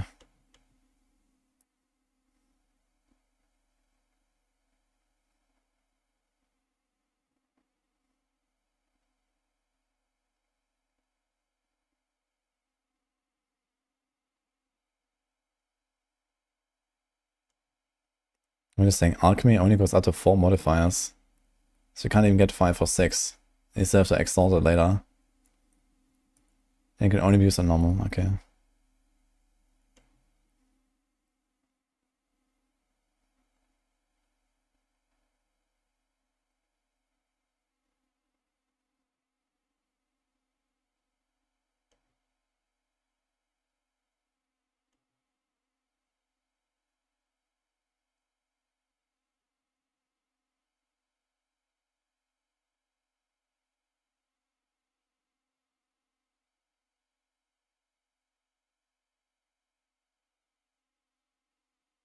Okay. Ah. It's just like transmogs and stuff. It looks pretty good, honestly. Like the graphics, artwork and stuff is all pretty nice, I gotta say. Then they've done a pretty good job there, I think. Need my 6 socket orb. Yeah, I didn't see it there, but I guess we didn't have access to it, right? Maybe we just never saw it. The orb that gives you the 6th socket.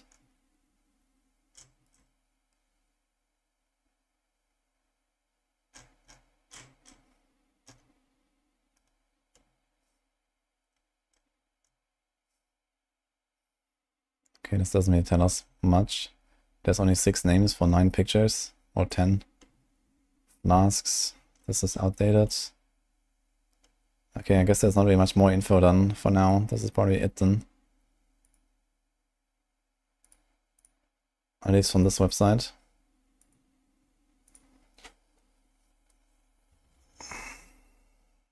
We are back in the Alch and Go era. Dude, I think when you start out, you're probably not gonna do Alch and Go, man. You're gonna do like transmutes, exalt, or null maps so I can actually run them or something. Oof. Omens 2.0 sounds good. Yeah, it seems kind of weird that you have to use the omens for the crafting process. That seems like overly complicated. It's like, you know, you start crafting an item and then realize, oh shit, I got this one mod, I need to remove this. Okay, let's find this omen from my stash, put it in my inventory, then use the exalt. Oh shit, I rolled the wrong thing. Let's try this again. You have to put the other omen from your stash into your inventory. Like, what the fuck, man? Like, I think that sounds kind of yikes, actually, if you ask me. But maybe they're gonna make it like more easy to use and more user-friendly.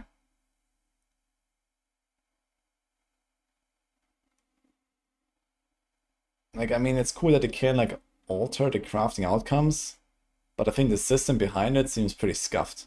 If you have to do it that way, at least. I'm not sure if they have a better system in place. Like, you know, why not make like a proper crafting interface? And then, you know, I have like all my items there, and then, you know, I click it into place. And I mean, maybe this is how it works in the stash. Maybe you have like the omens in place there, and you have all the other crafting stuff. And you just, you know, you click it in place with like one click, and then this is the omen you want. You exalt, okay, fuck, I need the other omen. You put it there, you know, one click, boom. And okay, that would be fine, I guess. I mean, in the end, you don't really like giga spam your currency anymore, and like you did in the past, right? You don't spam like 1000 chaos orbs on an item or something, you know, to hit the thing, or like 1000 alterations or like random bullshit like that. Essences, because you're just not gonna get them. You know, stuff is gonna be like 100 times more rare. So I guess it's kind of okay that there is a bit more effort in the crafting.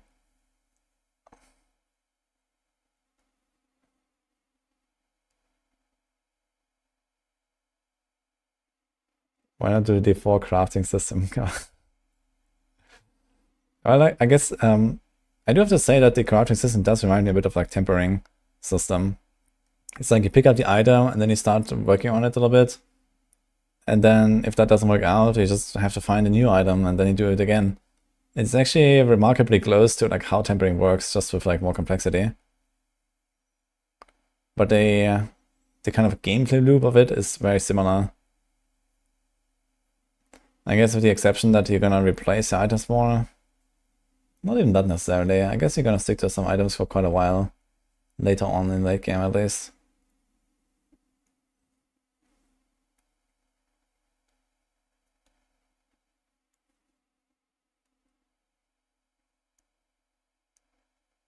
You wish they released a skill tracer can theory craft? Nah, I think they shouldn't.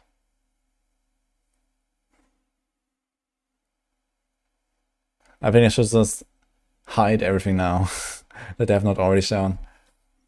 And then have like, you know, this cool like phase of discovery as people play. They already showed a lot of stuff, to be fair.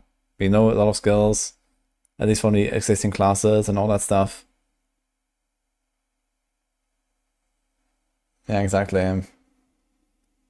They already shown a lot of stuff.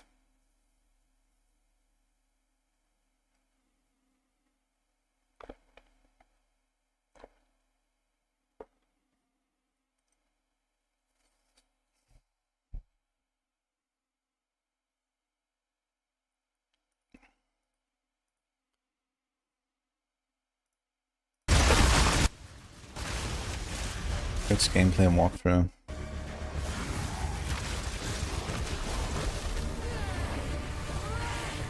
I'm certainly not supposed to be here. How exciting. This was on 5 months ago. I think I've watched it. Yeah, this is like the Colossus, I think it's called. He's like somewhere in Act 2.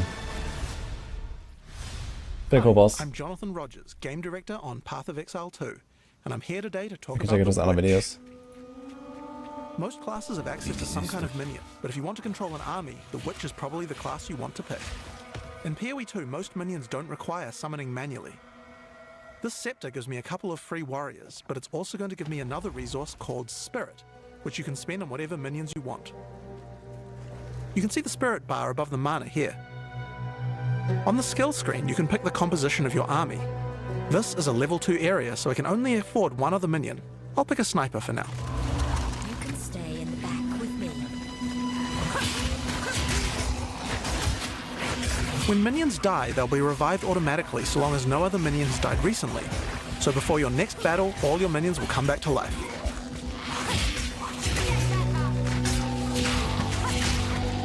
You can also order your minions around with a dedicated button. Tell them to move to a specific location, attack a specific enemy, or even open a chest or door for you. Open that.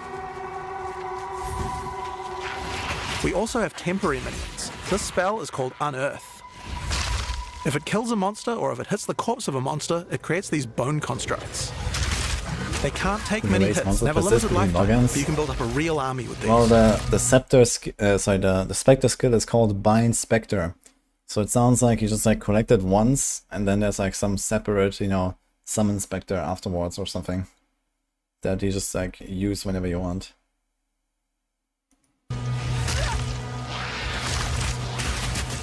While my minions are attacking, I'm going to use some debuffs on the monsters too. The first one I'm going to use here is Contagion. If a monster dies with Contagion, it spreads to nearby enemies. Each time it spreads, the damage increases, so it's a good idea to try and keep the infection going. If any corpses are infected when you summon a minion from them, the minion will be infected as well.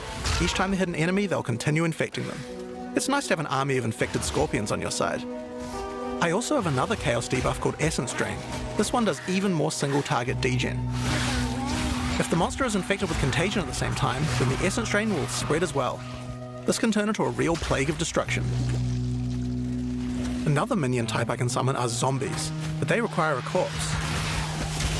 These will do nicely. They don't come back to life if they die, but they're fairly tough and can bolster your minion numbers. Many minions also have command skills. I can order my sniper to deploy a gas arrow on the battlefield to get some damage over time.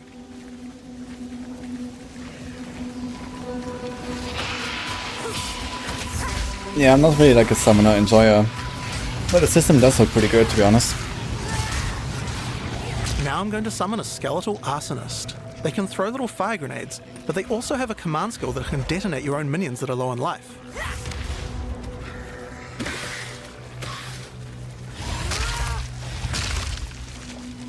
When you see the red indicator, use the skill and the minion will go boom. It's particularly nice on these bone constructs because they expire quickly anyway. So, let's take all these tools we've found and fight the boss of this area, the Carrion Crone.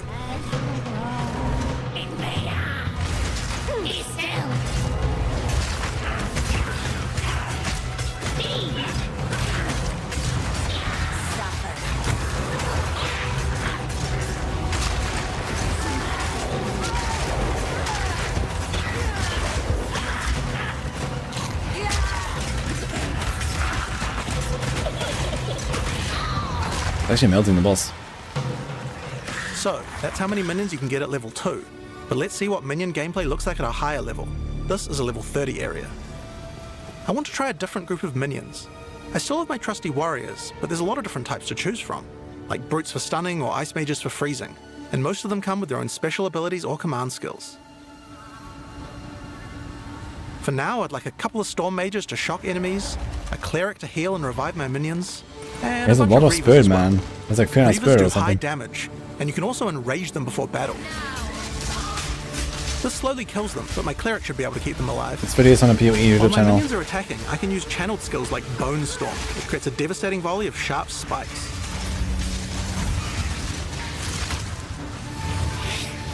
The Storm Mage has a useful ability if lots of your minions die. He can summon a lightning storm to strike the location of every dead skeleton in your army. Just like that. We also have a type of skill called Offerings. These let you impale one of your skeletons on a big spike of bone in order to buff all of your other minions. The one I've just used here is called Pain Offering. It makes all of my other minions faster and deal more damage. After the battle, we have some extra corpses. We don't want those to go to waste. Profane Ritual consumes a corpse to create a power charge, which can power up some of my other spells. If I use them to summon zombies, I can create super zombies, which are more powerful. You also don't need a corpse to summon them.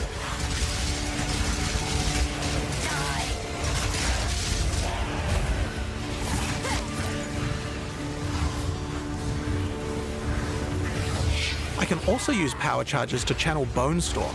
If I do that, it adds a devastating AoE.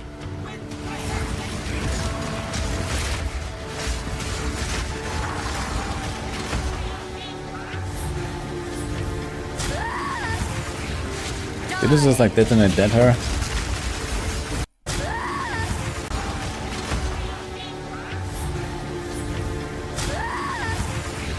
No, you teleported in or something.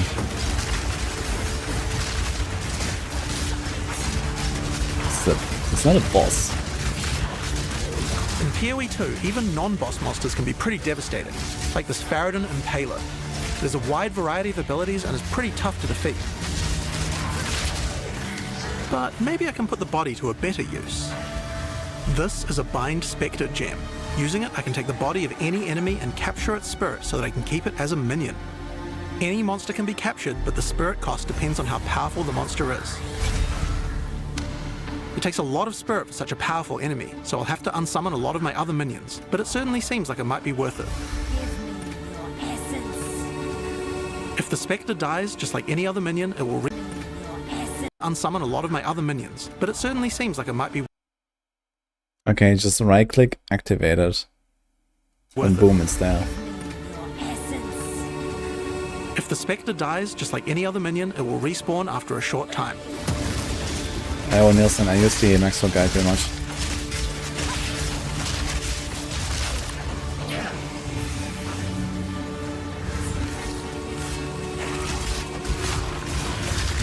So, I think it's time to fight the boss of this area, Tor Gull the Defiler. You are relentless. But that makes you predictable. The end of Marraketh tyranny is nearly at hand.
And his fight is almost as good as Tomb Lord, I gotta say.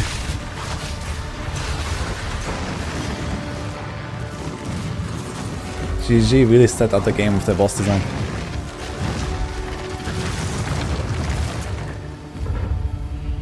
None will stand in my way.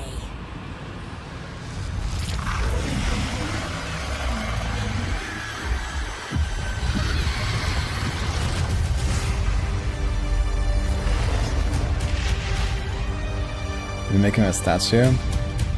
That guy? No. They made a Kitava statue. The statues that you saw from the supporter packs are PoE 1 Act bosses, basically. And the Act 5 boss and the Act 10 boss is Kitava, which, yeah, I guess if you don't know it, will look something similar to this, but not really. None will stand in my way. What is PoE about? Lots and lots of spreadsheets. Okay. Yeah, I was just watching the fight and was trying to predict which moves the boss will take to kind of like get an understanding what they do and so on. What else do we have? New Mercenary skill. What is this here? No salvation without sacrifice. This was from yesterday, right? Okay, so it's part of the trailer, I think. Boss design and Path of Exile. Access. Status of Caligar. Let me just watch this one here. What else is there? First console gameplay reveal. I haven't actually watched this. Not that I care too much about console, but I wonder what they have to say.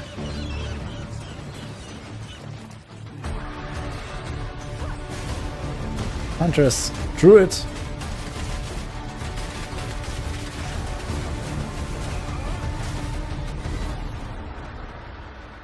When we started working on Path of Exile 2 on console, we knew we had to do a much better job than we've done in the past. And Path of Exile 2 is a great game to do that with, because the combat is so much more visceral and action-oriented. As soon as we tried it on a controller, all of those extra features that we did to make melee combat feel so much better just really came out and felt great. We've got a dedicated team for console now, and they were able to create a new user interface just for controller, and we're really excited to show it to you guys. It's twin stick, so basically left stick is your movement, as you'd expect, and right stick is the directional control for your character, so it allows you to do things like run backwards and stuff like that. It also overrides the auto-targeting, so it allows you to actually manually target enemies that are surrounding you, giving you much greater control. It works in combination with the keybinds, so we've got 24 keybinds that we have for the game, which sounds a bit daunting, but the way we kind of manage that is each skill that you gain is basically given a default bind, and then you can choose to override that if you want, if it's completely in the player's hands to choose where they want to bind the actual skills. You have a lot of freedom with regards to your design of your build, because that is the nature of the game, is like we need to allow that flexibility for players to create whatever they want to play. Okay, Crucible. I'll have to play later. Inventory management for console, we've basically redesigned the whole menu system specifically for console. It's full screen. It provides you with a preview of your character, so you can actually see the full model of the character close up. But functionally, we still hold... Wait, is that an option in the PC client as well? I've not seen that kind of interface. Maybe in the login screen you see a character, but not in-game like this. I haven't seen that. Screen. It provides you with a preview of your character, so you can actually see the full model of the character close up. Sorky. Look in the top left. It provides you with a preview of your character, so you can actually see the full model of the character close up. But functionally, we still hold fidelity with the actual PC game. So inventory management is like you can pick up an item, move it around, and place it and equip it as usual. But we also provide shortcuts. So like there's a fast way to equip, there's a fast way to use an item in your inventory. So when we're thinking about what would be a great reason to play Path of Exile on a couch, one of the things that we knew a lot of people would really enjoy was playing with their friends in co-op. This is actually a feature that a lot of games just don't bother with anymore, but it's something that I really love personally. You can play through the whole game from beginning to end together, enjoying the story along the way. And one of the great things is that in Path of Exile 2, we have a lot more synergy between our classes. So if you're playing something different from your friend, you'll probably find a lot of ways to work together. So the addition of Couch Co-op was initially a bit of an experiment at first, and then we started to expand on it. We introduced like separate HUDs for each of the characters. It's on the Path of Exile YouTube channel. And then once we got the camera system working with 2 characters, it really started to kind of come together and play really nicely. So then we expanded on that by providing Couch Co-op players with panel versions of the full screen menus that I've spoken about, which allowed us to have like simultaneous play with regards to inventory management and adjusting your passive skill tree really good. and stuff like that. It was really just an evolution of the original sort of single player game that actually turned into something pretty special.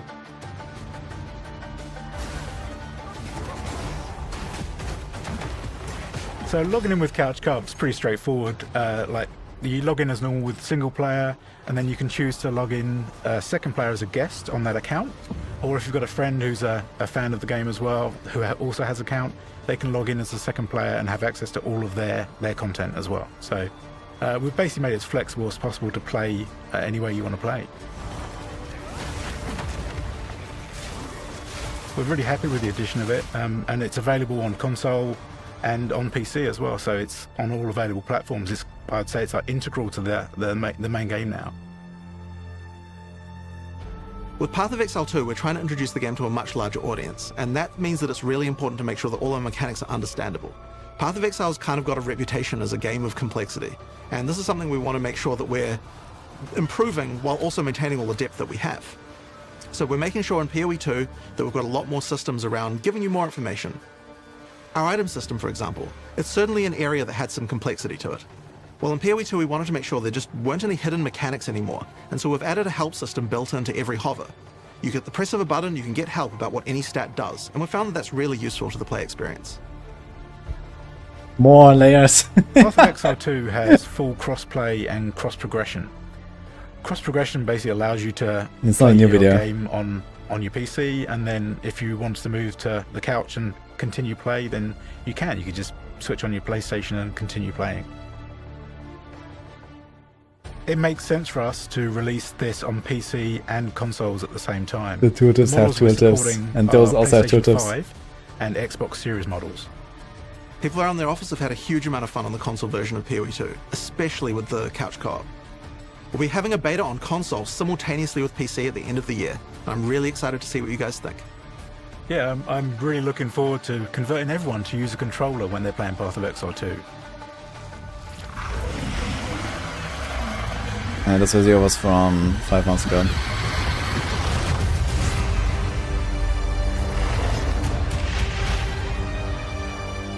Okay, was this Gamescom Druid walkthrough 1 year ago? So this was last year Gamescom, okay.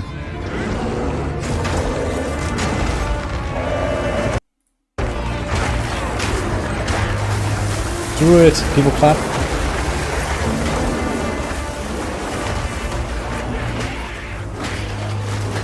And PoE 2 is crossplay, I think.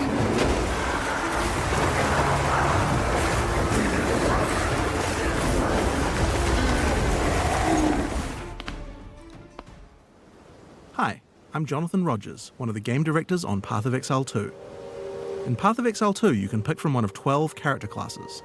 Each character has a combination of primary attributes that they focus on. Today, we'd like to show off a character who specializes in strength and intelligence, the Druid. In human form, the Druid is a spellcaster who channels the fury of nature on the battlefield, a walking natural disaster. He has fire skills. But get up close and you'll find out why the Druid also focuses on strength. You can transform yourself into one of several wild beasts. Today, we want to show off the bear form. Transformation in PoE 2 happens automatically when you use a bear attack. Use Bear Maul and your character will transform into a bear, into a meaty swing. Use a spell and your character transforms back into a human and casts it. Hitting enemies with the Bear's Maul attack will build up rage, which increases your attack damage, so your bear gets stronger with every attack. You can see the glowing runes that indicate rage on your back. Have a lot of weak enemies to take out? This is where you probably want to break out your Rampage. Let out a roar and stampede over all enemies in your path, slamming the ground with your paws. The initial roar generates rage, and then the rage is consumed as you charge along. You can use Rampage by itself to travel a short distance, or do some mauling first to build up some rage and travel a significant distance.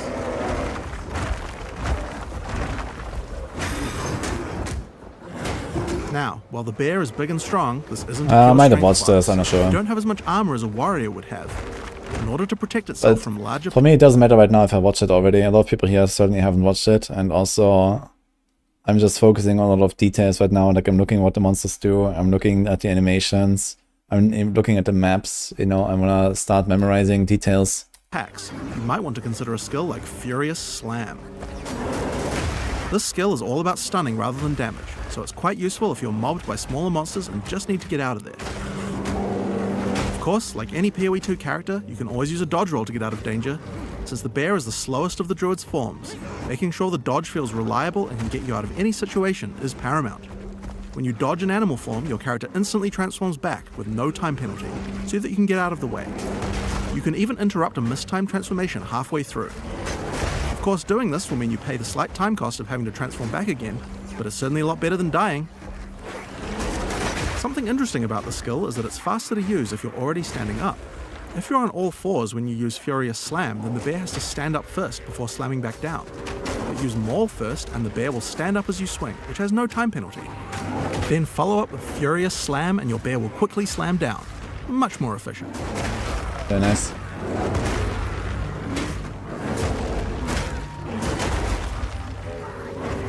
I like the rocks that, like, you know, fly out from the slam.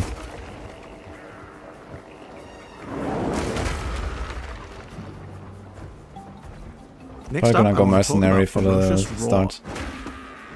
For hardcore race on launch, I'm not Ferocious sure yet. Roar I is mean, a you don't even bare have meta hard classes skill right now. It allows you to take any Warcry skill that another class like the Warrior might use and allow you to use it as a bear. I'm going to take the Seismic Cry gem and socket it into Ferocious Roar. You can actually socket more than one Warcry and use them all together, but let's just stick to one for now.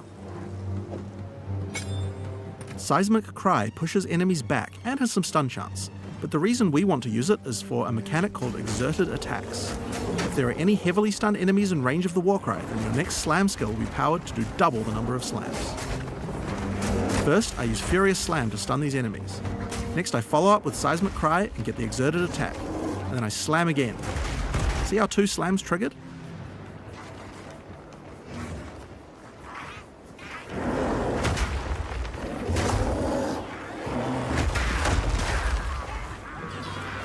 So, that's all well and good, but how about we try that again using Rampage?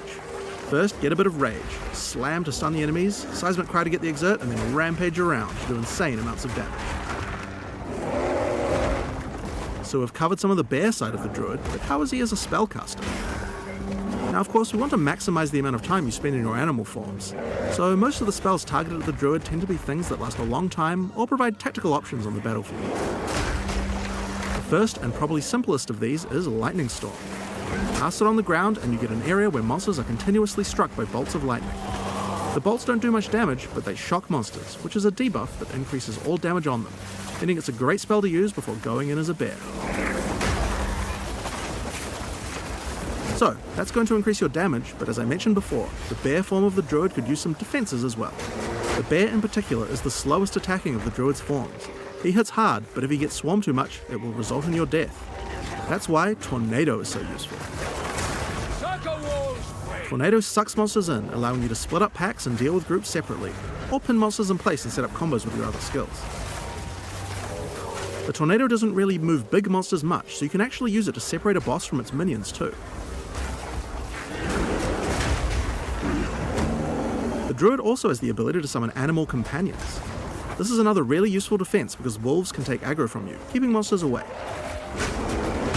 In addition, the wolves howl as they are summoned, putting a temporary debuff on enemies that makes them more vulnerable to critical strikes, and giving you a reason to resummon them in combat. The last druid spell we're going to talk about today is Volcano. You can cast it quickly like this and it will spawn just a few projectiles. Or you can hold down the button to channel it for longer, which will make it fire a whole bunch of projectiles when it spawns, doing a lot more damage. The Volcano sticks around firing its little projectiles for a long time, so it's another good skill to cast before turning into a bear. Now, the reason you're going to want to turn into a bear after using Volcano is that any slam near the volcano results in it spewing out even more projectiles. It's so funny. I saw this on the skill gems earlier, so this is still unchanged. This video is If you actually thought a that year was old. lot, then Rampage is even better, because it does 2 slams every time it hits the ground, and you can run around the volcano.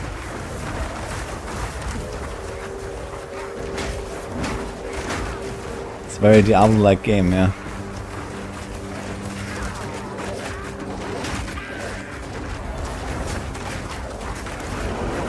Now, if you've been paying attention, you might have realized that this is going to be extra good with Seismic Cry, which we were using earlier to double the number of slams. So, first we're going to cast Volcano. Then Furious Slam till you stun something, Seismic Cry to get the double slams, then Rampage around while the Volcano spews out a stupid number of projectiles.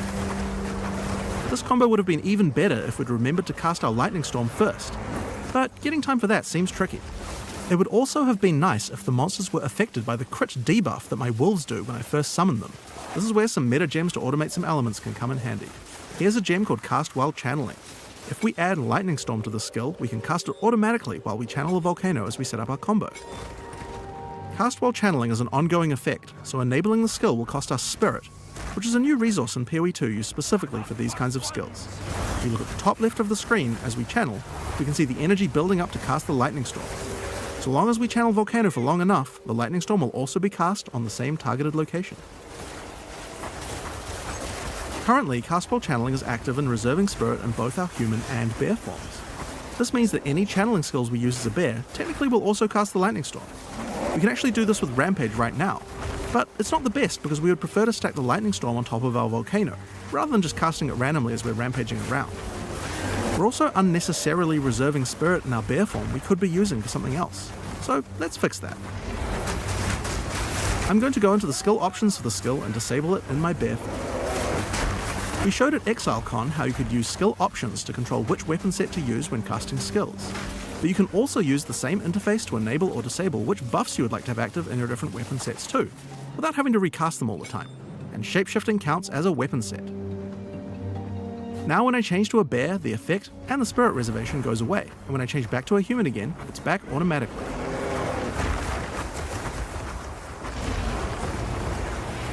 So, now that we have some extra spirit available as a bear, why don't we make our life a little bit easier by automating one of our other skills?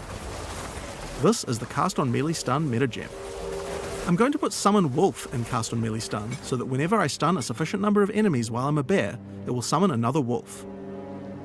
This is great because usually when I'm stunning, it's because I'm about to do my exerted attack slam combo. When wolves come out, they howl, adding the crit debuff to the monsters, right when I need it. It also helps keep my wolves alive and summoned at all times without me having to do it manually.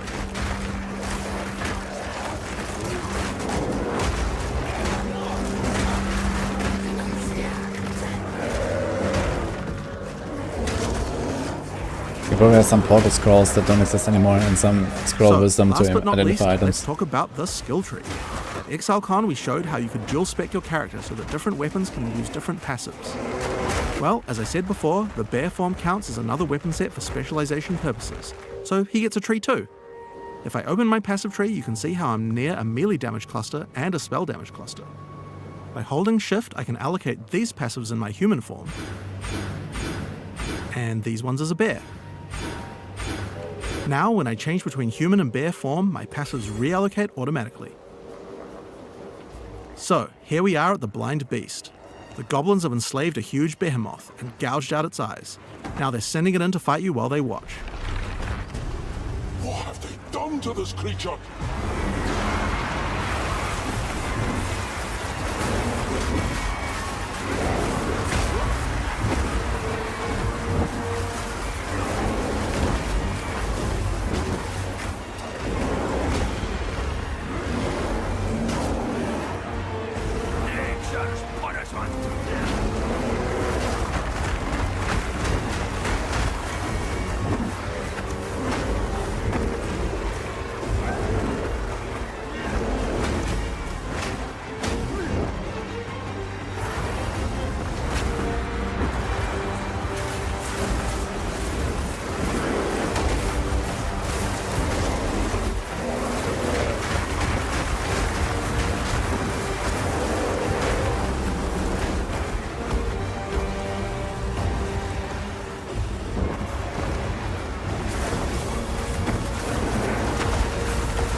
is here. Shameful.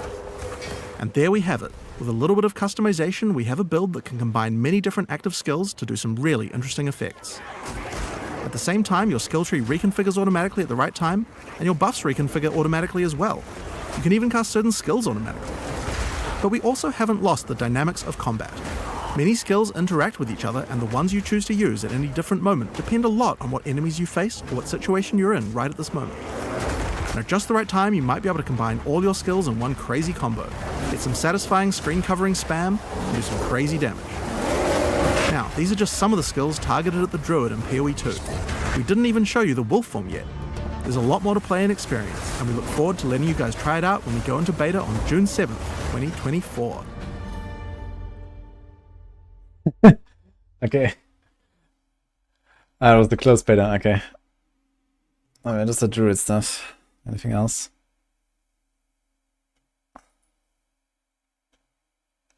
New class revealed soon. There's like all this like PoE 1 stuff in between. Ranger trailer, Ranger gameplay, walkthrough. We can do this one 8 months ago. Let the hunt begin. I have seen this. But let's watch it anyway. When we started to work on the Ranger, we knew we had to make a class with higher This low level druid gameplay really captures the default feeling of not wanting to play early game druid. I know, I think this looked pretty cool actually. The druid stuff. But yeah, maybe I'm just a druid enjoyer. Like I like druid in D4, I like druid there. Like I think I'm definitely gonna try some stuff on druid as well. Shapeshifting stuff is always fun, I feel. Yeah, he just said there's gonna be a wolf form, but they have not shown it yet.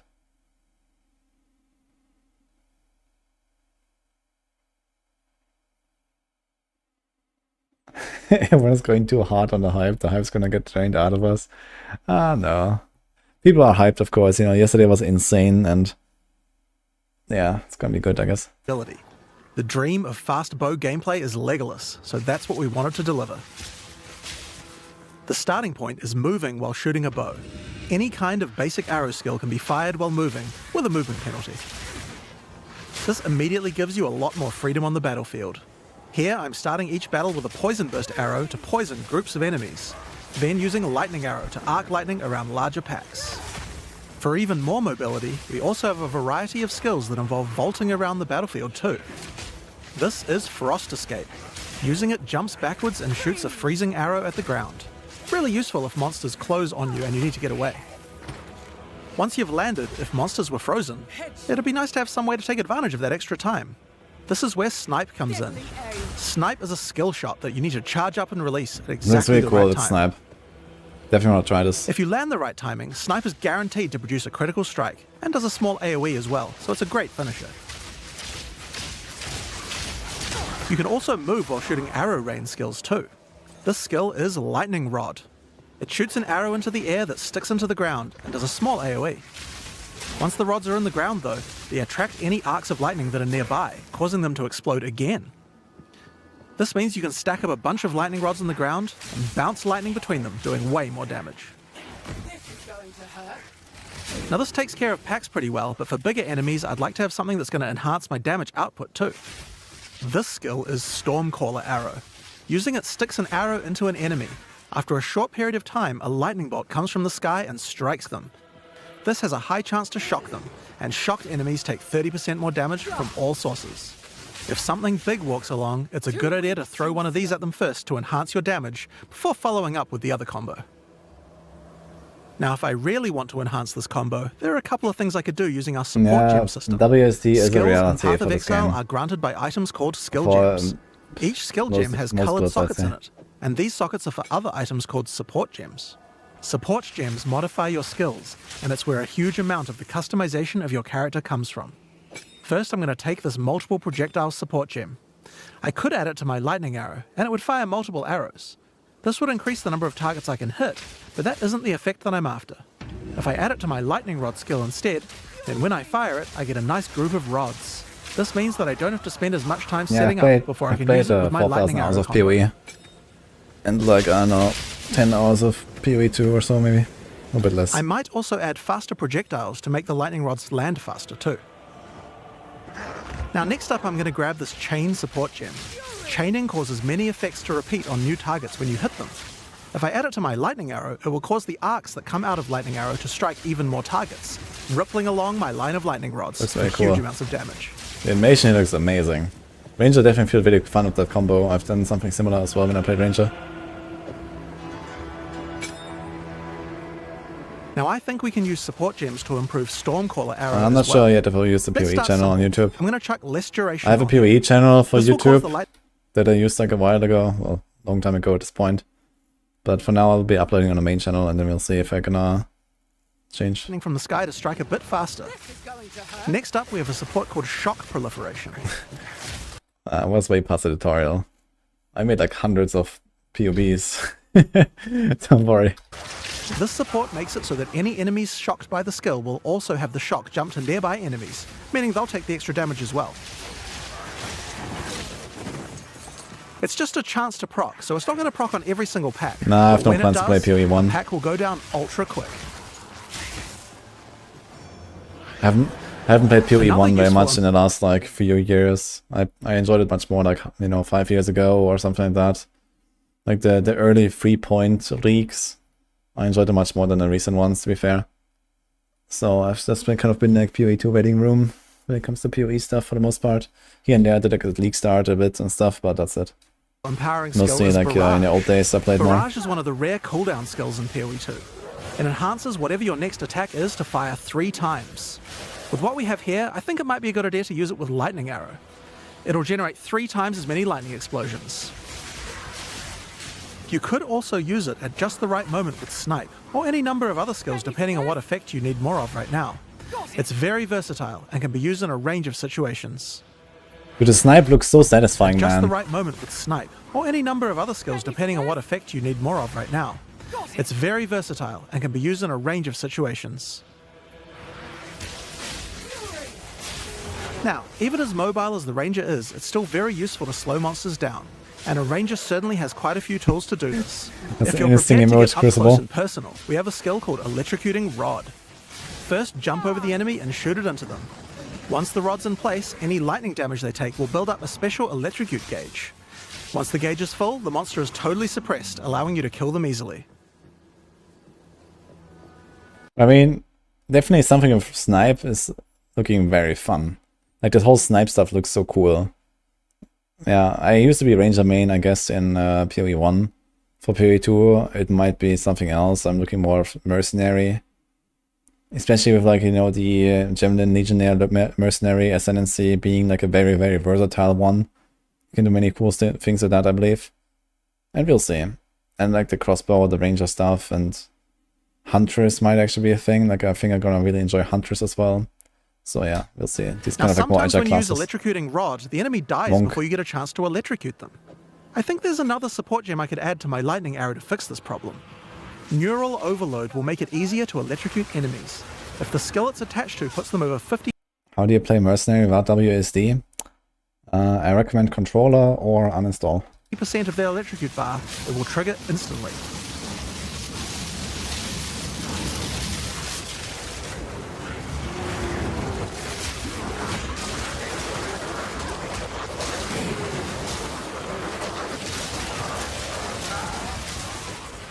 Like the Mercenary is the whole reason why WSD is in PoE. If you don't play Now, WSD this with skill works Mercenary, really well for suppressing you a don't single play the large game. enemy, but I'd like to improve my crowd control ability for groups as well. I'm going to add a support gem called Frozen Nexus to my Frost Escape. This makes an area of chilled ground around frozen enemies. I'll also add Deep Freeze to it as well, which will make the freezes last a bit longer. Now when I use my Frost Escape on that front enemy, others nearby are slowed down. It would also be good if I had a way to slow enemies down when they're farther away from me as well. So this would be a great time to start getting into the Ranger's poison and plant-based skill set. To start with, let's have a look at Vine Arrow. This skill fires an arrow into the air that creates a small plant where it lands. The plant sends out tendrils to nearby enemies, slowing them down and poisoning them. But it does have another function too. If the plant gets further poisoned, it transfers that poison to the monsters it's attached to. Normally you would only be able to get one stack of poison on a monster at a time, but you can put as much poison as you want on this plant. Deadly harvest. You could just use the plant to slow monsters down and not worry about the poison part. But if you want to go all in on poison, this is the way to do it. Now if you do want to focus on poisons more, another useful skill is Poison Bloom Arrow. This skill creates these plant pustules on the ground. If you wait a little while, they'll explode. Just like any other plant skill, these plants respond well to poison. WSD is not Shoot that the similar, poison I burst guess. arrow at enemies nearby and watch your plants grow more and more powerful. The thing about WSD in Diablo 4 is it's like completely optional. There's like, you know, this moving while casting stuff doesn't exist. Like WSD exists and I do use it, but I never use it in combat. I only use it out of combat. And in combat I actually have way better control by using force move with my mouse wheel, for example. So there's like a huge difference here. In PoE 2 you are forced to use WSD. And there's no way around it, basically. Like, yeah, you know, even the melee attacks, you want to like move in one direction, hit in the other, or block in the other direction, or something like that. Here you want to move and shoot, you know, move away from the guys, or like move forward through the pack, and these kind of things. So I think there will be not that many builds that will really work at the same efficiency if you don't do WSD movement. And I can definitely see that being a big problem for a lot of people. Now, there will definitely be ways to play the game without WSD if you really don't like it. Or maybe just like, you know, very rare WSD movement. And otherwise just kind of clicking and doing like a chill build. There will certainly be like, you know, chill builds, let's say, right? Like minion builds or whatever, where you just kind of like click and you know, you don't really care. But yeah, it is certainly ingrained in a game, let's say, in many ways.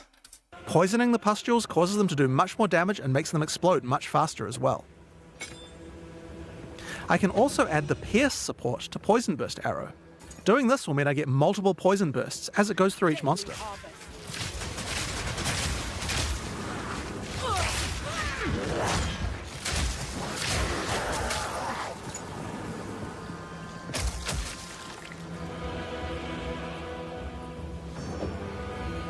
We also have another skill to make a nice environment for your plants to grow.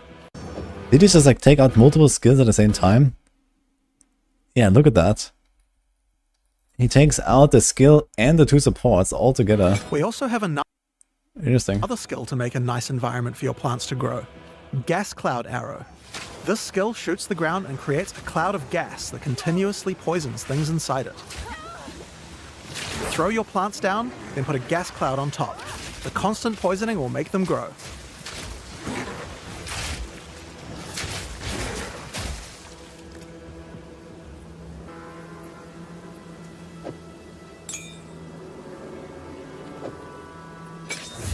Another poison-related skill we have on the Ranger is called Plague Bearer. This is a reservation skill, meaning it uses Spirit. When I enable it, I get this counter that counts up whenever I apply poison to a monster. You can see the counter on the skill increasing as each new monster is poisoned. Now I'm going to fight these monsters and make sure to poison them as much as I can to build up the counter.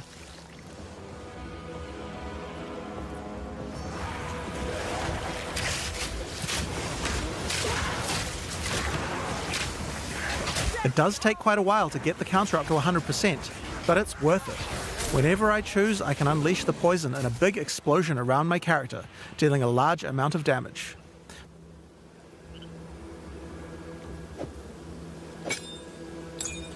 Now next up we have a classic, Rain of Arrows. It's simple. Shoot a bunch of arrows in the sky and they rain down for a short time. It's decent AoE and damage at long range. Now this skill doesn't last too long, but we can change that. It's time to introduce Frenzy Charges. Frenzy Charges are used for a variety of skills on the Ranger, but with Rain of Arrows they can be used to extend the duration. You're mine. How do we get some though? Here we have a skill called Sniper's Mark. Put it on an enemy and it will grant you a Frenzy Charge when you crit them. Now remember that snipe skill from earlier? That skill guarantees a critical hit. So first we Sniper's Marked an enemy, then we sniped them. And after that, the next Rain of Arrows will last a really, really long time. We still have some weaknesses though. While Rain of Arrows hits enemies with a ton of arrows, each one doesn't do much damage individually. It would be nice if we had a way to break the armor on enemies so that Rain of Arrows dealt more damage. Thankfully, we have this Corrode Armor support gem, and we can put it on our Gas Cloud arrow. Corrode Armor causes poison to erode the armor on targets until it's all gone. This will significantly increase the damage that Rain of Arrows does against armored targets. Oh yeah, and one more thing about gas clouds. They can be detonated with explosions. I have an explosive arrow here. Let's check it out. Still.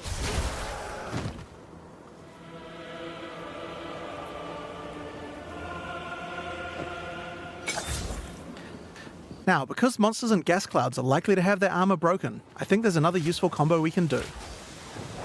This is an exploit weakness support. This support provides extra bonus damage to targets that have their armor broken. Perfect for what we have going on here.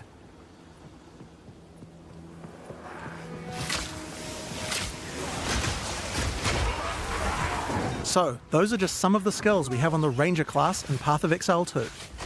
Now that we've seen all these skills, let's see how well they do against a much tougher enemy. It's time to fight the boss of the temples, Thanos. Kitava's cursed madness never ends! Orius Radiant!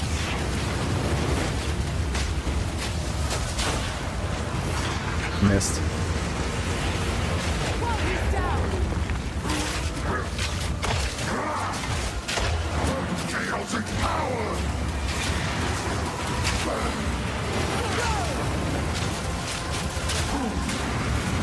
Exalted are the worthy!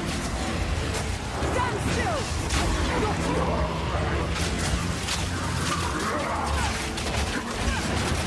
Behold! True power! Orius Radiant!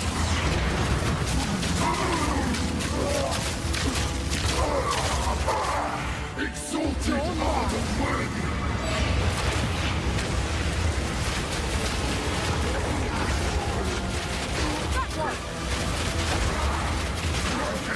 Oh my god, guys. You either use WSD or you use a controller, you don't use both.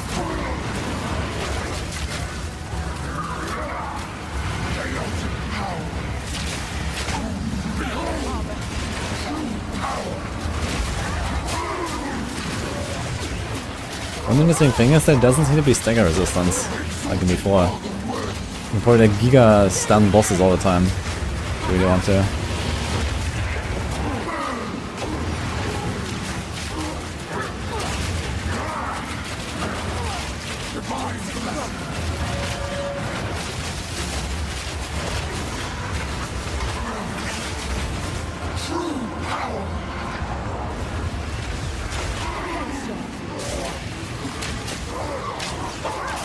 Exalted are the worthy!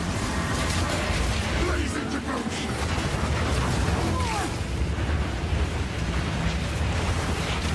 Exalted are the worthy! Aria! I have found your next bearer! Kill swiftly and move on. This is how you survive. That's the Ranger. But oh yeah, there was one more thing. The mount. Check this out. Yes, you can ride a rower. While riding the rower, you can shoot arrows with no movement penalty. It's pretty overpowered. You can also use your vaulting skills to jump right off the rower's back. Once the rower doesn't have a rider, it starts attacking monsters, so he's nice to have around, even if you're not riding him. That said, if you are riding, don't get hit. If you take a heavy stun while on a rower, you'll fall off, and it takes a while to get up, so be careful. So that's what we wanted to show you today. Now there is just one more rather unfortunate bit of news. Path of Exile 2's beta is going to be delayed. We previously said that we would get the beta out on June 7th, and while I think we would be able to get the game's content ready in time, we underestimated how long it would take to get gameplay polished to a standard that we're happy with. We're still going to be doing alpha testing in June, but we're going to be delaying the beta until later in the year. I don't have an exact date for you today, but it should be towards the end of the year. In the meantime, you can still play Path of Exile 1, of course.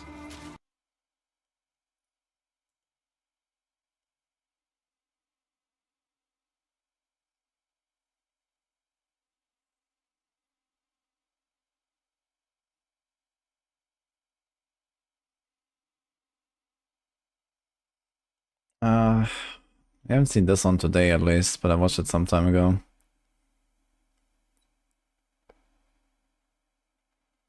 Is there anything else?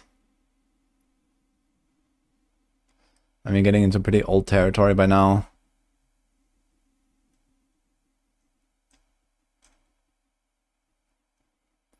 It's like over a year ago. Crucible League, holy shit. Okay, that's been a while.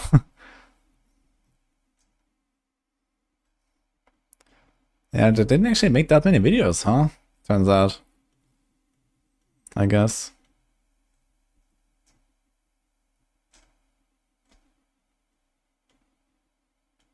So this will be the last one, probably. There's not a job out It's there like one of I the won't first take, things that's where they introduced so the long as the pay's WSD good stuff as well. And a crossbow can solve it. This was like There's not a job 1 year out ago, there roughly. I won't take, so long as the pay's good and a crossbow can solve it.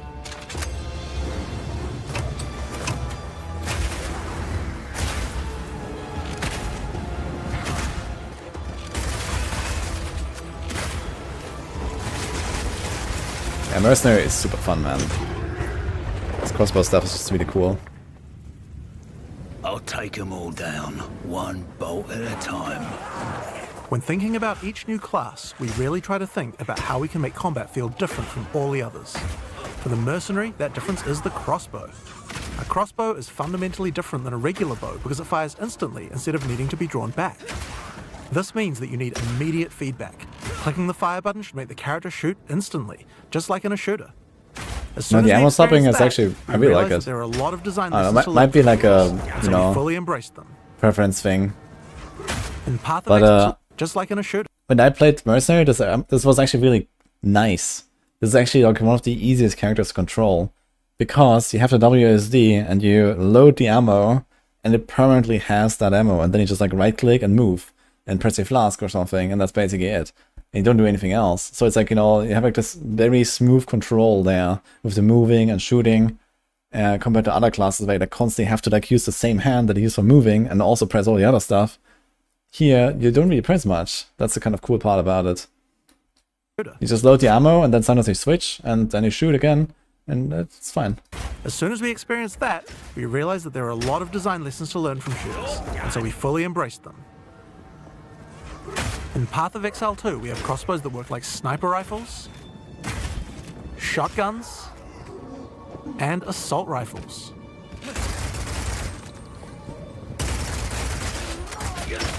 But in order to really get shooter-like gameplay, we wanted to go further. In Path of Exile 2, we now support WASD movement. You can now walk around in any direction independent of aiming. In fact, if this is your preferred method of gameplay, you can use it on any class, regardless of what weapon type you're using. You can change between click to move or WASD at any time. You can only hold 2 crossbows at a time, but Path of Exile 2 is all about interesting combinations of abilities, and this is where ammo skills come in. This is a burst shot crossbow, and right now I have armor-piercing ammo equipped, which makes it very effective when facing a group of enemies, since it pierces right through them. Bloody horrors! But there are other ammos too. For a bigger single target, it might be a good idea to switch to Incendiary. The more projectiles hit the target, the stronger the ignite, so you'll want to get up nice, close and personal with this one. If you have a bunch of targets running at you, you might want to slow them down. In this case, you could switch to Permafrost Burst Shot. Shooting a bunch of smaller enemies at range will chill them, and potentially even freeze them in place. Once you have some frozen enemies though, you can switch back to Armor Piercing. Shooting a frozen enemy with Armor Piercing Burst Shot will explode the ice, doing a huge amount of damage to all nearby enemies.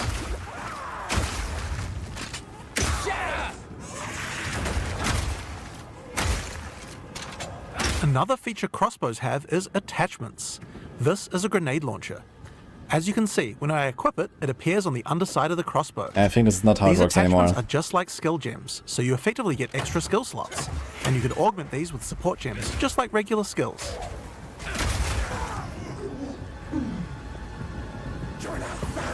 Fire in the hole! These grenades take a while to explode, so it's a good idea to pair them with some kind of crowd control, like Permafrost Burst Shot.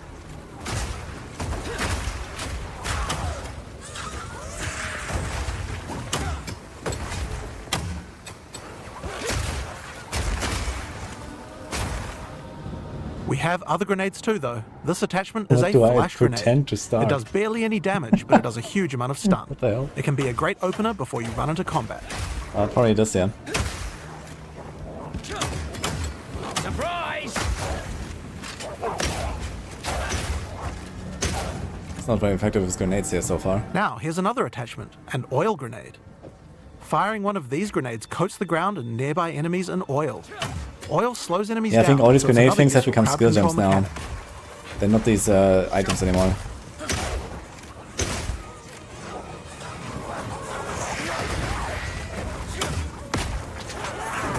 Now, another thing that oil can do is be set on fire. Any burning enemy or explosion will ignite the oil, causing extra burning damage.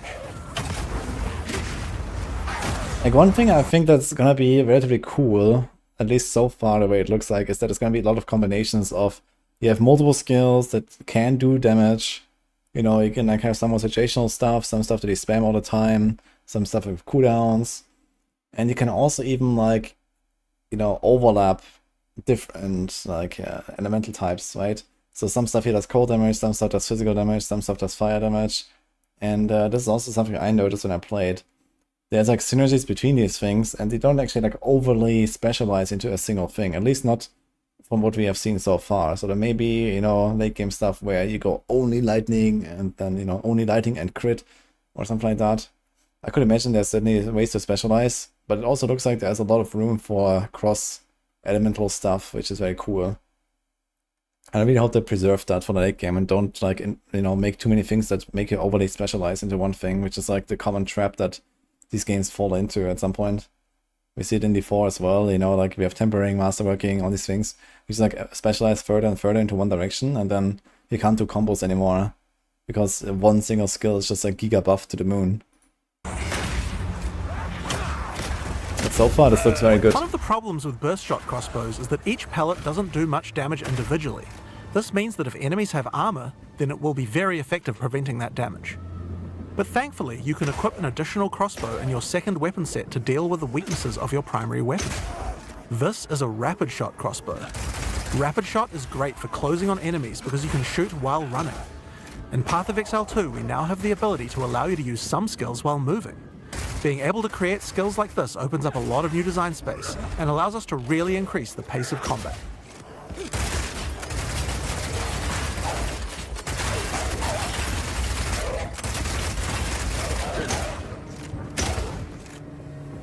The armor-piercing version of Rapid Shot slowly erodes a monster's armor. Once the armor is fully broken, you can easily switch back to Burst Shot to deal much more damage.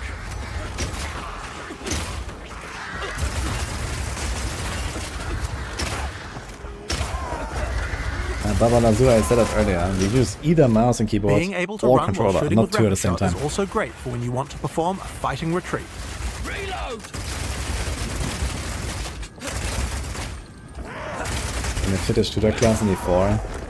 Using permafrost Yeah, with Diablo Rapid Shot universe is doesn't have this technology, no? Like, it's like much more medieval fantasy setting than this is now, basically, right? They have like, you know, this extra dimensional stuff here and you know, eldritch beings and whatever, and now they have like these crossbows that's basically guns and so on. So there's like, you know, more like, you know, technical advancement in this universe, basically. That doesn't really fit into Diablo, I guess, but on the other hand, I mean, in D3 we had Sentries and Marauder the Age, these kind of things, so maybe they could do something. also useful if you need to retreat. When you shoot the ground, it creates ice crystals. If you draw monsters back over these crystals, they explode, chilling the monsters. It's great if you want to set up a safe zone before pulling the next pack.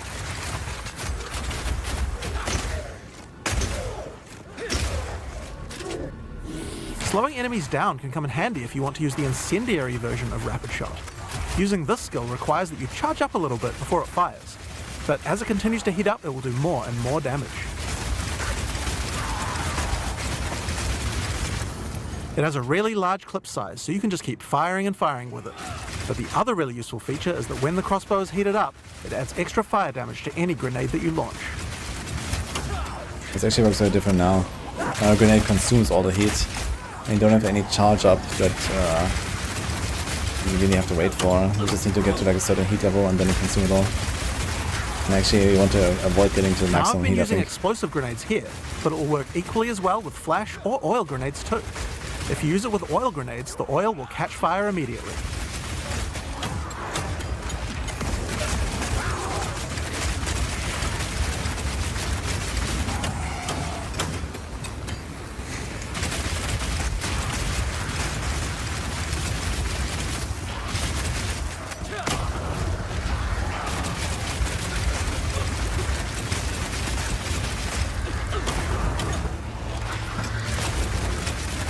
Another crossbow type that you can find is Power Shot.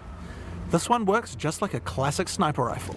Use it with armor-piercing ammo and it will penetrate armor on targets. So it's a good idea to use when something's really tough. Back down or die!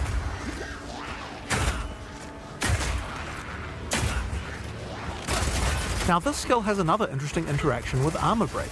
If an enemy has its armor broken, then your Power Shot hits a weak spot and does a huge amount of single target damage, with a bunch of extra stun for good measure.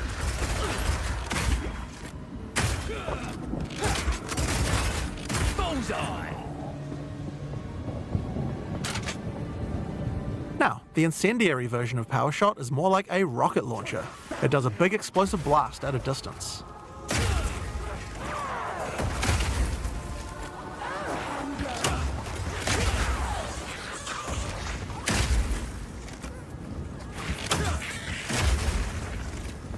One of the really useful features of this version is that you can explode any grenades that happen to be on the ground.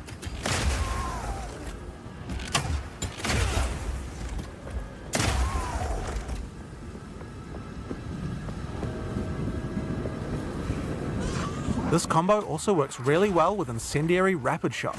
I'm going to charge up the heat on my crossbow, shoot out a bunch of grenades, and then start the fireworks with a Power Shot.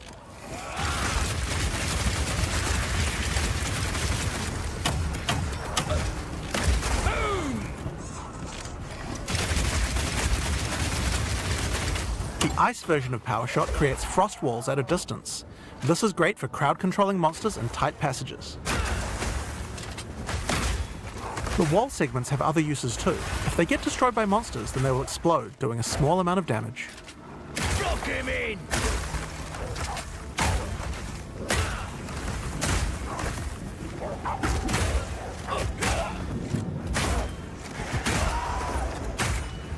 Bullseye. Now, remember that burst I like shot the voice combo with lines. frozen enemies we did earlier? That works with ice walls too. Let's put burst shot back on. Now I can fill up this area with ice walls, then shoot them with armor-piercing burst shot for a huge amount of damage.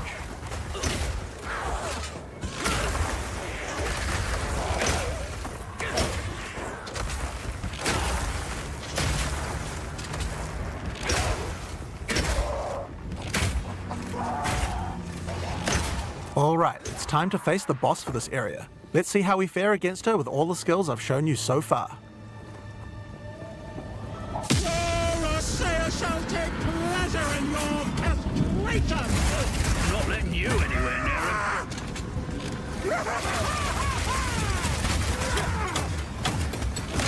Stay still, the mother! No.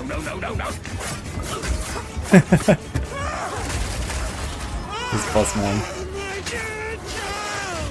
Your time has By the gods!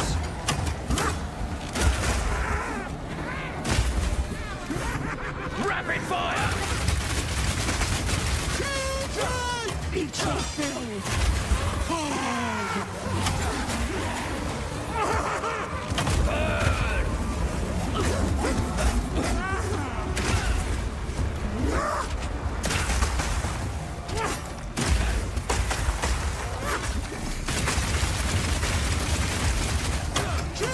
Eat this!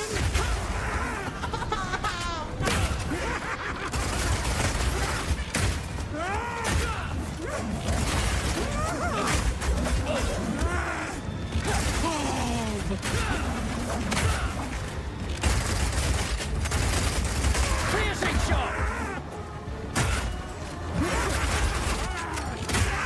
What have you done?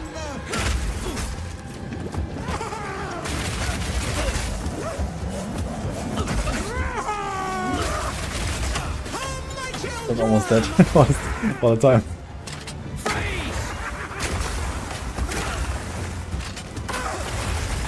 Dismember!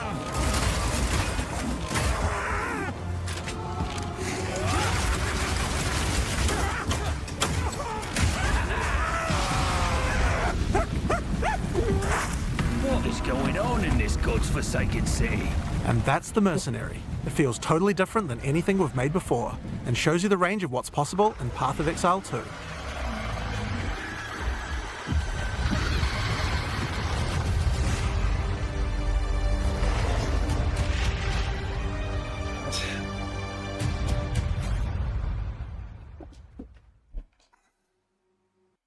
Yeah, I think this was pretty much all the videos that there are. I'm not sure if there's any more that I missed now, but I don't think so.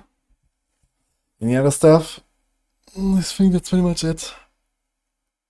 Cool stuff though. Very excited now. 2 weeks, guys. D4 killer. Well, for Love the Blasters and content creators, I guess yes, but for the overall player base, probably not. You know, too many casuals, I guess, that will definitely enjoy Diablo 4 more than this. But we'll see. I don't think that D4 has a chance of dying anytime soon.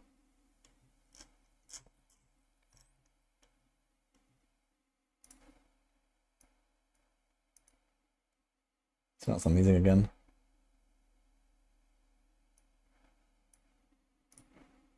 To be fair, I mean, Season 7 also looks relatively decent so far. We don't even have the patch notes yet.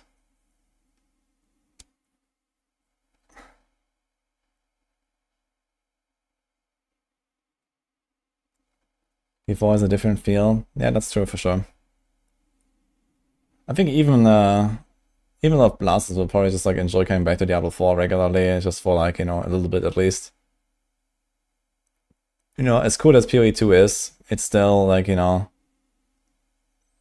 an RPG that you usually play for a bit, and then at some point you just kind of peace out and come back next season, right? So that's just how these games work. I think there's not that many people that, you know, would play either game like all day, every day, forever.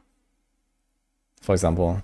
I mean, you might like, you know, play PoE and then not play any other RPG and play something completely different, like, I don't know, CSGO or some shit.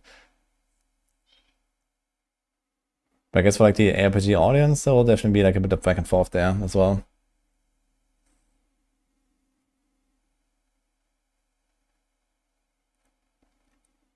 Content creators can make content in the end, depends if people are gonna watch. Not too much, I think. There's plenty of content creators out there that don't get significant amount of views or revenue and still make content for whatever they love making for. So I wouldn't really say that. It's not just about business.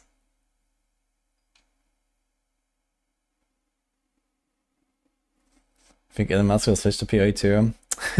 Well, he did. He did reply to my tweet that I made yesterday and asked me, how is PoE 2? Is it like super good or medium good or something like that? And I replied to him to that, like basically saying I'm very excited and it looks very good. So we'll see if Elon Musk is gonna play PoE 2. But I mean, PoE 2 is definitely a different ballpark compared to D4. To play with Elon? Unlikely. I mean, PoE 2, like PoE in general is not a very like multiplayer oriented game, I suppose. On the other hand, it might actually be relatively balanced for multiplayer. In the sense of, you know, you don't have like a huge power disparity between characters, builds, and so on, as long as, you know, they are like properly set up and whatever. I'd actually expect the game to be relatively well balanced, just from how it's set up, basically, and also like the design philosophy of GG, basically. So we'll see. Hey, Larinox. Could just link the reveal and said it speaks for itself. Yeah, just link like a 3-hour VOD to Elon Musk. I think he has more important things to do. Also, this was before the reveal, actually. My tweet was before the reveal, so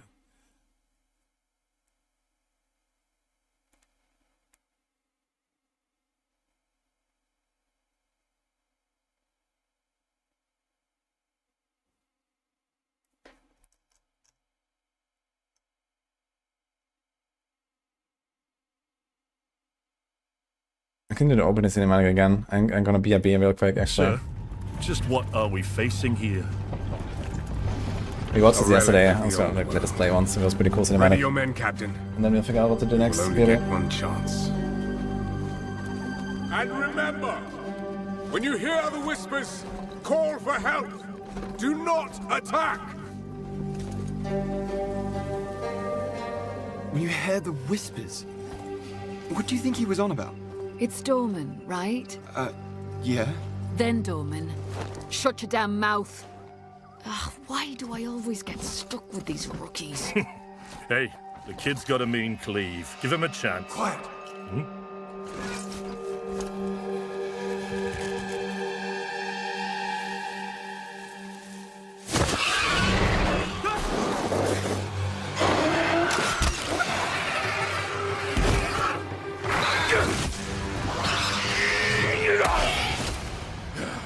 Summon!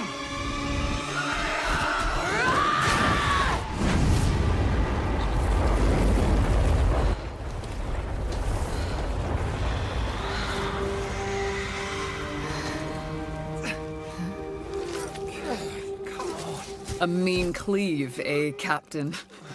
Rookie can't even lift his own sword. Captain Oren? Captain?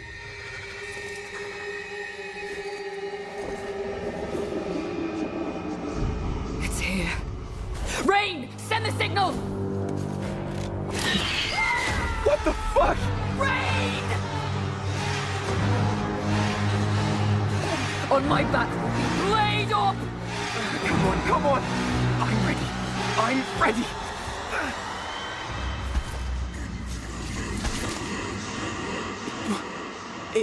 It's a man. No, it's not.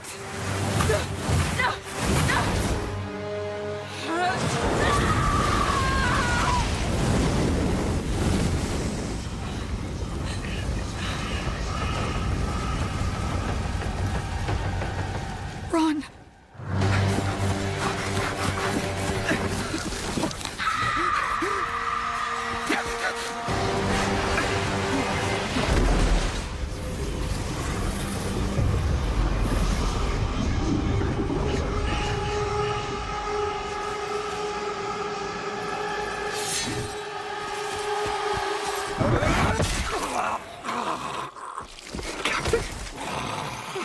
Captain! Captain! Why are you here? What is this?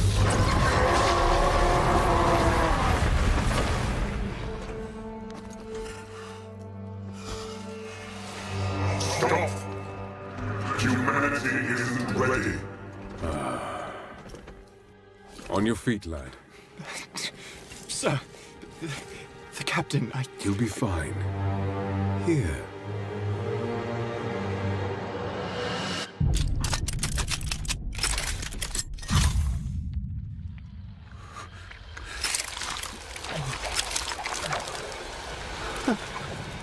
What is it?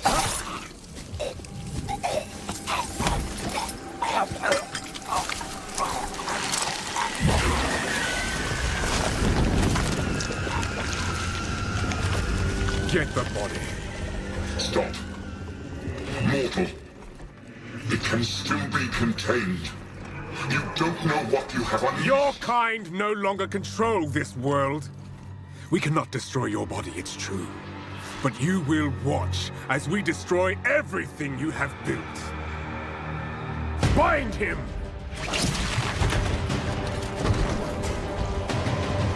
Feed. Grow, my child. I'll make sure you can eat your fill.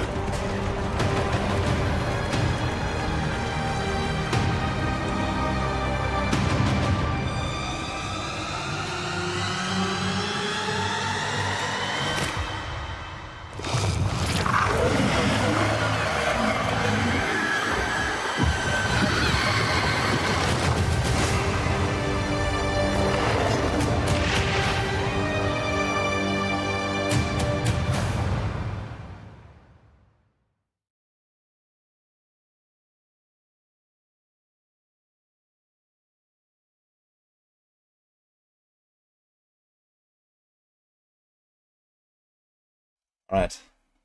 Hi guys. How long was I too late? Okay. Let's do this. Turns out, guys, I actually didn't realize the time. So I think I was just like, before I jump into anything else, I was gonna like peace out here. Because I have to get up quite early tomorrow. But I'll be back tomorrow.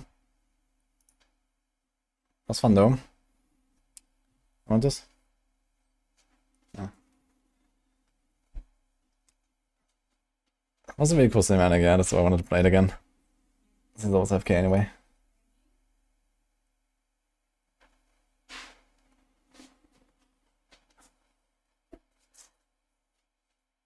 Yo. The hooded thing is friendly in-game. Yeah, that's actually the NPC that allows you to respec, I believe, right? In town. So he's helping you. Didn't seem very friendly at the start. But he changed his mind very soon. I don't know, wish I did. Maybe don't have the evil flesh up on you. He's just carrying it. Yeah, he got himself caught. Whatever that guy is. I'd be interesting to actually listen to the lore. Maybe on like a, you know, future playthrough at some point.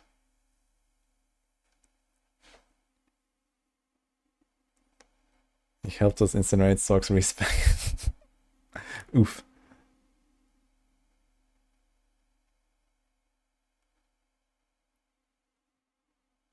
Yeah, that's not Sin, I think. I wonder if we're gonna see some more familiar characters from PoE 1.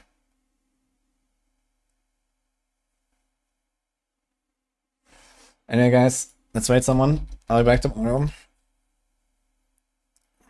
Was fun though.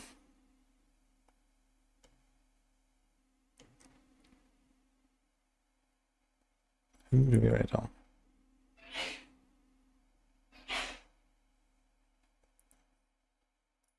So also there's a World of Warcraft stuff running with OnlyFans. So I was actually planning to start this today, but I guess we're gonna try it tomorrow. Because I'm actually, as I said, I have to go and get up early. But tomorrow I can plus a bit.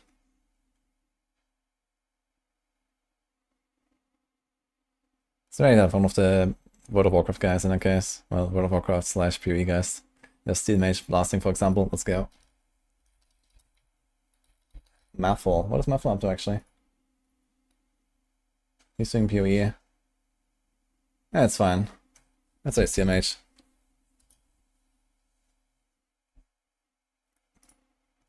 Hope you enjoyed that. Since since WDCs or love. In some cases that's the same.